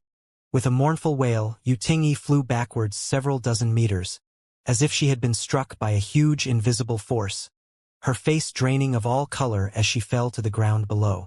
Qianzhou's eyes went bloodshot and desperately wanted to rescue her, but Bai Jingchu swiftly intercepted him and sneered, "Without your woman, I'd like to see how you plan on fighting with me." Dragon Phoenix Palace's dual cultivation technique was profound. When a male and female pair who cultivated it fought together, their strength increased far more than the simple sum of their parts. So Yan Ji had constantly been looking for an opportunity to knock Yu Tingyi out in one fell swoop. Without her, neither he nor Bai Jingchu feared Qianzhou. Qianzhou's momentum flared up as he fought desperately against Bai Jingchu, releasing one powerful move after another. Yan Ji didn't intervene though, his eyes flashing a cold light as shot towards Yu Tingyi. his murderous intent flaring up. Obviously he wanted to take this opportunity to kill Yu Tingyi. Get lost! Chun Zhou saw that his companion was in imminent mortal danger and immediately became enraged, using the fan-like artifact in his hand to send out 1,000 blades of wind, each as sharp as any treasured sword. Chun Zhou, it's over. Don't put up any useless resistance. Just stand there and watch how your precious woman dies. Don't worry. We'll make sure to bury you along with her. Bai Jingchu didn't flinch, summoning out his own cauldron-shaped artifact and using it to send out a massive shockwave that blocked the wind blades as he constantly taunted Qinzhou, trying to rile up his enemy. In the next instant, Yanji caught up to the unconscious Yu Tingyi, snickered, and mercilessly struck towards her. At that moment, a silver leaf-shaped artifact flew out from somewhere, releasing a dazzling glow as it expanded and wrapped around Yu Tingyi. Yanji's palm strike landed squarely on this silver leaf, but upon impact, it was like all his strength sank into an endless ocean, as if he hadn't struck a physical object at all. On the other hand, the silver leaf sent out a brilliant flash and all the energy from Yanji's attack was reflected back, causing him to fly backwards miserably. The silver leaf which wrapped Yu Tingyi then flew off towards Dragon Phoenix Palace and disappeared in the blink of an eye. Seeing this, Chun Zhou couldn't help breathing a sigh of relief, all his anxiety and worries abating. At the same time though, his brow wrinkled slightly, wondering which powerful master had just rescued his wife. Sweeping the area with his divine sense, Chun Zhou didn't find any other Saint Realm masters nearby and couldn't help feeling confused. The silver leaf, which had wrapped up Yu Tingyi and flown into the Dragon Phoenix Palace, quickly returned and once again transformed into a burst of light, revealing two figures, one old, one young. This light halo was dazzling to behold and radiated strong energy fluctuations, seeming to contain enormous power. Bai Jingchu and Yanji of Frozen Nether Cave Heaven both narrowed their eyes as they stared at this pair of newcomers suspiciously. They quickly discovered that these two people who had suddenly broke into the battlefield were not nearly as strong as they had anticipated. The old man was only a first-order transcendent and appeared to already have 1 foot in the grave, probably unable to put forward much battle strength. The young one, on the other hand, was bursting with vitality, but was only an immortal Ascension boundary 7th stage kid, far weaker than even the dying old man. Ordinarily, Bai Jingchu and Yanji wouldn't even spare these two a second glance. But the intense light halo surrounding them was not something they could simply ignore. After all, this halo was formed by an artifact that had just rescued Yu Tingyi. Yanji, who had made contact with this artifact, was well aware of its power. At the very least, it was a Saint-grade mid-rank artifact. This was a treasure even Yanji would drool over. There were only 2 Saint-grade artifacts in Frozen Nether Cave Heaven, and both of them were only low rank. Yangji and Bai Jingchu had both paid an incredible price to have a Grandmaster refine them. In order to refine these 2 artifacts, Bai Jingchu and Yanji had nearly emptied Frozen Nether Cave Heaven's coffers and had only managing to restore the sect's finances recently after many years of saving. What kind of background did this old and young pair have? With such poor cultivation levels, they were actually using such tyrannical artifacts. As Bai Jingchu and Yanji were both lost in thought, Chun Zhou's eyes shrank as he unconsciously shouted, "Sun Yu!" At a glance, he recognized the young boy as the disciple who had entered Dragon Valley 2 years ago, while the old man standing next to him was none other than Ling Jian, who had been guarding the entrance to Dragon Valley. But why had this master and disciple pair come out from Dragon Valley and rushed to this chaotic battlefield? Chun Zhou was incredibly anxious, worried about the injury Yu Tingyi had suffered and also about Sun Yu, who had suddenly appeared in front of a strong enemy. Because of these concerns, Chun Zhou's movements became somewhat dull and suffered a hit from Bai Jingchu, whom he was engaged in battle with, in an instant finding himself somewhat suppressed. "Sun Yu." Yanji's beady eyes swept the boy in front of him and muttered, "I heard that the boy who entered Dragon Valley bore that name. Little brat? Are you that person? So what if I am, old dog?" Sun Yu replied unafraid, not only acknowledging his identity but also insulting Yanji. Yanji wasn't angered though, and instead let out a burst of laughter. "Haha! You really wear out iron shoes while seeking one's own feet. This old master was worried those people wouldn't be able to find you. But unexpectedly you've come to deliver yourself to me. Very good, very good. You mean those 5 transcendents you sent to Dragon Valley? Son, you sneered. How do you know about them? Yanji's eyes narrowed and suddenly felt that something about this situation was off. Facing a master like himself, this youngster was far too calm. Rather, it was the old first-order transcendent beside him that couldn't bear to look Yanji in the eye, seemingly under great pressure. Of course I know about them, Sun Yu grinned meaningfully. Because they died. Died at my hands. Died at your hand? Yanji stared dumbfounded for a moment before smirking and slowly shaking his head. Boy, do you think this old master will believe the nonsense you just spouted? Before trying to act tough, you should first consider your own weight. 5 transcendents, each of them not weak, being killed by a mere immortal Ascension boundary 7th stage brat. Although the artifact protecting him wasn't ordinary, Yanji didn't believe Sun Yu had such great ability. Believe what you like, but the next to die will be you, Sun Yu coldly snorted. Kid? Yanji laughed dumbly and said in a mocking tone, You shouldn't anger this old master. Angering me won't bring you any advantage. Although this old master won't kill you, making you suffer a little bitterness isn't an issue. Now, obediently surrender yourself so this old master doesn't have to act impolite. Chan Zhou, who was still fighting by Jingchu, obviously overheard this conversation and couldn't help coughing up blood in anger as he shouted, Ling Jian, you old coot, how could you allow Sun Yu to come here? Even going all out now, Chun Zhou could barely tie down by Jingchu while Yanji could essentially move about unchecked. Now that Sun Yu had appeared here, wasn't the conclusion to the struggle already set? Sun Yu was Dragon Phoenix Palace's last hope. Ling Jian was really too ignorant. Palace Master, there is no need to worry. Ling Jian was too timid to answer back, but Sun Yu was not, clearly shouting. Today, since Disciple dares to come here, he has full confidence in his ability to resist. Since Frozen Nether Cave Heaven dares to invade my Dragon Phoenix Palace, they must pay the price in blood, so they understand once and for all that we are not to be trifled with. Saying so, he turned a fierce stare towards Yangji and declared, Old dog, you're first. Sun Yu was young and impetuous, fully believing in Yang Kai's words, so when he spoke just now he had done so loudly and without any hesitation. After the youth's words passed out, all the cultivators who were fighting came to a halt and turned their attention towards him. A moment later, the masters from Frozen Nether Cave Heaven burst into laughter as they began shouting words of mockery and ridicule, while those from Dragon Phoenix Palace averted their eyes in shame. To all of them, it seemed like this youth who had appeared out of nowhere was simply ignorant of the immensity of heaven and earth. Yanji was also greatly amused, crossing his arms before himself and wearing a look of self-aggrandization. Boy, I'd like to see how you intend to make me pay. This old master will even stand here and not move, so show me what you've got. Heh, those 5 transcendents also said something similar, that is, until they died. Sun Yu laughed. At that moment, a thunderous dragon roar rang out, and an awe-inspiring burst of golden light shot into the sky. Every cultivator below the Saint Realm was instantly blinded.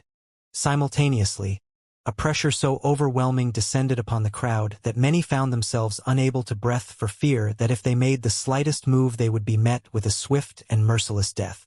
Even Yanji, who had just been facing Sun Yu with a calm and relaxed look, immediately became alarmed. From amidst the dazzling golden radiance, he sensed a massive object rush towards himself. Not daring to hesitate, Yanji hurriedly gathered his strength to defend himself while at the same time summoning out a spirit-grade mid-rank grade defensive artifact. If he didn't go so far, he feared he would instantly be killed by whatever was approaching. Honk! Space itself seemed to collapse as a burst of violent energy erupted, sending out a powerful shockwave that blew away the surrounding clouds and toppled nearby trees. Yanji coughed out all the air in his lungs as he was sent flying like a paper kite. In that instant, he felt as if he had been struck by some giant irresistible force that crushed the meager strength he had managed to gather to protect himself. Recovering his balance, Yanji heard a loud crack and glanced down only to see the spirit-grade mid-rank artifact he had summoned nearly break in half while losing all function. It would need to undergo extensive repairs before it could be used again. What was he hit with? Whatever it was, it had destroyed his spirit-grade mid-rank defensive artifact with a single blow. The golden radiance gradually began to subside, and Yanji finally saw what was attacking him. His eyes shrank as he stared dumbfounded at the sight before him. Hovering there midair was a 100-meter-long golden dragon staring down at Yanji. Its giant eyes were filled with contempt and disdain, and under its gaze, Yanji couldn't help feeling a deep sense of humbleness and inferiority. The golden dragon appeared sleek and agile, and was covered in a layer of dazzling golden scales. These scales seemed impregnable, as if no attack could harm them. Its dragon claws also appeared extremely sharp and gave off a cold, murderous intent, making people not doubt that they weren't inferior to even the highest-grade artifacts. An energy projection? Yanji frowned, but quickly denied his guess. The golden dragon in front of him was too solid and too real. It was impossible for it to be a mere gathering of true qi. In other words, what stood before him was a real dragon. This was a king of the monster race, a legendary existence that could reach the 9th order. Yanji had heard that the monster race had several great seniors, each of them peak 8th order monster beasts, and that one or two of them were distant descendants of true dragons, which was what had allowed them to reach such a height. To the monster race, the true dragon's bloodline was the most noble of lineages. Those great seniors were able to acquire strength equivalent to that of peak 3rd order saints because of this pedigree, and now a real true dragon was in front of Yanji. This was a legendary 9th order monster emperor, an existence that far surpassed this world's greatest experts. Feeling the blazing energy pulsing from the golden dragon, Yanji couldn't stop himself from shivering. Yanji stood dumbly in place. Ling Jian, who came with Sun Yu, was also dumbstruck, his whole body trembling as he kept wiping his old dull eyes, seemingly trying to confirm if what he was seeing was some kind of hallucination. Even Sun Yu wore a look of pure excitement, his eyes filled with worship as if he couldn't wait to bow down and pay tribute to this majestic being. The power of the Dragon Emperor. On the other hand, Chun Zhou couldn't help shouting out as he stared absent-mindedly towards the golden dragon. How couldn't believe that a day had come where he could witness such a scene, nor could he believe that the young Sun Yu was actually capable of achieving this. 2 years ago, this common disciple was still unknown and only had a trivial true element boundary 7th stage cultivation. Although he had then managed to obtain the Dragon Emperor's inheritance, Chun Zhou estimated that even if he was safe, Dragon Phoenix Palace would have to vigorously cultivate him for dozens of years before he really matured. But unexpectedly, today, Sun Yu, who had just emerged from Dragon Valley, was capable of facing off against a genuine Saint Realm Master and also summoning for the Dragon Emperor's power. Chun Zhou burst into a fit of joyous laughter, feeling like he wouldn't mind even if he were to die right now because he had finally fulfilled his ancestor's greatest wish. Bai Jingchu wasn't in any mood to pester Chun Zhou, only capable of staring dumbly up towards the giant golden dragon, a sense of shock and awe filling his heart. All the cultivators who had formerly been fighting with their lives on the line had completely stopped as they watched this sensational scene. A huge panic and unease soon began to spread throughout the cultivator from frozen nether cave heaven, as if a great winter storm had suddenly descended upon them. 20 kilometers outside Dragon Phoenix Palace, a true dragon appeared, bringing the heated battle to a halt. Sun Yu, who was also in something of a trance, suddenly heard Yang Kai's reminder in his mind and quickly composed himself, turning around and shouting towards Yanji, "Today, this will be the burial place." As if responding to the young boy's words, the dragon roared once more and shot forward like a great golden arrow straight towards Yanji. Yanji didn't dare to neglect and immediately summoned his Saint-grade low-rank artifact, the Profound Ice Sword. When this artifact appeared in his hand, Yanji's momentum increased noticeably as an ice-cold chill pulsed from his body, matching the aura his Profound Ice Sword was giving off, the two seemingly merging into a single entity. Before the golden dragon had even reached him, Yanji swung his Profound Ice Sword, sending out a dazzling ray of frigid light from the Saint-grade long sword. An ice-cold aura spread out from Yanji's location like a great winter storm had descended, causing the temperature within the surrounding 1,000-meter radius to drop sharply. The sword waves sent out from the Saint-grade low-rank artifact flew towards the golden dragon with imposing momentum. The huge golden dragon did not make the slightest attempt to evade and crashed straight into the sword waves. Chi chi chi. Sparks flew as countless blades of icy sword chi landed on the dragon's golden scales. But upon contact with the blazing hot aura, the profound ice sword's attacks all evaporated like droplets of water sinking into a raging inferno. Seeing this, Yanji's eyes shrank as fear welled up in his heart. Frozen Nether Cave Heaven specialized in ice attributes, secret arts, and martial skill. Fighting a true dragon which gave off such intense burning energy was like a mouse meeting a cat. In this situation, Yanji couldn't even bring out 80% of the profound ice sword's full strength. Yanji also had other methods at his disposal, but he didn't dare to use them freely as, under the influence of the golden dragon's burning aura, the power in his body no longer flowed smoothly, so the potential for backlash from failed execution of his techniques increased noticeably.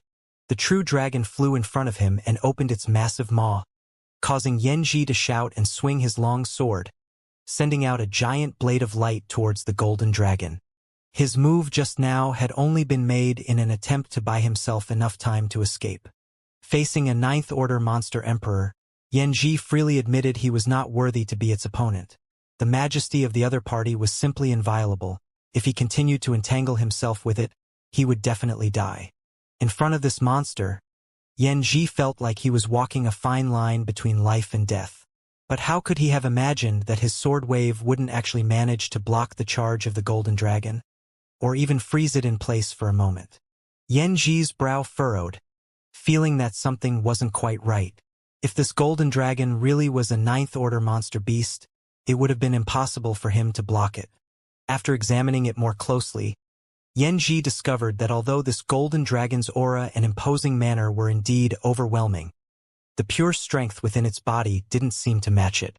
The energy fluctuations Yanji felt coming from this golden dragon were basically on par with his own, possibly even somewhat weaker. Narrowing his eyes, Yanji no longer tried to escape, and instead began displaying one method after another to fight with this golden dragon. Seeing the Dragon Emperor's power reappear in all its glory, Chun Zhou, who had been at a disadvantage in his fight with Bai Jingchu, also felt inspired and quickly turned the tables on his opponent. All the masters from Dragon Phoenix Palace were similarly roused, the original gloom in their eyes replaced with a near-fanatical brilliance. It was as if they could already picture their sect's bright future and were now fearlessly fighting back against the frozen Nether Cave Heaven invaders, forcing them to retreat again and again in defeat. Sun Yu, who was still protected within the silver leaf's light halo, stared out at the battlefield, clenching his fists as he silently cheered on the golden dragon. In his heart, though, he was feeling some slight confusion, wondering why Senior Yang had chosen to not show up in person, but instead use the Dragon Emperor's inheritance to confront the enemy. In his mind, with Senior Yang's true ability, if he were to make an appearance, he would be able to easily beat Yanji and the other invaders senseless. Sun Yu's vision and experience weren't high, so he didn't understand that Yang Kai was actually just a newly promoted third-order transcendent. After a brief but fierce battle, Yanji suddenly burst into laughter. It turns out this giant worm is just mediocre. Ha ha ha. When the golden dragon first appeared, Yanji had really been frightened. After all, he was facing a legendary ninth-order monster emperor. But now he had determined that this golden dragon's true strength was at best comparable to his own. This meant that he had the power to resist it, so he no longer held back, sending out a flurry of attacks, bombarding the dragon's golden scales. This golden dragon had apparently not fully matured, and could only display strength equal to an initial stage 8th order monster beast. Making this judgment, Yanji calmed down. The profound ice sword emitted a chilly aura that collided head-on with the hot aura from the golden dragon. The two offset each other, creating a burst of fog that shrouded the entire sky, making it difficult for those standing at a distance to see anything but flashes of light coming from the battle. Inside the layer of fog, as Yanji and the golden dragon collided with each other over and over again, The former saw the later begin to show almost human-like expressions on its face. Since a while ago, Yanji had felt that instead of fighting a monster beast, he was fighting with another person. As the battle progressed, Yangji also discovered that this golden dragon's movements were becoming sharper and more refined, as if it was rapidly becoming stronger, exerting more and more pressure on him. Every time the incomparably sharp dragon claws slashed towards him, Yanji had a misconception that they were tearing through space, causing cold sweat to trickle down his forehead. His eyes flashing a cold light, Yanji forcefully calmed himself and channeled his strength into the profound ice sword, causing it to release a brilliant glow. In the next instant, at the tip of his long sword, Yanji condensed a gigantic ice spike and sent it flying towards the golden dragon. Facing this incredibly powerful and unavoidable attack, the golden dragon showed no fear, opened its giant mouth, and sprayed out a blazing hot golden beam of energy. The two masses of opposite attribute energy collided with one another and exploded in a brilliant display of light, blinding everyone in the surrounding area. The scorching hot energy beam won out in terms of purity and density, though so after melting away the ice spike, its remaining momentum shot towards Yanji unimpeded. Yanji's look became flustered as he hastily tried to dodge when suddenly a taunting voice resounded in his mind. Startled by this unexpected communication, Yanji's movements stagnated as he turned a shocked look towards the golden dragon not far away. By the time he came to his senses, it was too late for him to escape. The beam of golden energy, which was still powerful enough to cause the surrounding atmosphere to warp, hit Yanji head-on, causing the latter to release a pitiful scream. Hastily releasing a burst of cold chi from his body, Yanji desperately tried to offset the damage caused by the burning energy. A moment later, after leaping out from the golden energy beam, Yanji's breath was in disarray. Although he had not been fatally wounded, his beard and hair had been completely burnt away and he appeared distressed. Turning his eyes back to the golden dragon, Yanji glared at it with undisguised hatred. The voice that had disturbed his concentration just now should have been transmitted to him by the golden dragon in front of him, causing him to suffer a blow he should have been able to avoid. However, what bothered him the most was that the voice he heard was too human-like, as though it was from a monster beast. "I don't care if you really are the Dragon Emperor.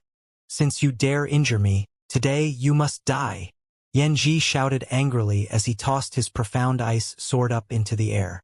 The long sword instantly transformed into a giant bizarre-shaped monster beast in midair, comparable in size to the golden dragon itself, and launched itself towards and entangled the golden dragon. A fierce dragon roar rang out as the 100-meter-long golden dragon struggled violently, but was ultimately unable to escape the binding of the transformed profound ice sword. Yanji took this opportunity to concentrate a bone-chilling energy into his hands and close in, sending a vicious double strike towards the golden dragon's belly. The golden scales, which had so far been impervious to any kind of attack, could not prevent this and were directly broken, allowing Yanji's hands to sink deep into the golden dragon's flesh before finally being. When Yanji pulled out his hands, a dark red blood mixed with golden radiance splashed out. Ha ha ha! Yanji laughed madly, since the battle had begun. This was the first time he had managed to hurt the other party, making him see hope of victory. Not waiting for the golden dragon to counterattack, he quickly fell back and taunted.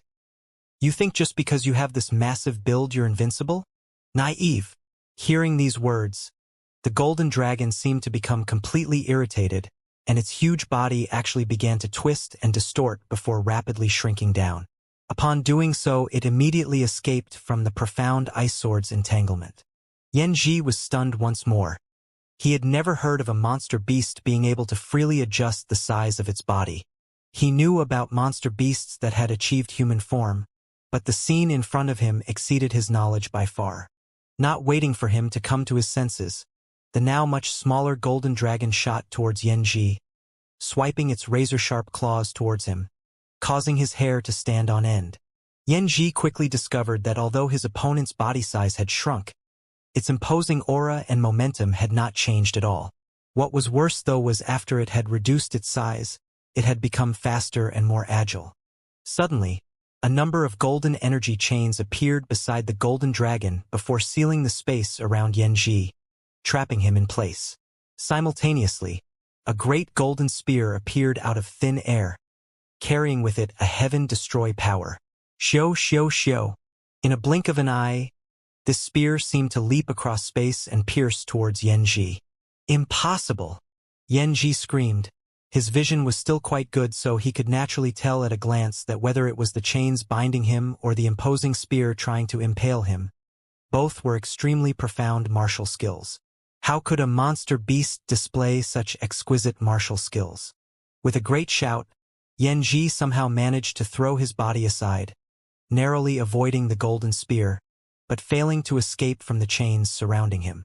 When he made his desperate dodge, Yanji inadvertently contacted one of the golden chains and suddenly felt his body become heavy, as if a mountain was pressing down on top of his head. Even his soul showed signs of being imprisoned. Although this feeling only lasted a brief moment, in a contest between two evenly matched masters, even the slightest of gaps could greatly affect the outcome of the fight. If Yanji had ever been to Nine Heaven's Holy Land or had ever met the old Holy Master, he would have immediately recognized these two martial skills. Imprisoning Heaven Chain and Heaven Punishing Spear. Two of the Nine Heavens' divine skills. The former was not only capable of binding the physical but also the spiritual, while the Heaven Punishing Spear was unmatched when it came to killing potential. Yanji had no idea just how fearful these two divine skills were, and had thus not paid enough attention to the imprisoning heaven chain surrounding him. When he unintentionally brushed it, his soul received a jolt, causing his thoughts to become dulled and his movements to become sluggish. Entangled by chains and pursued by the spear, Yanji immediately found himself in a dangerous predicament. Yanji continued moving about, but he couldn't escape from this encirclement and began growing anxious.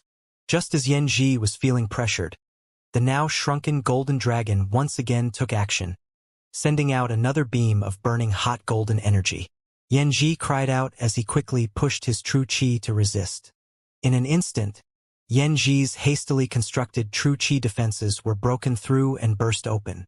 Two golden dragon claws stretched out suddenly, piercing into either side of Yanji's chest and immediately beginning to pull in opposite directions.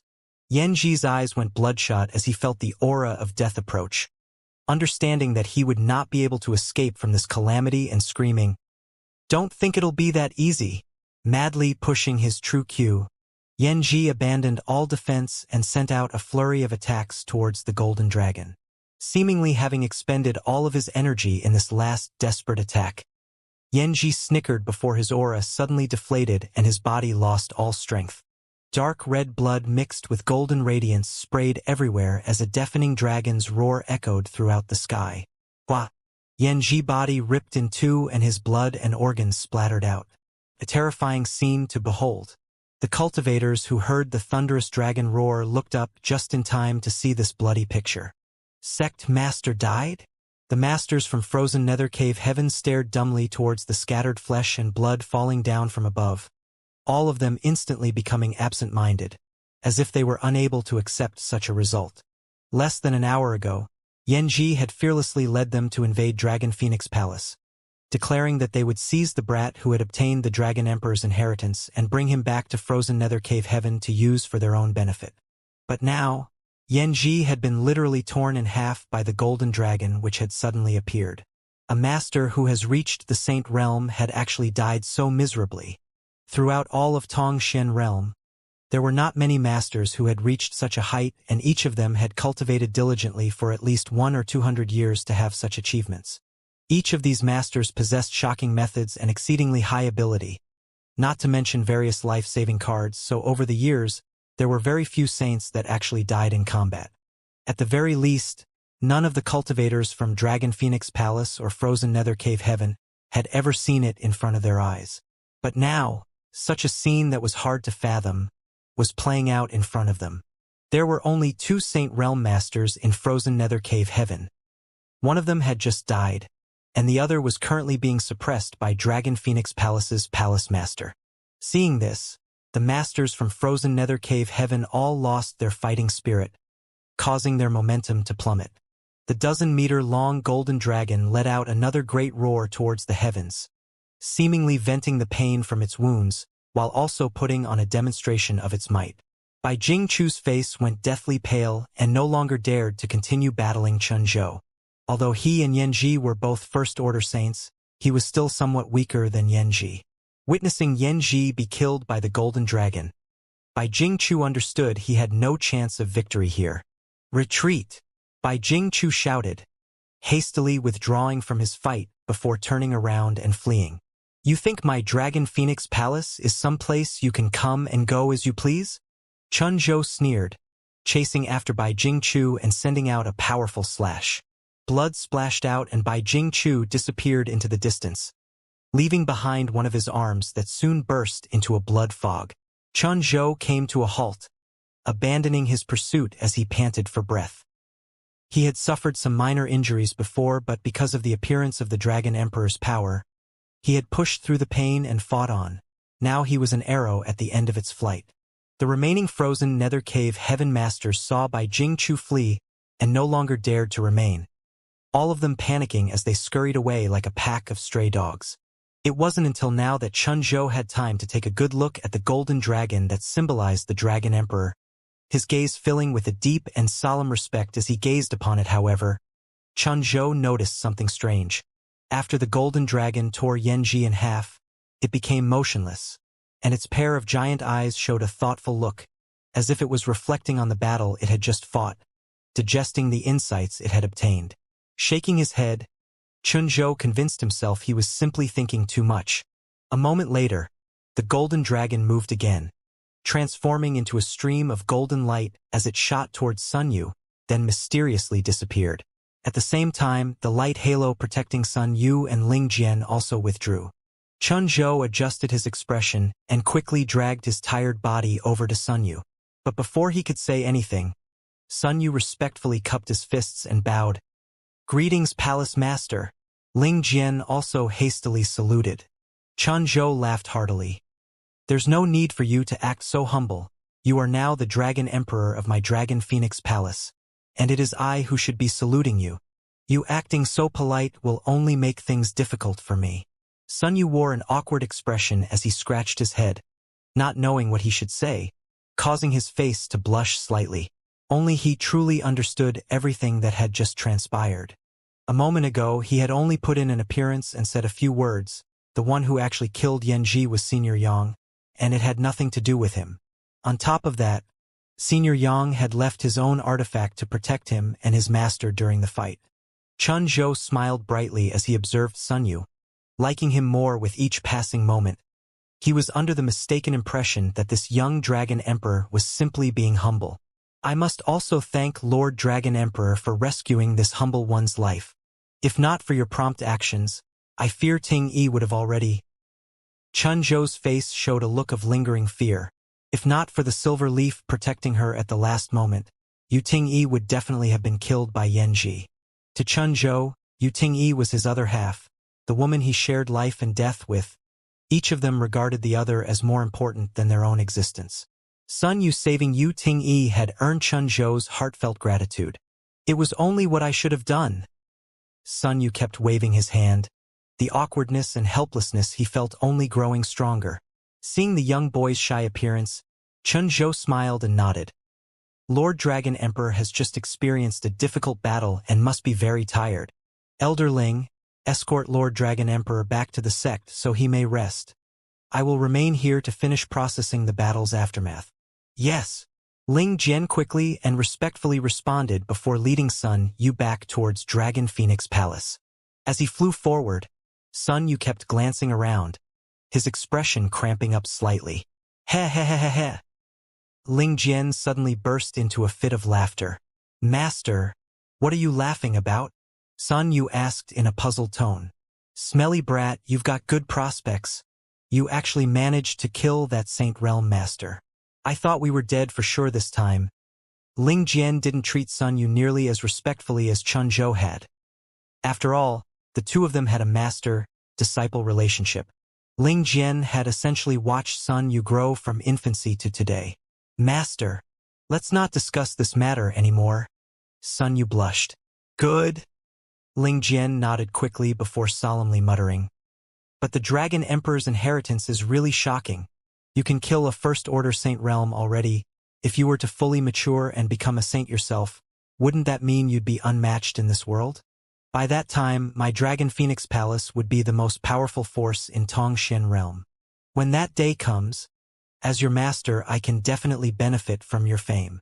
Ling Jian was essentially talking to himself out loud, his face showing a youthful exuberance unsuited to his age, as if he could already picture the wonderful picture Sun Yu would open up.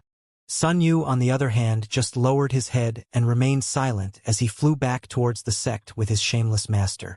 Back inside Dragon Phoenix Palace, the tense atmosphere had yet to fade. All of the sect's masters had gone out to meet the enemy, so the only ones left were the young disciples and weaker cultivators.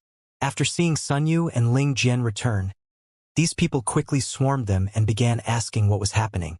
Even Sun Yu's suddenly emergence from Dragon Valley had been long forgotten by most.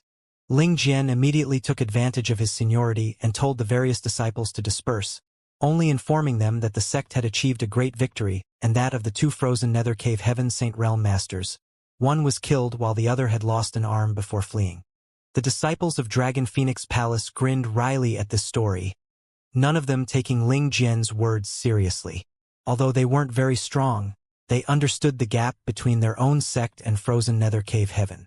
The other side had two saints while theirs only had one. How could such a result be possible? Ling Jian didn't bother explaining and simply brought Sun Yu back to their original residence and settled him in. After Ling Jian left, Sun Yu breathed a sigh of relief, finally relaxing his strained nerves as he glanced around and called out, Senior Yang. Don't shout. I've been following you the whole time. A familiar voice came from Sun Yu's side. Sun Yu turned towards the source of the voice and quickly saw Yang Kai sitting on a nearby bed. Having not even noticed when Senior Yang had come in, Sun Yu was once again impressed by his powerful means. Quickly getting up, Sun Yu respectfully bowed. The great graciousness of Senior Yang rescuing my sect today will never be forgotten by this Sun Yu. In the future, I will definitely repay this favor. Yang Kai simply waved his hand and replied somewhat lethargically, So long as you don't reveal my existence, it's fine. Sun Yu was startled upon discovering that Yang Kai was covered in cuts and bruises, and that his clothes were filled with bloodstains. Especially prominent was a great wound on Yang Kai's lower abdomen where a faint cold aura still lingered, causing the blood which flowed out to quickly freeze. However, what puzzled Sun Yu the most was the faint golden hue that came from Yang Kai's blood. Was Senior injured? Sun Yu asked with concern. Just some minor scratches. Yang Kai shook his head. As long as I rest for a while, these injuries won't be a problem. How was Senior hurt?